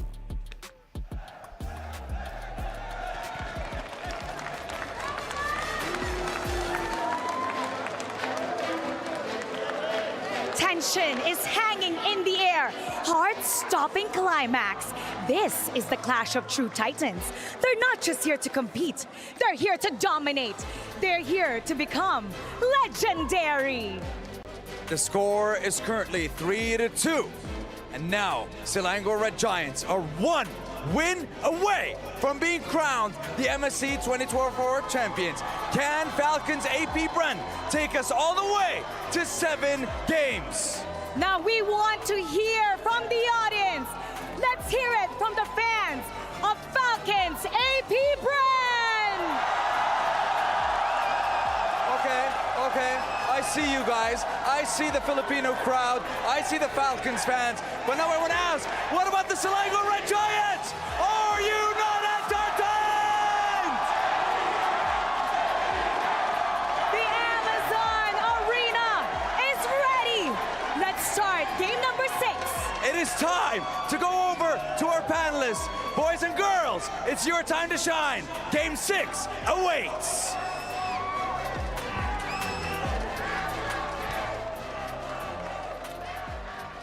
Dude, look at the crowd. Look at the crowd. I'm still wondering, so which is which? Yeah. No, honestly, Crazy. like I feel like the panel represents the we're everyone. The crowd. We're all. Right now it's like 2-1, right? We're the ratio very is together. We're very together. Now, here's the thing. In Malaysia is going wild as well. Like right now in Malaysia, the watch party, I saw like 6, 7, maybe even 9 different watch parties in Malaysia. Like, it's insane. This is one of them. I mean, like, here's the thing. Like, put it into context. This has never happened before. Like, being in the grand finals is a dream. Having match point. Wow. Whoa. Wait, why is there so many? Whoa. There's about 2,000 people there. Whoa. Wait, I didn't. Okay, this caught me by surprise. Why this is another few thousand in there? Yo, I feel proud. Shout outs to Malaysia. Yo, F-Cup crowd looks small in comparison. Exactly. At least in the Amazon Arena. Yeah, I'm pretty sure in the Philippines it's still huge, but still. Yeah. Dude, this grand finals is living up to the hype. Hey, if this was a BO5, it would have been over. Yes. To put it into perspective, you're correct. Yeah, correct. Just saying, that's how high the stakes are. And just one game, one more win for SRG, and we usher in a new era of Mlbb esports. If SRG wins this one, DJY is correct? I take it back. We already are in a new age, given how far this series has gone. That's right. And now we're jumping straight into the pick and bans. SRG is going to be on red once again. Falcons and Bren is on the blue. They're banning out the Terizla. This time, respecting Stormy on the Valentina, going to get banned out. Chip has been banned out by SRG. Okay, so that means what? Roger Harris being opened once again. I kind of want to see the Roger go, not going to lie. Nope. The Julian. Gotta hit the Julian. So you ban Ling if you're F-Cap, right? This feels like a very familiar. ban Fanny. Oh, ban Fanny, and then they pick up the Ling, right? Yeah. This just feels like M2. Feels like M2? Feels like M2 just replaced SRG with the Burmese goals. That's so true. That's actually so true. That's how high the stakes are. Yeah. So it should be... That was my first international, man. Yeah. Brings back memories. But now, Ling or Roger, I'll let both of them go and ban on something like a Moskov or something. Yeah. Or you ban Moskov. I don't know. So that it will be just Ling if it is picked up by F-Cap, and then you answer with the Roger jungle. Yeah, Harith, you know. Harith Valentina is not open this time, so maybe. I don't envy the coaches, by the way. Like, drafting like this must be very stressful. The Ling has been banned out, so it's just Roger Harith at this point for F-Cap. Yep. If you're FCAP, I mean, historically they want Roger. Yep. But I think it's still a 50-50 between these two. Yep. Roger. So you go Roger. So you go Harith. And maybe get the Hayabusa Arlet as soon as possible. I think the Arlet is a risk. As good of a hero as he is, he's one of those. You're either great or you're chocolate. You know. Arlet's a FCAP choice. Yeah, I don't chalk it up the SRG to do that. And then there's also the Angela, which I think will most likely be on FCAP. Unless SRG takes it, but yeah, I think it's more of an FCAP hero. SRG will want to go for the Harith, yep, together with Musa, yeah. Harith Musa. You with this early, huh? Yeah, Harabusa. And then in this case, you want to pick up the Minotaur as soon as possible for FCAP because that was always banned by SRG. Answers this Hayabusa for sure. At the same time, you want to secure your EXP late. Honestly, the fact that Yu Zhong has always been let go by both teams kind of surprises me at this point, especially because there's always like Hayabusa on the other side. All right, now we have a player quote coming in from Kyle TZ. I don't think SRG is any easier. We just want to focus on winning, not our opponent. And Wolf, like you said, Minotaur picked up as well as the Arlet. Both of you guys get a point each. Thanks. Connection. The points are made up, by the way, so yeah, they don't do anything. Yeah. Do you pick up the Ruby now if you are, or the Cho for SRG? The fact that both are available and neither are a flex means FCAP won't ban both. So I think you can still get away with either. I don't think they want to pry that pick here. Yeah, that's also true. So they're fine. You know, SRG is comfortable. They're uncomfortably comfortable. Yeah. Like they have so much left in the pocket that it's FCAP who's thinking, even if it's SRG's turn to pick. Yeah. I don't know what you guys are talking about. Maybe I'm not comfortable. Maybe you want to go Borg. Oh, okay. Very nice. Okay. I need to ask the casters, what do you guys think of the opener coming in from SRG, having the Hayabusa Harith as well as the Lilia? I don't know about you boys here, but even between me and Mirko, we were thinking like whether or not that Lilia pick should have been Yuzhong. Yeah, for sure. I thought for sure it was going to be Yuzhong, right? Because for Falcons AP Bren, they rarely do this, but they actually reveal the Minotaur and the Arla instantly. No flex onto the Arla anymore. So I thought for sure SRG wanted to give Cram that winning matchup to just snowball in the game. Hey, you know, maybe they're just like, you know what, Stormy, it's your time to shine, and maybe there's a secret EXP pick or just go back to something like a CC, who knows. The good thing about getting the Lilia is that it definitely challenges Fuse hero pool. So they ban the Phovius, and then what, they're gonna ban Farsa next? I didn't think it was possible to choke off you, man. Not like this. Well, that's also true. That's amazing. All right, they take out the Cho. Am I getting my words? Just take out the Cho in their own because the Tigreal's still out there. Never mind. We did say that it could be the Cho as the third pick for SRG, but it was banned out. There's also that Yu Zhong that we keep on talking about because it's a very strong pick. But then again, they can fourth pick it if ever. Yeah, I also think they'd rather let the Ruby through. Yes. Than the Tigreal. So they'll ban out the Tigreal. Yes. Tigreal was so good last game, so I think that would be best for FCAP. What about the Aurora ban here? For Moskov. Oh, forgot about Moskov. All right. So probably gonna pick up the Claude later. It depends if they wanna. It depends on the fourth pick. If this is Tigreal, then I think that FCAP will just go for a utility pickup, maybe like a Baksha, for example. That's the Borg that I also thought will be picked up. SRG skipped on that, but yeah, I think the Lilia still is a stronger pick. That means that Yu Zhong is still available. Great hero for Cram. Apart from that, what else are you looking for? Maybe a Barrett's actually for Mr. Cram, which also negates like a potential for a utility pickup. Also Edith. So I'm thinking Edith or Barrett's here. Grok instead. Haven't seen Yums on this Grok for a while. It's been banned out quite a few times. It denies the Claude. You cannot pick Claude here. It's Lilia and Grok. You don't want to pick up the Claude for FCAP. You might be forced for what, Beatrix? And it nullifies these two CC heavy picks early on. Yeah. SRG has a lot of prior here. Doesn't care. Wait, how about a Nathan for FCAP and then get a wave clear hero like a Vexana? Sounds good. Sounds all right. Casters, what do you think? Fairness. Now that you see Falcons, AP Bren, full lineup, what do you guys feel about the draft? There you go. I mean, I just want to say that Yu Zhang will 100% come through for SRG now, right? Because we were expecting it to come out a lot sooner.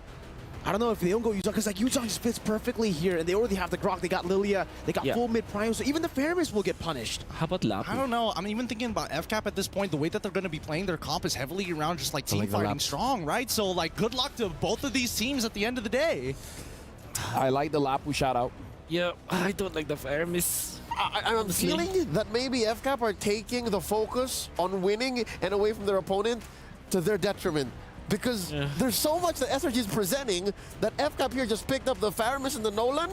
Got it. We were all right. They pick up the Faramis and the Nolan, just wanting to go fast and hard. Let me just say, I really like this Lapu pickup. Yes, so good. Yeah. I think SRG's got this. I mean, draft-wise, whether they do or not, it's all about the players in the game. Right now, it's match point, ladies and gentlemen. And with that, we're throwing it over to our casters. Thank you once again. Our analysts have been doing a phenomenal job breaking down these drafts and honestly giving foresight on these picks. But it's time. Match point for SRG. This is the Ascension match. We're gone beyond the skies. We're touching the heavens here with the gods of the game. The Red Giants finally find themselves looking down upon Falcons AP Bren, and it's now or never. 3-2. Do they seal the deal? Welcome to game number 6 here at MSC 2024 here at EWC with Falcons AP Bren on blue side, SRG match point on red. Oh, I was talking about the Yu Zhang. We were talking about the Yu Zhang, but then they go out with the Lapu, and honestly, yeah, I mean, technically it does the same thing, just no instant petrify, right, when you go for the Furious Dive. But yeah, finishing or even dealing with the Netherrealm would be great. Sky's already rotating up top. Kalti's gonna be caught in the quad shadow. Sky's following in forward. Going for the shurikens here. She'll be able to do it. Sky's forward. Oh, Kaltizi with the help of Ogwet and Few turns it around. And Skies is probably thinking to himself, maybe I should have taken Lethal Ignition on this one. Oh. Just for, I mean, it's one of those feel bad moments, but still, it's still a 50-50. Yums doesn't get knocked up, thankfully, and now that's first blood for Falcons AP Bren, and that's what you want to see, especially if you are a world champion fan. For Falcons AP Bren on the Nolan. See, it's very rare that we get to see this, right? When Wolf says that he doesn't like Falcon AP Bren's draft. It's very rare to see. Usually they're always able to outdraft their opponents. I think that was the case as well up against Liquid Echo. But this time around, they find themselves in a spot where they really have to get that early lead. That will definitely help them with a lot of these hero plays with the composition to make it work, to beat SRG before they get online. I think we need to take it a step forward, right? Because now at this point, it's not only just about getting a lead, but it's also unlocking these laners, right? And Owen, he can take the damage. He doesn't mind. He opted to go for tank emblem, so he can take it for now. But at the same time, right? How do they unlock them? Good zoning. This is a good way to do so. Falcons AP Bren already utilizing the man advantage in the bottom lane to actually stop Cram from getting that cannon minion. That will actually stop him from getting level 4, which means Kaltizi should be able to steal it or actually just take it for free. No contest at all from SRG. Yeah, a really good off-tempo play from the side of Falcons AP Bren. They decided, you know what? Hey, Owen, you're going to get 2 waves in the mid so that Few can actually start zoning out Cram for these bigger fights. And with that being said, that's an early turtle for Falcons AP Bren, but Kaltizi, especially with the lead that he has EXP-wise, he's going to be able to really start threatening and burning battle spells from Selangor Red Giants. Falcons AP Bren, it's all about that farming now. Up against Skies on the Hayabusa, Nolan does have an advantage when it comes to that clear speed, so that's definitely something that Falcons AP Bren will continue to utilize here. Kyle, also known for his amazing, phenomenal pathing.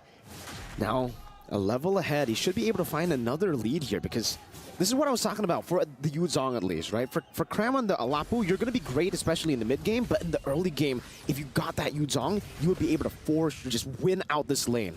I mean, I agree that if they want to win out this lane, but at the same time, SRG is thinking a little bit further than that, right? Because look at the nature of how these games have been going. It's, yes, you get a lead in the laning phase, but then afterwards, what happens? The big turnaround we've seen from both of these teams, somehow more consistently on SRG's side, but at the same time, with the Lapu, you're now not dependent on your battle spells anymore, right? You don't need to have that Petrify Furious Dive to make something happen. You just brave as fighter and hope for the best.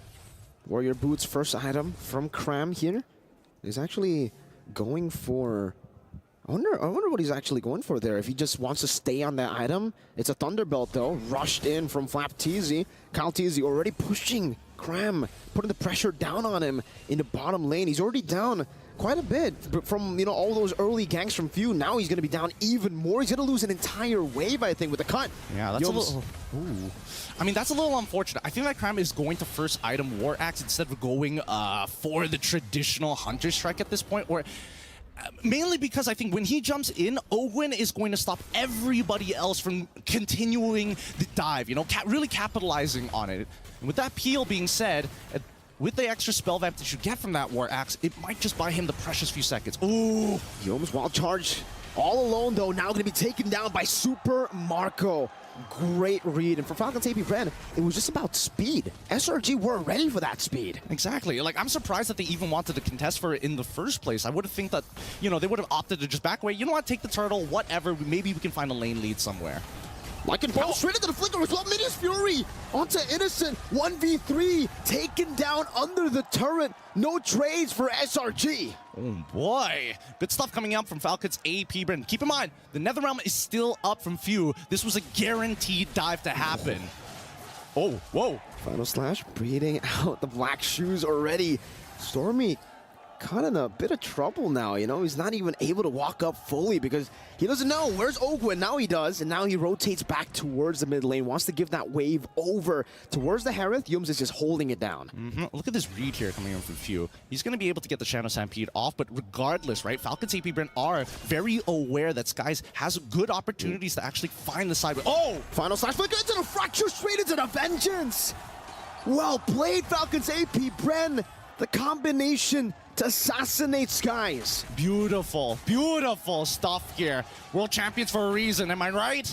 Innocent, Zaman Force used up, Few rotating up top, relieving some of that pressure, and Super Marco is still ahead of Innocent. Ogwyn again, the pinch maneuver under the turret, forcing Innocent to walk all the way back to that bush. SRG need to fight for priority here. At this point, like Youms, as much as he's responding, he's not helping the mid wave actually being cleared to get Stormy in a position where he can start drawing the line. By the time he gets there, it's already too late.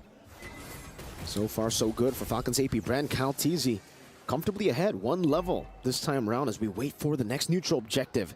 And even in the bottom lane, SRG have already sent Cram towards the top side of the map to contest for the neutral objective. Then now the bottom lane, the lead grows even more, not just for Kyle, but for Flap as well. I mean, the weirdest part is the fact that it feels like Falcons AP Bren are taking the page out of Selangor Red Giants' book. Hey, we're going to force you to keep answering our questions on our time. We're not going to give you that opportunity to regroup and find the counter engage. Well, now with Kyle, that speed. Fracture used up the passive together with Super Marco's bullets. That's an easy take. 3 neutral objectives, all the Falcons AP Bren. No contest whatsoever. Skies finds a cross-map play.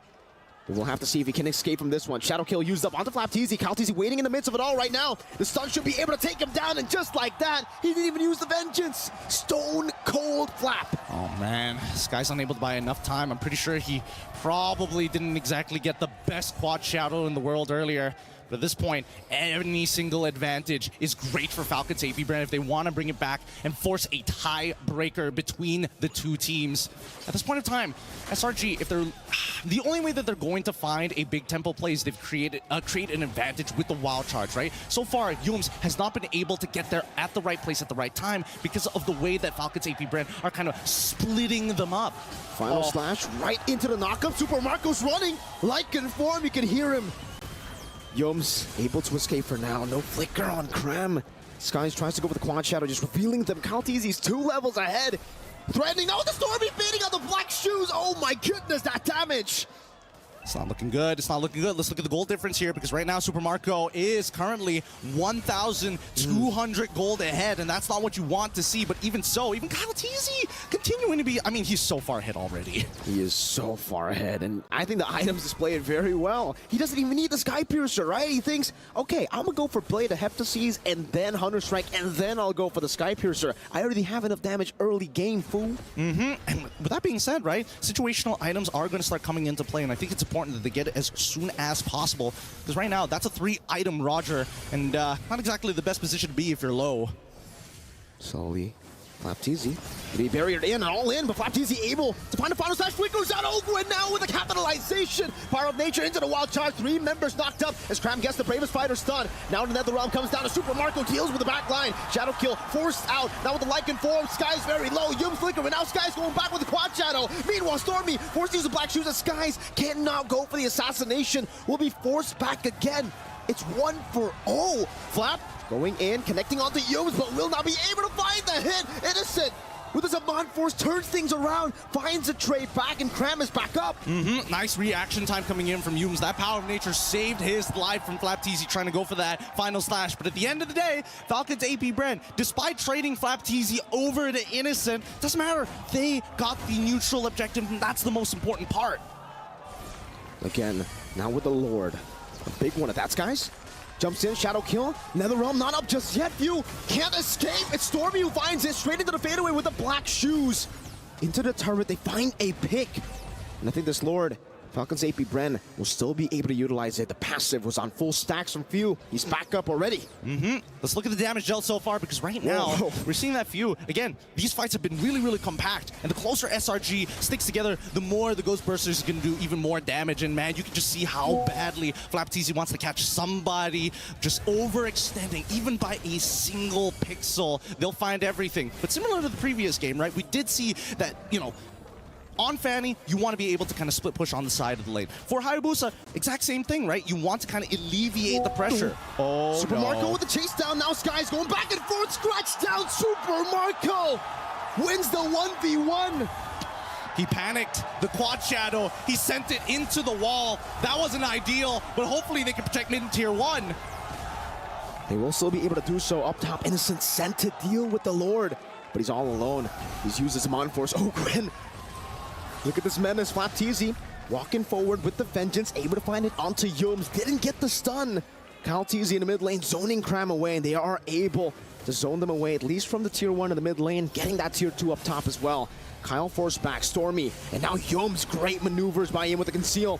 Zone them away from this turret. Ogwen, knock up, final slash, displacing Yums, still able to find a wild charge. Kyle TZ in the back, shadow kill used up. Netherrealm there to protect them. Meanwhile, Super Marco will be able to escape still. Dodges away, flicker from Cram, not able to find it just yet. And Cram, despite all the damage, he can't take anyone down. Stormy with the chase.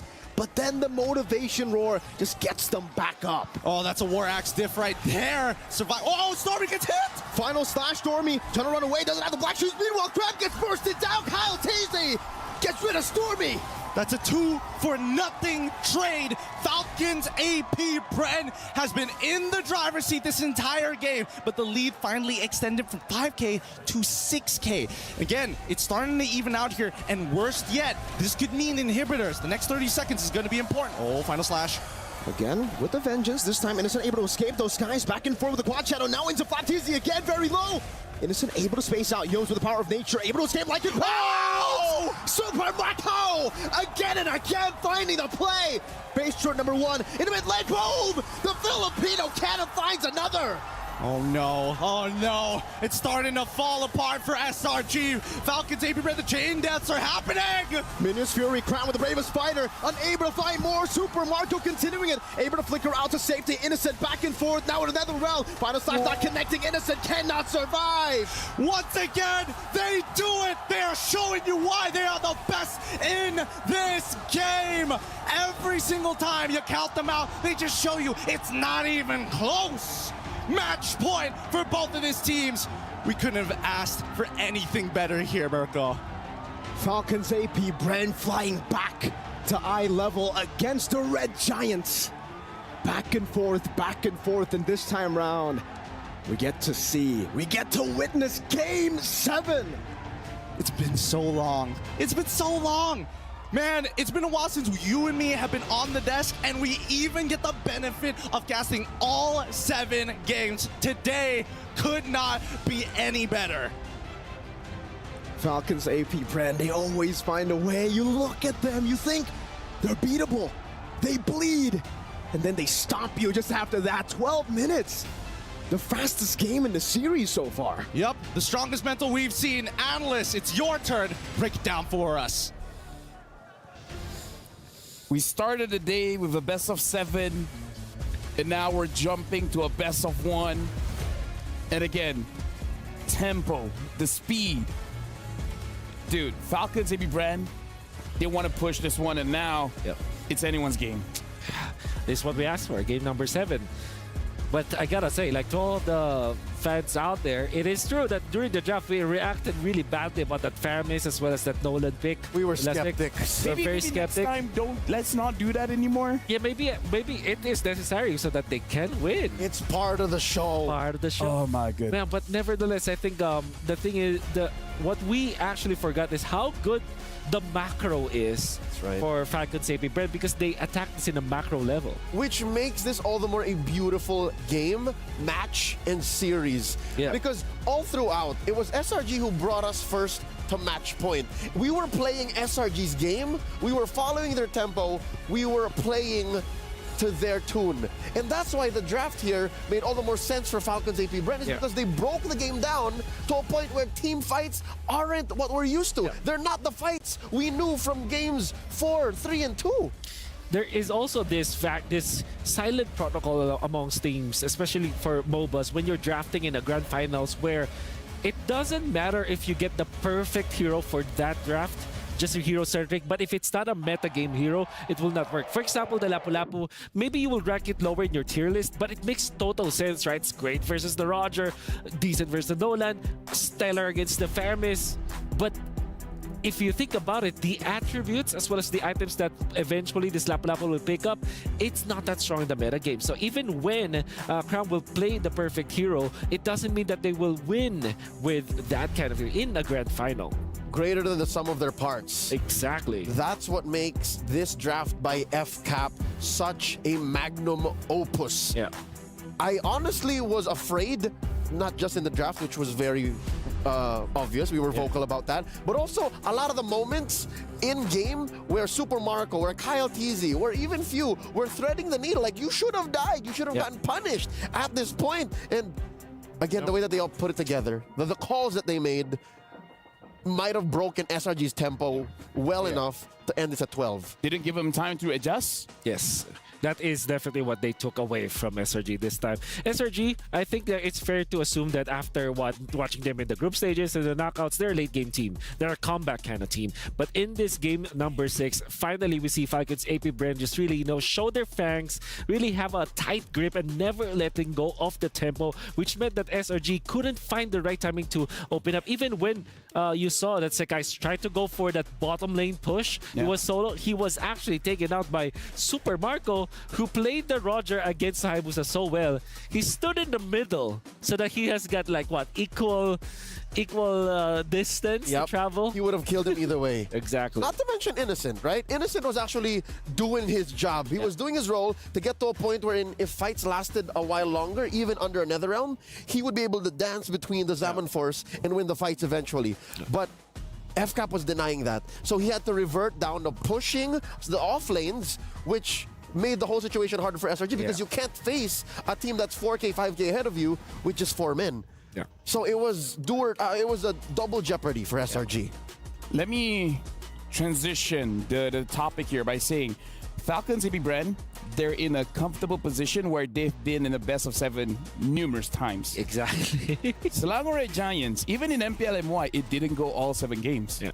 So this is indeed the final boss test for SRG, not just against Falcons AP Bren, the final boss, but going all the way. Do you have the stamina to go up against the defending world champions? Like, if SRG wins this one and they continue their win streak, then I believe they've shut down the doubters. Oh, well, I think up to now, the doubters should be shut down. If you're doubting SRG, still, man, you're in a different planet. If you do just what you said, if SRG beats FCAP here and now, they have a new chapter to write. No longer are they in the 100+ days situation like that. That's just racing yourself. Now they have to carry the weight of being the strongest region, the strongest team in the world. That's right. Dude, like that gives me goosebumps. But now we got to look at our Sony MVP. It's going over to Super Marco. And again, the bulletproof Super Marco. I don't know. I kind of feel like you need like, what, 7 heroes to kill this guy. Pick up a Popal and Koopa or something. Milady at home is screaming out her lungs. That is Super Marco, the king of... the nonchalant king, as he is called in the Philippines. No emotions, just pure power. I can imagine you pull off what he did against Sekai's and he goes, yeah. Imagine it's like, hey, you just won $1 million. Like, thanks. He's gonna smile, I think, a little bit. Yeah, he might give us a smirk. He's been working on it. Yeah. This is that play. This Look at that. one. Look at how much damage. I thought the guys had a chance, by the way, but that was too one-sided. With that single step, he was next to 2 shadows. Exactly. And then he's gonna clean up. Look, actually, the kiting coming out from FCAP finally arrived like the way that they are winning the team fights. And then Flap TZ this time he is activated. Flap TZ has been a 50-50 during the entire grand finals. But in order for FCAP to eventually nail this win, everybody has to step up from FCAP. That is true for SRG, but I would say for SRG, come game number 7, I do hope that they just get their Yum special. You know, Yum's being confident with setup heroes, with Stormy getting the damage done, and Sekai's, of course, with an assassin. I do hope that will be the case.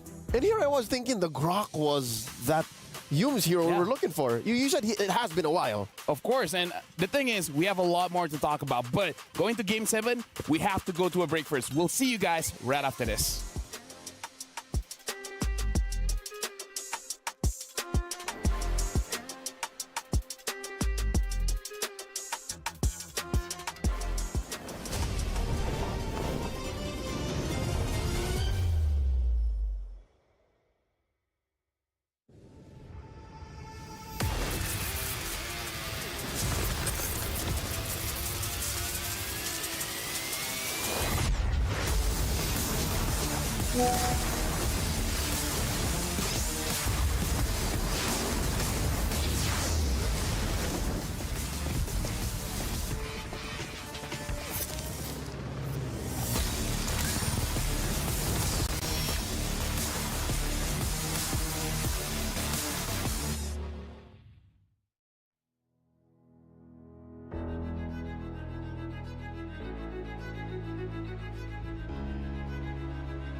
Fans, as we are about to jump in our 7th and final game in this best-of-7 grand finals for the MSC title. Now, boys and girls, are you ready? I say GG, you say SRG. Are you ready? GG, SRG, GG, GG, GG. GG! As you can see, the fans are ready and the game is ready. But before that, I think we have Mara with the Falcons AP Bren fans. Show me what you got. Oh, we're here to show you that we have the best fans. All right, everybody, let me hear it from you.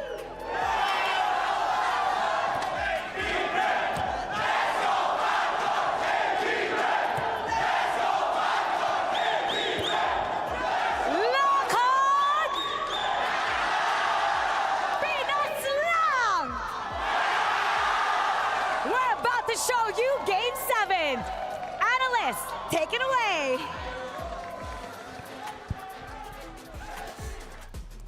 As amazing as the crowd is, I just want to take this moment and just say, this is going to be our final panel. That's right. No turning back. We've been in Riyadh for how many weeks now, and it's all come to this. There'll be no more games after this one. I wouldn't have it any other way. It's an honor of serving you, gentlemen. Yes, I feel emotional right now. You feel emotional? Yeah, I do. It's weird, right? Like, I've been in many grand finals before, but it's something about this one. Something about this one. Yeah. I mean, something special. It's history in the making, anyways, right? Falcons CP Bren having all the championships. Selangor Red Giants bringing a new era for Malaysia. Like, whoever wins this one, they deserve it. But with that being said, why do I keep saying that? We're jumping into the draft here. SRG is going to be blue side. Falcons AP Bren, red side, batting the Julian. Batting the Faramis. Few, you're not going to be having fun. Whew. By the way, just the fact that we have changed sides all matters so much. SRG can get Roger here. They can get Roger, indeed. And they have already banned up. Maybe the Valentina will be next. That should be the ban. I gotta see. I would encourage it. Encourage. What other years do they ban? Oh, because they're in the red side. That's why they can now afford to ban the Faramis because they don't have to ban the chip. Yeah. Okay. And Falcons and Bren, they ban out the Fanny. So either let SRG have the Ling, have the Roger, or open both of them up. I think you open both of them. Just ban the Ling at this point if you are FCAP. But for SRG, I think I would have said Valentina, but yeah, Moscow also works. So in that case, do they first pick the Ling, regardless if it doesn't get banned? Yeah. Yes, 100%. Especially because you already have the counters taken out. Like most importantly, this Julian and also the Moscow. In fact, even the Faramis is considerable against the Ling. So yeah, you're now comfortable. Do it, Treb. Do it, Treb. They got the Ling, man. Yeah, just out the Ling. I mean, again, it's like they ban out the Angela. So they want to let SRG pick up the Ling so that Falcons AP Bren, they can pick up, I believe, Roger Terizla. Roger Valen. Roger Valen. Yep. But okay, so what is top one between Roger Valen and Roger Terizla? I think it's, for me personally, I think number one, Roger Valen, and then second is Roger Terizla. If the Ling gets picked up, I mean, this could be totally different. Maybe SRG picks up Terizla. Or the Valen. Or the Valen. Put it in Stormy. In Stormy we trust. Wow, what an intense first pick, huh? I mean, again, it's the final match of MSC. The biggest power pick trade we've seen in a while. Yes. Comes down to this. Comes down. I've never been so nervous about exactly. And honestly, it could have just K. So it's Roger. Roger. It's their turn. This is an FCAP signature move. Yeah. Yeah. So that's SRG taking the Roger route. You go Ling and you go Terizla. Second is Roger. I think that is the MO for FCAP. There it is. And honestly, so if you're SRG, okay, you definitely don't want to give the Valentina, right? This is an nail on FCAP the head. signature move. Yeah. Yeah. So that's SRG pick up taking the, you pick up Valentina for Roger SRG. route, you go Ling and you go to Rizla. I think that is the Valentina taking away. And of course, so if you're then SRG, how come we forgot about the Harris? Yeah, it makes a lot of sense. I think eventually the Claude should be banned by the FCAP, Valentina for SRG. You go Ling and you go to Rizla. And at that point, if all the gold laners are banned out, Valentina, Roger goes gold lane. Innocent special, that's where he gets the name. Innocent the Beast. Yeah, makes a lot of sense. I think eventually the Claude should be banned. I think the Hayabusa actually is still pickable for SRG. That's still a good hero versus the Ling, and also in a way versus the Harry. So they're forcing Sakai's on the Haya. Yeah, they're like indulging SRG to the point where let's have an assassin versus assassin battle in the last game of MSC, where everything's meta. And also in a way, the fight will be legendary. Indeed, okay, I think about few heroes, right? Lilia also indulging SRG to the point where let's have an assassin because that has great synergy with the MSC. Yep, where everything's meta.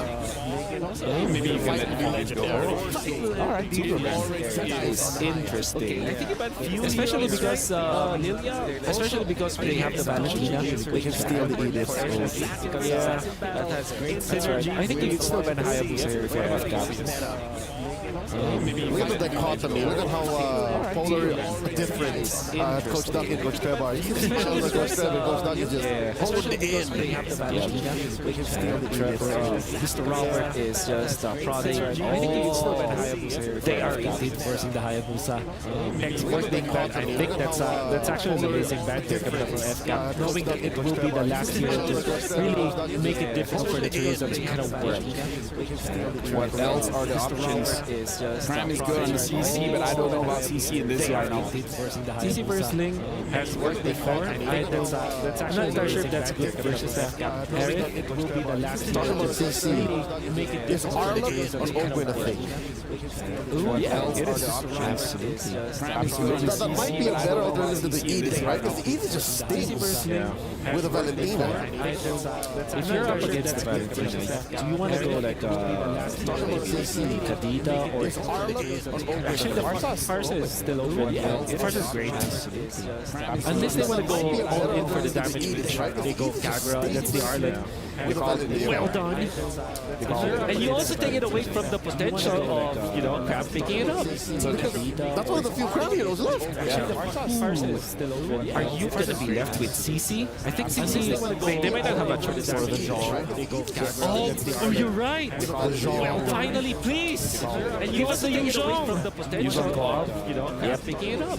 Jean-Claude. Like, don't pick up the Hayabusa or risk it, pick up the Hayabusa, let Innocent have his time with the Roger. Like, this Roger gave Innocent finally, please. the MVP back in the lane. Alpha, they just go back to Alpha. Alpha Ruby. Okay, this is the part where you actually go for the, you go for the Lilia. Is Louis still open? Yes. That might be it. That might be the closer. What kind of world is this? Louis is perfect versus Alpha. I feel like at this point, it's just that everyone just picking. This is the part where you actually go for. I don't know. No, I'm just saying it's like, okay, go big or go home. Just pick whatever you want. And gentlemen, I want to say thank you very much for your services, not just for today, not just for this draft. Everyone, for the entire MSC. We'll talk again later. But for now, we're passing it over to the casters, where for you guys, it's your final cast as well. See you guys. Pick whatever you want. And gentlemen, once again, thank you to our beloved analysts calling the shots every single time, being as accurate as they possibly can and breaking down all of the action for you guys. With that being said, Mirko, this is it. One team are going to be crowned champions here of the Mid-Season Cup 2024. Real question, is it going to be Slimer Red Giants or is it going to be Falcons? AB Bren. You guys. Well, we'll just have to see, Gideon. This is at the door or the window, rather. One team opens up for the final game. Ladies and gentlemen, it's time for Game 7 MSC 2024 Grand Finals. Welcome to the land of dawn. One last time, Selangor Red Giants on the blue side against Falcons AP Bren on the red side. And already we're seeing the trades being very effective here from Owen, now having access to the Arlen. And honestly, I don't know, man, this Arlen is a dangerous pick on Owen. It really is. I think back in the day, for me especially, looking at Master Owen, every time he picks up the Arlen, he would have the most kill on the team. That's how ridiculous he is on the Arlen. So it really does feel like the analysts also, you know, kind of said it. It's all comfort picks. They're going back to what makes them so special, I would say, individually. And looking at Master Owen in Game 7 go like this. Yep, and it's looking phenomenal as well, right? Because once again, from both and from every single lane, they've got a tough job, right? Few, especially on this eve, will be able to try and poke out Stormy, but the same can be said for Stormy if he just dodges a couple of abilities. At the same time, right, you can see the motions across the map are very hesitant, knowing that there could be a counter response on the opposite end. And from every single lane, they've got a tough job, right? Maneuver from Kyle, especially but on this eve, stays will be able on the to try line, and not poke out going Stormy, back. but the same Both can be teams said obviously, I don't know, what would you be looking for here? Right? Some damage, Cal's rotation as well, has to be taken very low. But goes out safe, doesn't get knocked up, going for the Wolf King. There's a connection, so Kyle gets a little bit more damage in. I think that's totally fine here, because again, Summer Red Giants are going to be stronger once they have their big ultimates, right? Especially for Eels. Once he has that no fury, then maybe they can open up a couple of options. But in the meantime, right, his first turtle is going to be a little tough to contest, considering that Owen is giving them very good information. Okay, they know for a fact that, especially in mid lane, is going to get shoved in, but they know that Alpha is already on his orange buff. So Falcons AP Bren take their time with this, go to the opposite side, farm back up, get that level lead to come back for this fight. This is what's great about Falcons AP Bren whenever they use the assassins, because they will go back and forth with the turtle, they'll go for it, they'll utilize that flash fiercely. It seems like for SRG, they've read that, they've rotated over, so Falcons are the ones punishing Falcons AP Bren for clear. They want to go over the neutral objectives. Good stuff here. That's why SRG are, when they're rotating together, more importantly, they're focusing on can they get Sakai into a position where he is able to actually out-level his opponent, especially when you're up against Elite, right? We're hoping that Sakai gets roughly around 11 to 12, specifically level 12, so that he's going to have a really short cooldown on that ultimate in these long extended fights. It's going to be dangerous having multi-guys, if not 2 rotations of Spirit Alpha if he survives. Out-level his opponent, especially when you're up against Elite, right? We're hoping that Sakai Both gets these roughly teams are around really 11 just scouting ahead. They're really just waiting for the power spikes. The shot of his fury placed down by Young. That could be scary. Super Marco's about for Sansa Innocent. It's going to a trade back. Guys doing some damage back onto Oakwood, and Marco will have to respect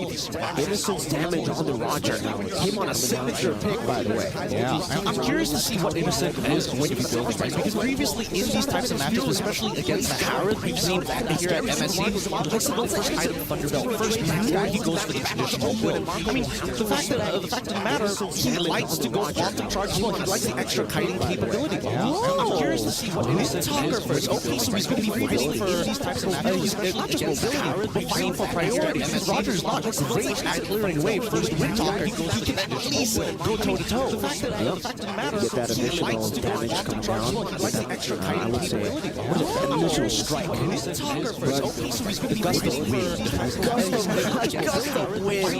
That's a propagator put Skies, especially the Warrax, really very early on. His first item of the game. That's really going to be good for him, because I think on the Alpha, he was going to do the initial strike. He wasn't shaky, but when it comes to the early game, he was taking down quite a bit. So the fact that now he is able to get those item power spike without any real hurdles is great. This mid game is going to be great for SRG. I think the best part about it all is because the laners are so even, it's going to be difficult for Kyle TZ to find these freebies in the side, right? So the main time where they actually clash is during these fights of mutual objectives, these POIs. Even, I would even make an argument for River Crabs as well. Rolling up there, knocked up. Now this Fury Young's finding 3 on the board, another knockup. It's attempted to play by Kyle TZ, but he can only just escape the real rubber flake. It's placed down by Crash. It's swinging the sight now on the Starmate, who finds it. Finch poised by Kyle TZ, finding a trade back, and it is Skies that gets taken down. So at least for Falcons AP Bren, they deny the turtle, but Army, terrified, don't know Rope King isn't ready. Kyle TZ for the dive. Now with that forward, Crab takes it down. Nicely done. At least Stormy didn't have to use the IFU and Innocent off of this double wave. team goes and takes down mid-tier 1. The tempo is strong from SRG's side. Falcons AP Bren, they're going to recover from the economical damage. Final slash the flicker. Now baits him in onto Yellow. Crab with one last hit at the site. The double walking outplays Falcons AP Bren. Penalty zone from Baptiste. Straight into Caltese. Now we're at the plane. Locking him up. Innocent finding the kill. Now the guy he goes. He tries to catch him. You think he's guilty? No! He's innocent! He does it time and time again. He's not allowed to get away with this. The law can't stop him now, man. But now, this is an insane amount of momentum that we are seeing from Selangor Red Giants. They want more! RWM, innocent again, like a kid. Not going to be used up just yet. Owen would eventually the final slash, turning him down. Mini's Fury early to try to disengage, and he gets Stormy out. But it's just Stormy. He's going to have to die for it.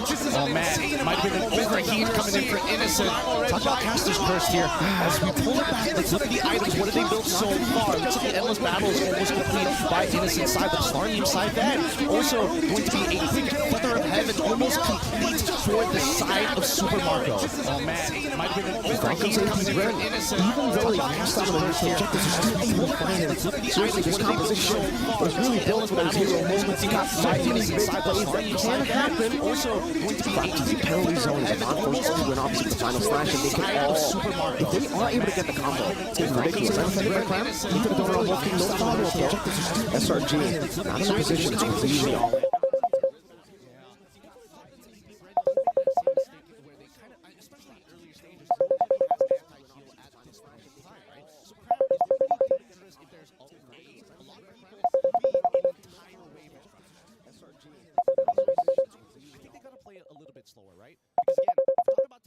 That's kind of died out for the side of SRG, right? At least from Falcons AP Bren, they've kind of evened out the score in terms of who makes that first move first.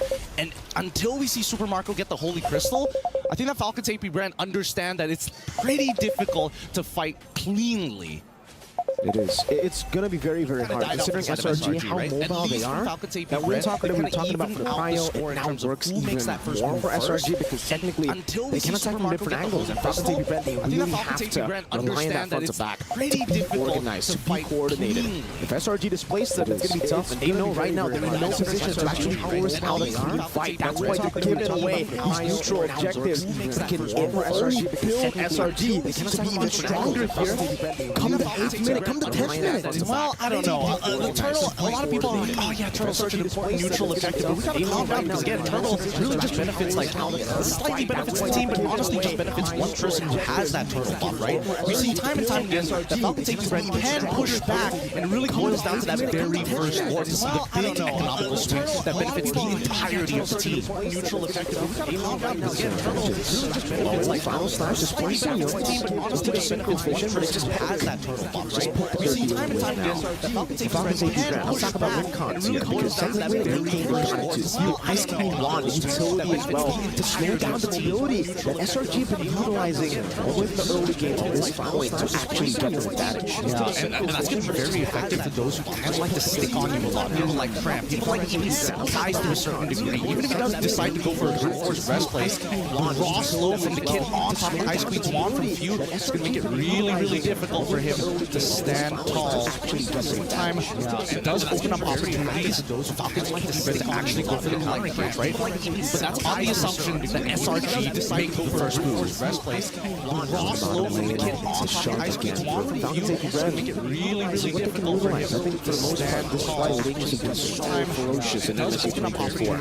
You're able to farm up so they can actually get places very fast as well. Obviously, you have that Finch point, but it's all about bringing the threat in the side lane. And technically, do SRG have someone that they can actually like send to words in this game to match him at all times? Because even if you can 1v1 him, you can't get to the rest of the team faster than the lane.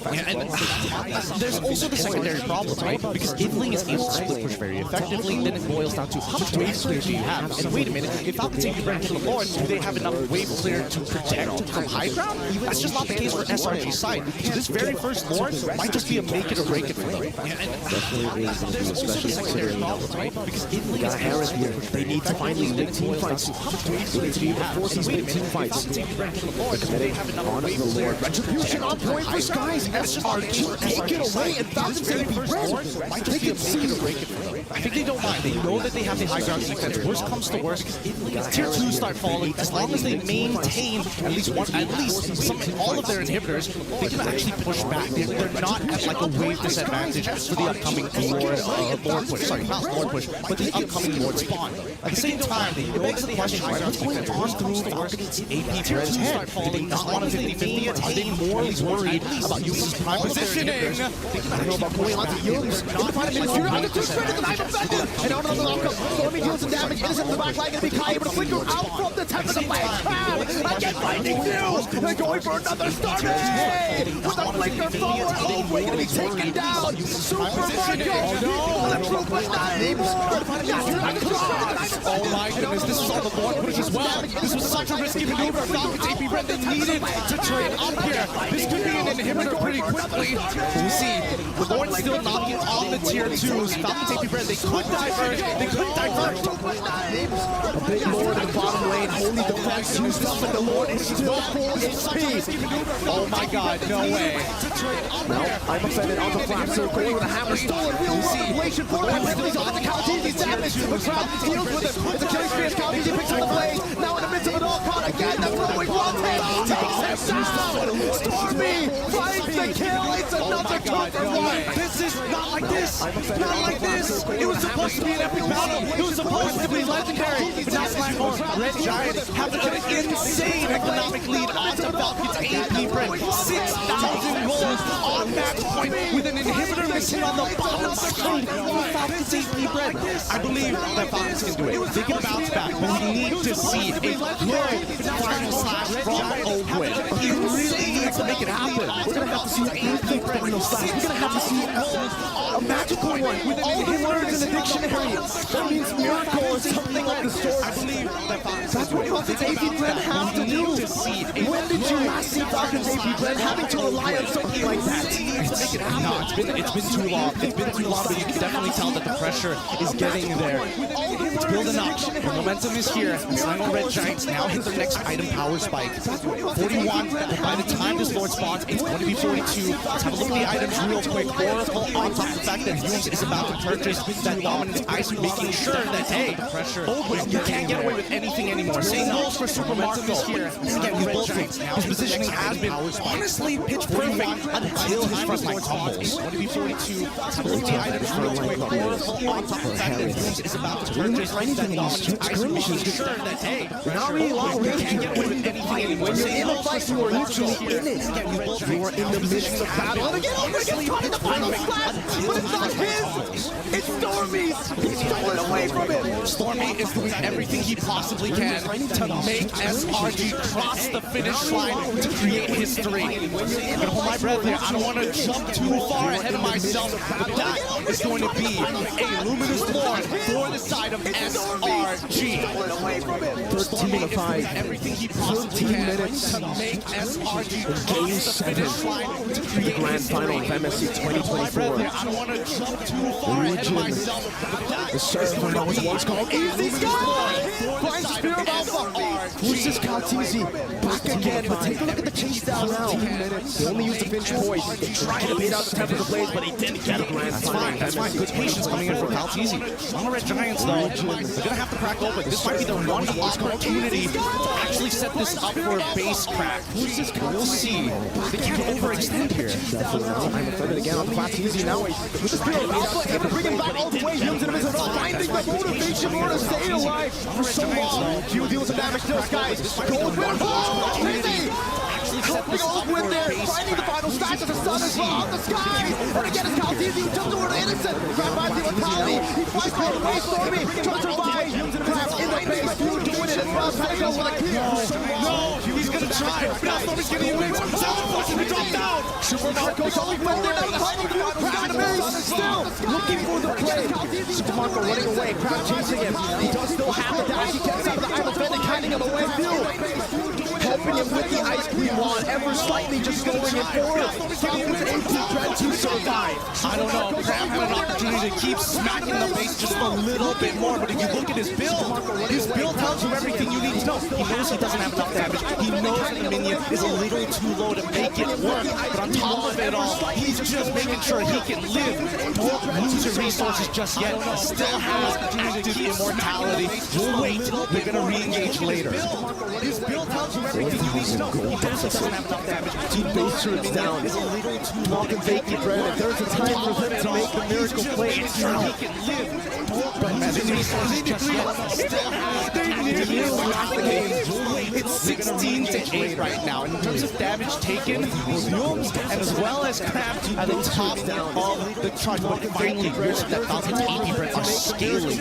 And if the fight drags out too far, especially with Taltizi, he can easily clean up that backline. Even if you have 16-8 right now. In terms of damage taken, despite this massive advantage, you can take a look at the turrets, you can take a look at the stats all you want, but it really comes down to one fight. Falcon's AP Bren, how were they even able to get that fight close? I don't know. SRG, I mean, they missed their opportunity, unfortunately, to close out this game now. You gotta give props where props is due. Falcon's AP Bren, they may be the final boss, but they won't make it easy for SRG. They're gonna have to fight for every inch of space.